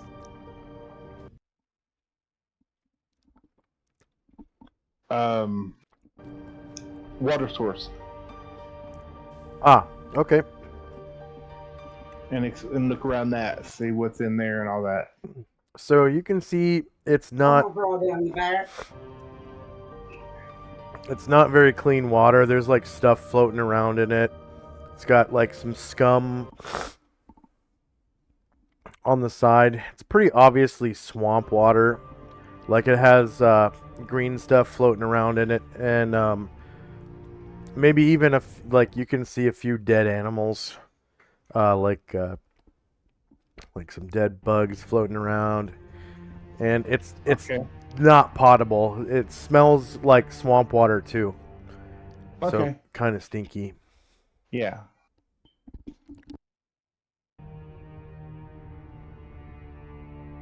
Well, that's all I'm doing this round. All right. End of round. Regeneration occurs, so I think Ashriel is unharmed. I'm gonna resort because there was a counter added. So time now. That's 120 rounds.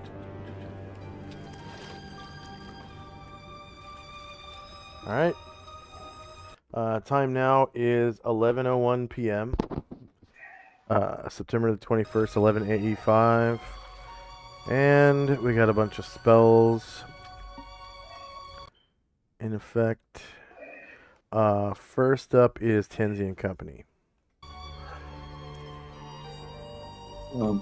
Asheville, seeing Shandrak take that item, he'll kind of just move down and take the next one in the row, which is the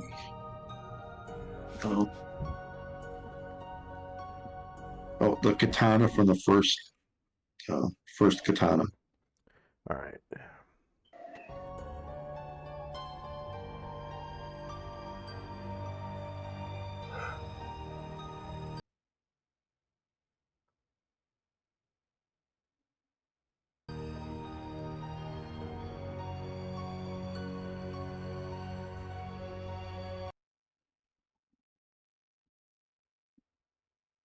All right.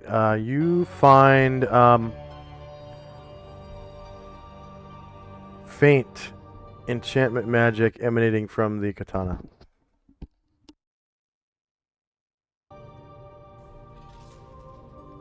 And I'm just going to have Musashi and Zalman move out of the way. So that'll be it for us.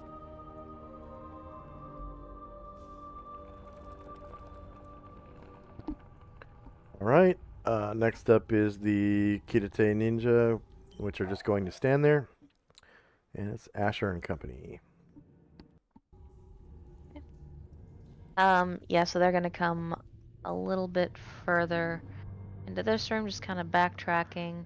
And Asher does notice that there is one door here in this dormitory area we did not look at.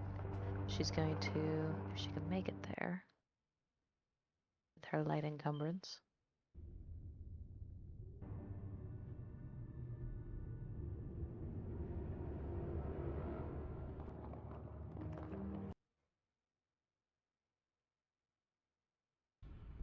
Yeah, she can make it there. She's gonna try to listen at that door.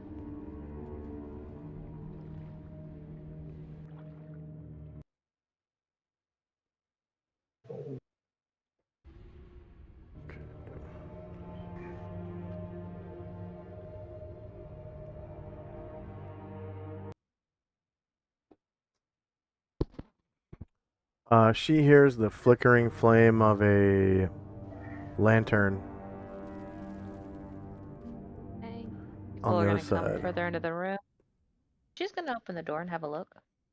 Alright, so inside you can see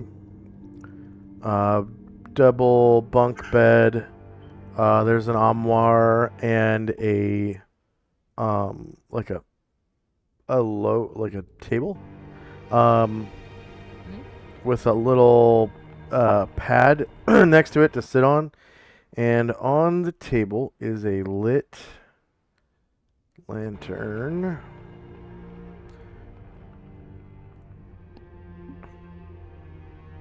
Looks like that.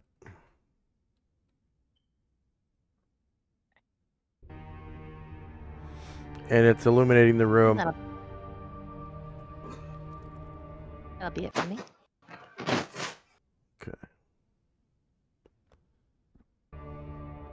Shandrak and Company.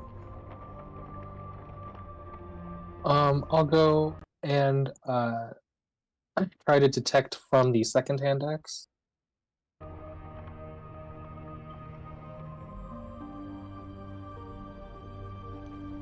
Alright.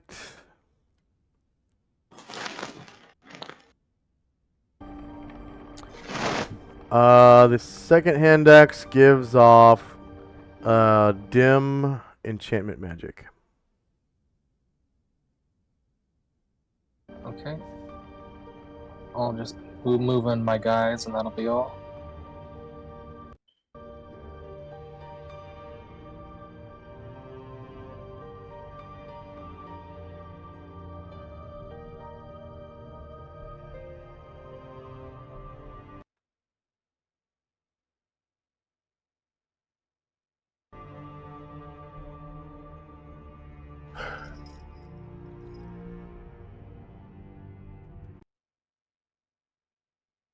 Anything else for Shandrak and Company?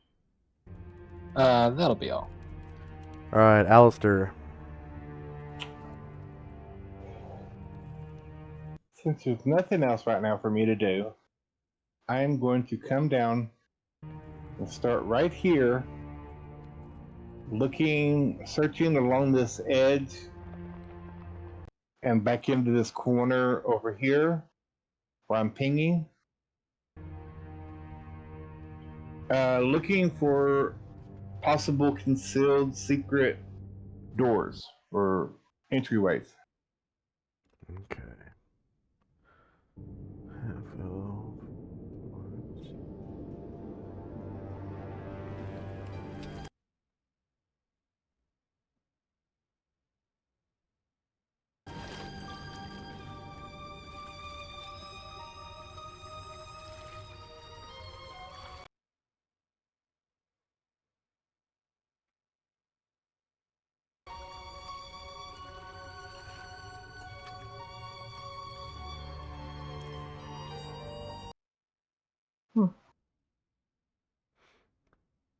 Alright, you don't find any. Yeah. Don't find any. Anything else for Alistair? I think you have a bunch of movement left. I thought I'll just continue to do is keep on looking, but I won't find anything, so I'll just keep on looking around the room for, those secret doors. Okay. End of round. And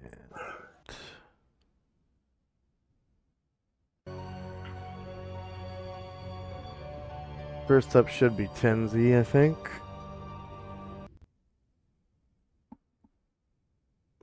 Yeah. First up is Tenzi and Company. And he's gonna move up to next to Asher, make sure there's nothing bad going on over.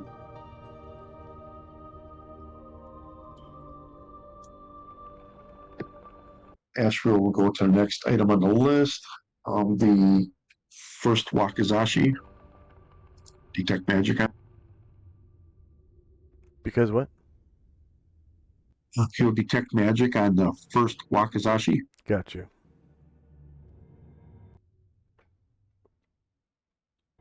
All right, the first wakizashi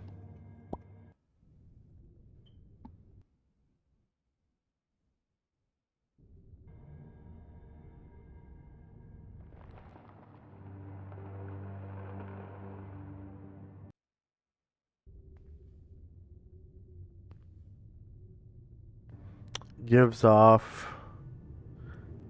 dim enchantment magic.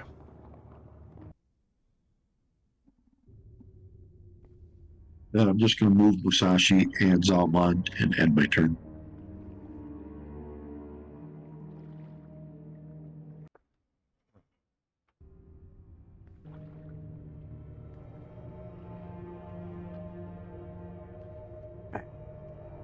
Okay, anything else for Tenzi? Sorry. I'm just moving Zalman and Musashi, and then that's it. All right, the Kidate ninja kind of leave the room and come out into the hallway and down into this like bathing area.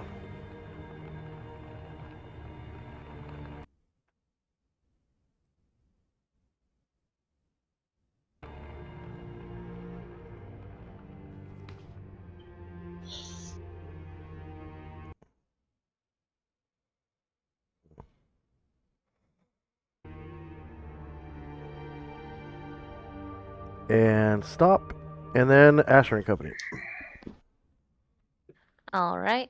Satisfied that besides inventorying what we've found, that we're pretty much explored. Thank you. This part of the dungeon, Asher's gonna start backtracking and scouting for where we might go next. Oh, hi.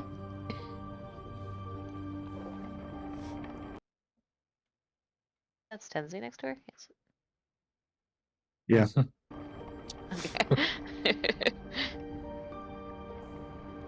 Asher says, I won't go too far, but I'm trying to find the last place where we took a fork in the road to figure out where we might go next. We still have, presumably, our Shulk character to deal with. Be careful, but I do have the eyes of Lucius upon you, so I will know if you are in danger. Asher kind of rolls her eyes and says, when does that ever happen?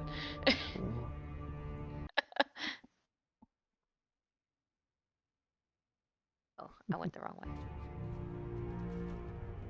She gets 10, that's 3. Okay.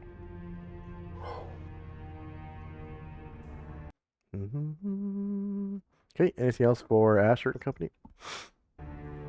No, she's just walking. All right, Shandrak. Shandrak will go and detect magic from the first javelin. All right.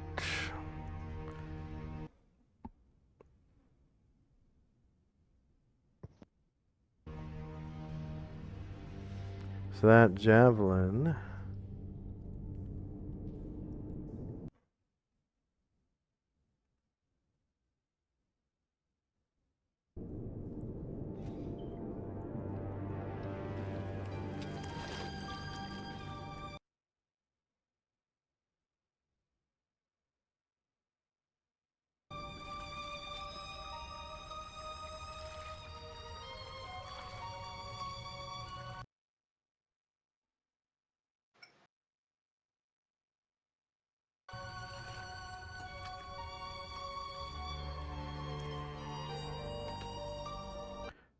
That javelin gives off.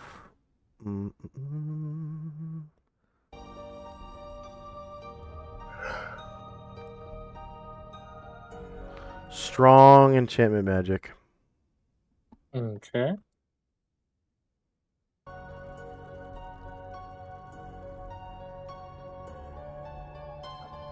And Ryer will he will take 300 of the silver coins he was carrying for Chandrak and put it into Chandrak's magic chest.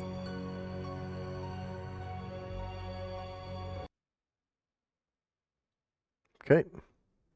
Anything else for Chandrak and company? That's all. All right. Alistair.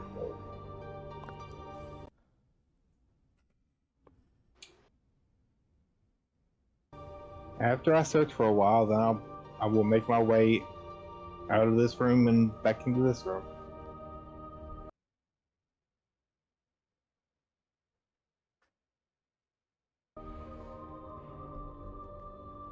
Trying to avoid the magic users.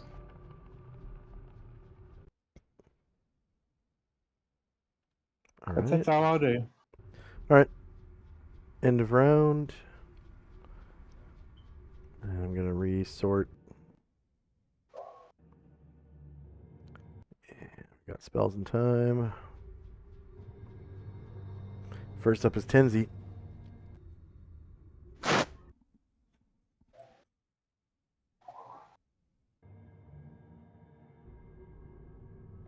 Astral will go to the second. Astral will go to the second javelin and detect magic on.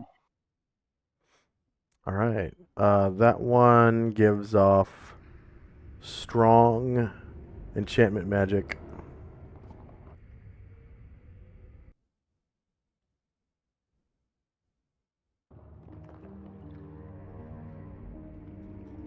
His eyes light up a little at that. And the rest of us are just going to kind of hold our position and wait for Asher to report back.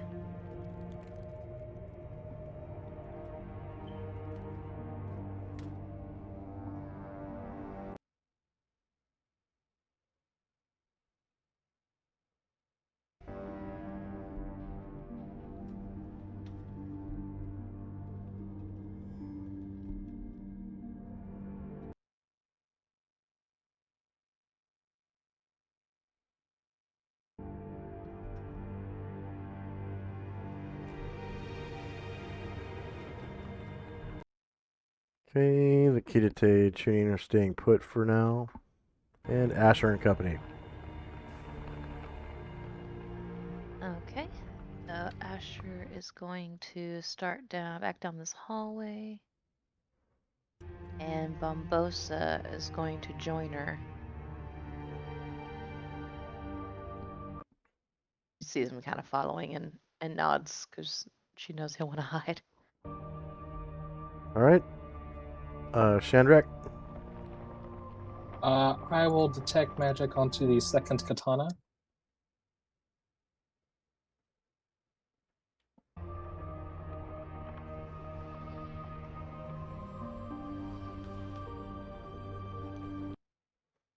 You said the second katana. Yes, that's right. All right. It gives off faint enchantment magic. Okay. And Ryer will ask Edrin to carry some silver, so Ryer is back to lightly encumbered.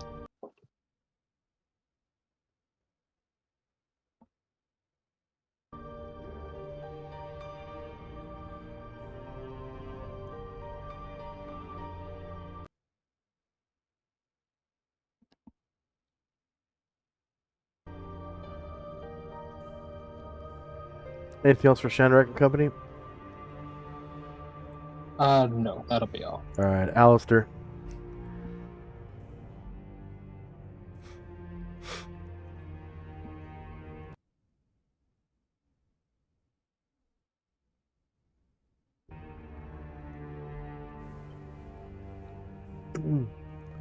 Is Alistair there?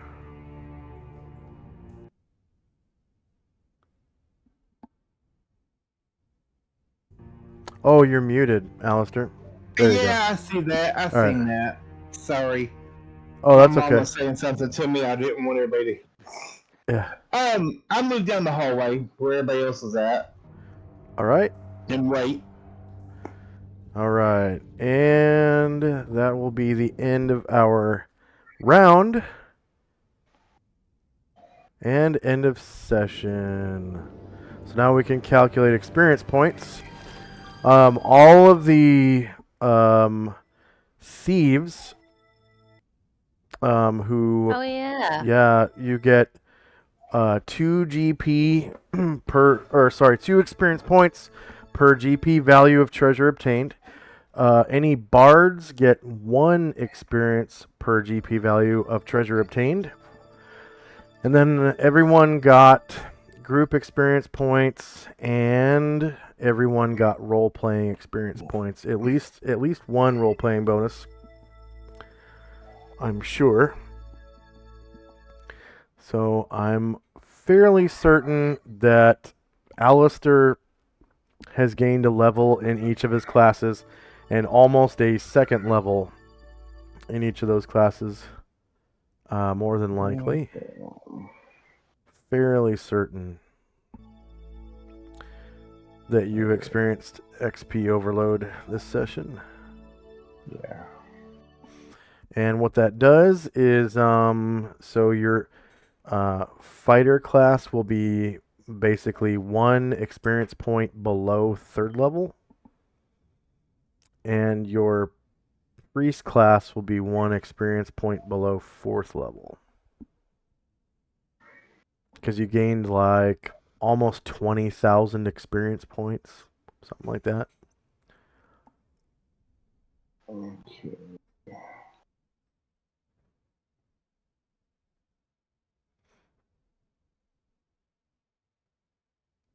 So probably about 9,000 per class.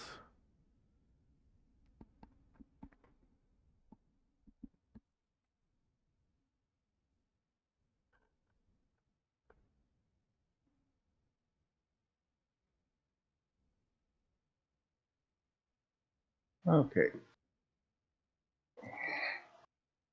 So I'm at 3,999.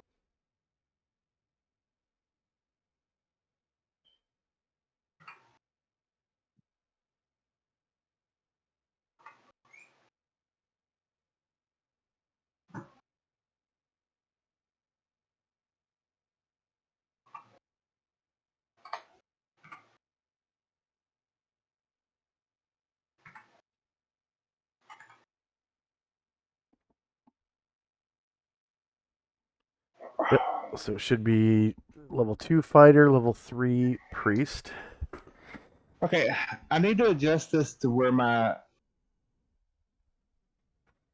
prime requisite experience is below my 2nd level, right? My 3rd level, right?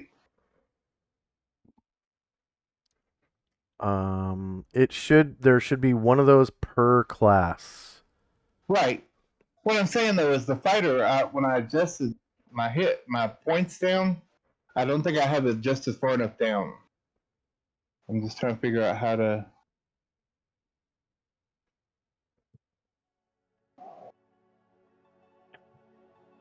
Let me take a look at what you're talking about. Let's see. So fighter, 8 priest, and minus warrior. 9. So you were cleric. Well, not really cleric. You were priest. Priest 2, fighter 1. 399. Okay. Now you're gonna be So fighter 2 and Nine. priest 3. And to gain fighter 3, you need 4,000 points. And you are probably... Okay, so you wrote your points in the wrong area. Okay. I did? Yeah. So for fighter, Oh, I see. your current XP should be 3,999. Okay. Alright, so.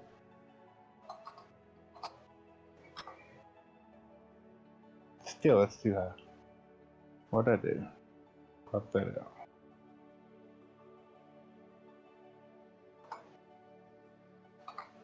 And then 0 that out.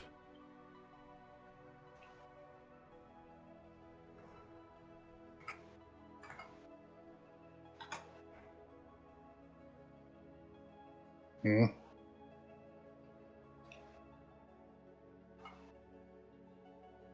There we go.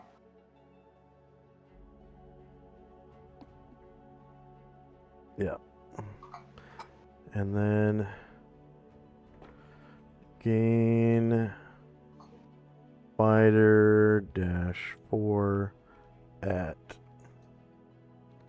gain fighter -4 at 4,000. Enter. And whoops. That's fighter 3. And then priest 4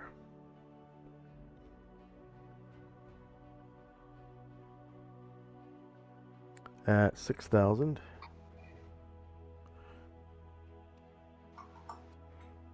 And your current XP in priest should be 5,999. 999. Enter. Yeah. There we go.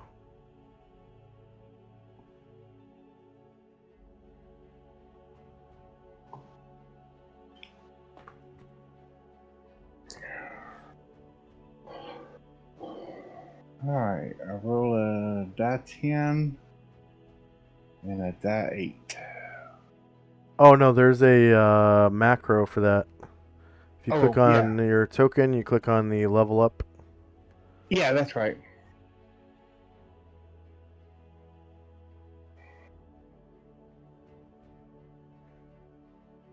And Which class? Fighter?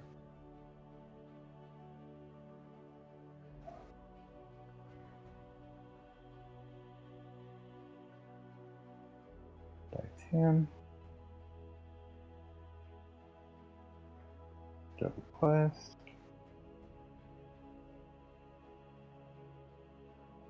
looks like you There's- rolled 6. You rolled 6 for fighter. So your level 2 Yeah. fighter HP on your player notes where it says record your HP rolls. For fighter, you'd put 6. And then you're going to want to roll 1 for priest as well. Yeah. I want to make sure priest of Coloron roll a d8, I guess. Most priests do, but sometimes.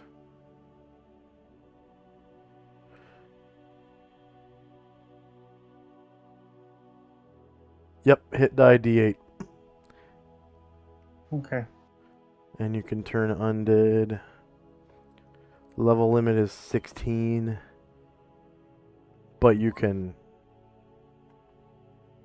Okay, looks like you rolled a 5.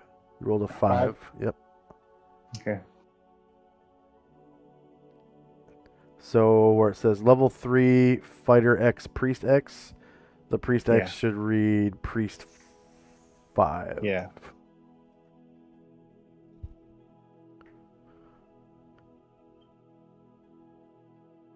Like that. Oh, I was getting ready to get it. And then, yep. And then you gained, so you're level 3 priest now, so you now have level 2 spell slots. And let's see, with your level 3, so there's at least one level 2 spell slot. Your level 1 spell slots didn't go up. You still have the 4. Yeah. And then you now have second level spell slots, so with your wisdom,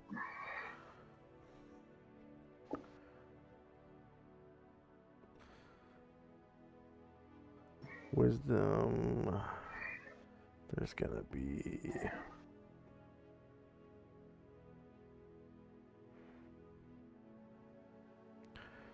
let's see, first, second, third, fourth. So you have 3 level 2 spell slots now that you can fill immediately. Ooh.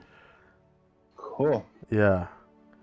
So 4 and then 3 enter. There's a really good healing spell for level 2 that got added after the player's handbook. It's in player's option spells and magic, and it's Yeah. called cure moderate wounds, and it does Yeah. 1d10 plus 1. So it has a minimum of 2 and a maximum of 11. And then there's some other really good second level spells too. Right. You don't just have to stick to healing, but I just wanted to make sure you knew about that one. Oh yeah. And then, let's see, you have major access to combat. So there's a really good second level combat spell called Magic Hammer or Spiritual weapon or Spiritual Hammer. spiritual hammer. Yeah, that lets you hit magical creatures. And Yeah. the magical plus is determined by your class. It's a +1 for every 6 experience levels or fraction of 6. So at level 1 through 6, it counts as a +1 weapon. At level 7, it counts as +2, which you'll get to pretty quick. So, and then it's a ranged attack as well. The range is 10 yards per level, which comes out to 30 feet per level. It's a really, really long range attack spell. So that's a pretty good one. I'm just trying to recommend some stuff to you. And then, I'm thinking Goodberry. yeah, Goodberry's pretty good. Wait, you have access to That's plant? Yeah. I Plant, thought, plant. no. No, Give me a it second. says you have no wait. Maybe I'm looking at the wrong... I'm just looking at your character sheet, but I'll look at the Coralon list.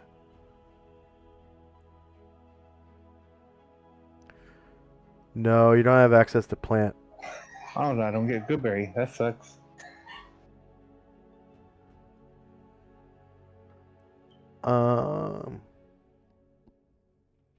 You do get access to thought, which is pretty good later on.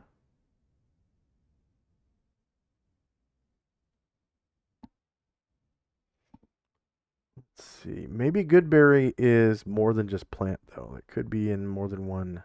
It's only in the sphere plant. Okay.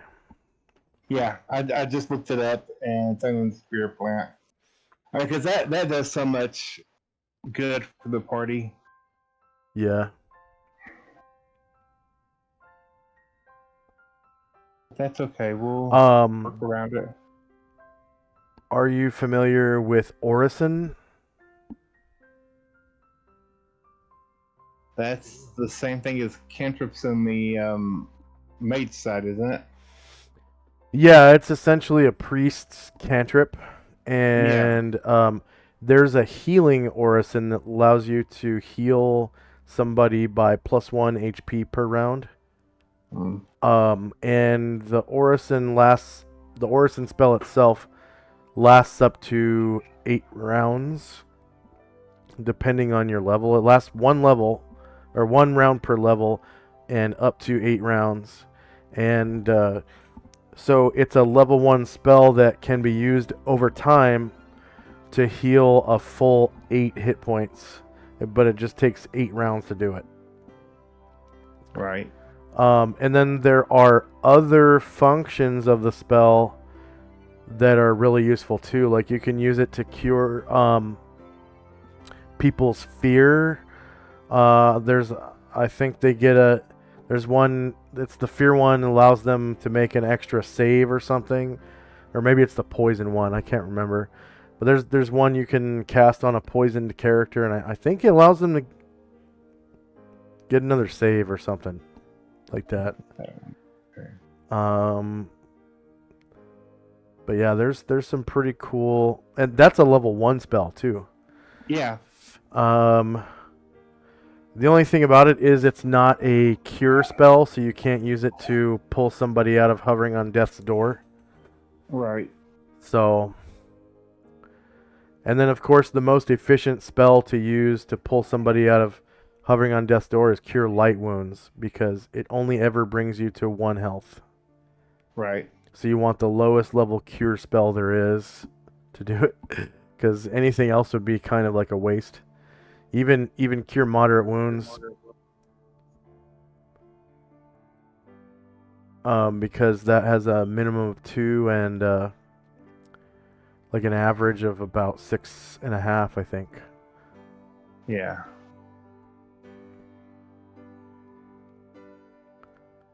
But you don't have to fill them right now. Just I wanted to recommend a few for you Yeah. to take a look at, and you can, as long as you have them filled by the beginning of next session, it's fine. Yep. Yeah. All right. Did anyone else gain a level?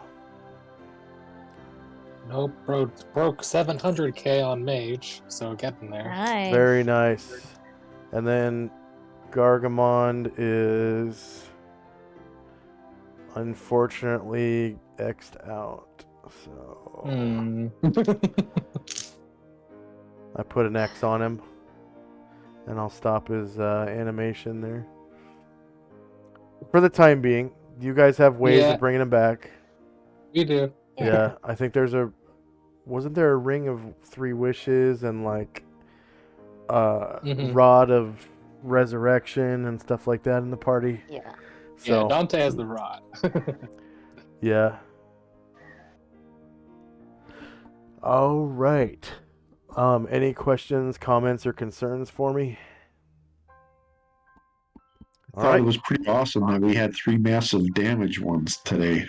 That was Yeah. That was so cool. Yeah, and I'm glad you guys are rolling worth of shit. yeah, 3 massive damage rolls. One of the Garistroid died Yeah. from massive damage. Yeah.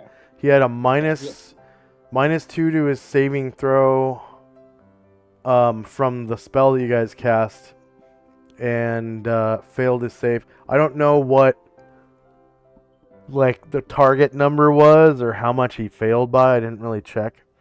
But I thought that was pretty fucking cool. You guys killed a Garistro with massive damage. It's fucking awesome. Yeah. For our viewers, thank you very much for watching. Please like, share, and subscribe. I strongly urge you to explore our links. We have a link somewhere to St. Jude's Children's Research Hospital, and our goal is $100. We've raised $15 so far for that. As soon as I get to $100, I'm probably going to switch back to the Wounded Warrior program for wounded veterans. So we look forward to that. And if you have Amazon Prime, you can subscribe to the channel for free as long as your Amazon Prime email matches your email for Twitch, and you have that little crown in front of your name like Thaco Tuesday has. That makes you a Prime Gaming member, and you can subscribe once a month to one channel of your choice for free. And in order to do that, you just hover over the right side of the screen where it says Prime subscription and loot reminder, and you can go from there. Also, if you would like to support the channel, we have links below. If you're watching us live on Twitch, there's a link to our Patreon and our PayPal. Our PayPal is for one-time donations or tips. The Patreon is for a monthly pledge, and as little as $1 on the Patreon monthly pledge gets you access to a special channel on our Discord that I'm usually in when I do world building streams during the week. I did a really long world building stream on Friday night, and I actually forgot to turn the OBS software, the broadcasting software, off. So I was broadcasting all through Friday night, all day Saturday, up until I discovered the software was still on this morning before we started. So I had to delete the last world building stream off my list of streams because it ended up being 37 hours of, black screen, which is not good. So I just deleted it. And that was one of the streams that had our spoilers for our next story arc, which I should probably delete all of those. So some of the monsters are, if the players saw that, would probably freak out. I don't even know what American folklore D&D monsters would look like. Yeah. Why did Asher quit all of a sudden? But thank you all for watching, and thank you players for playing, and we'll see our viewers probably the next time I do world building will be more than likely like on Tuesday night, and then I am moving for basically the rest of the month, so they might be short streams because my trip to where I'm moving to is like 30 minutes, and then it probably will take me like 30 to 45 minutes to unload, and then 30 minutes back. And I'm gonna do like one load a night until I'm all moved. So the streams might, start at like 8 or 9 p.m. instead of 5:30 or 6 o'clock like usual. So they might be shorter streams, but goodies. And then I'll probably play D&D this Friday night in a first edition game. And then hopefully, if everyone here can make it to our session next week, we'll have our session in our main story, the Orb of Solynod Hex, with the Order of the Superior Star being the player characters. Alright, so look forward to seeing you in the streams, and have a good one. Bye-bye!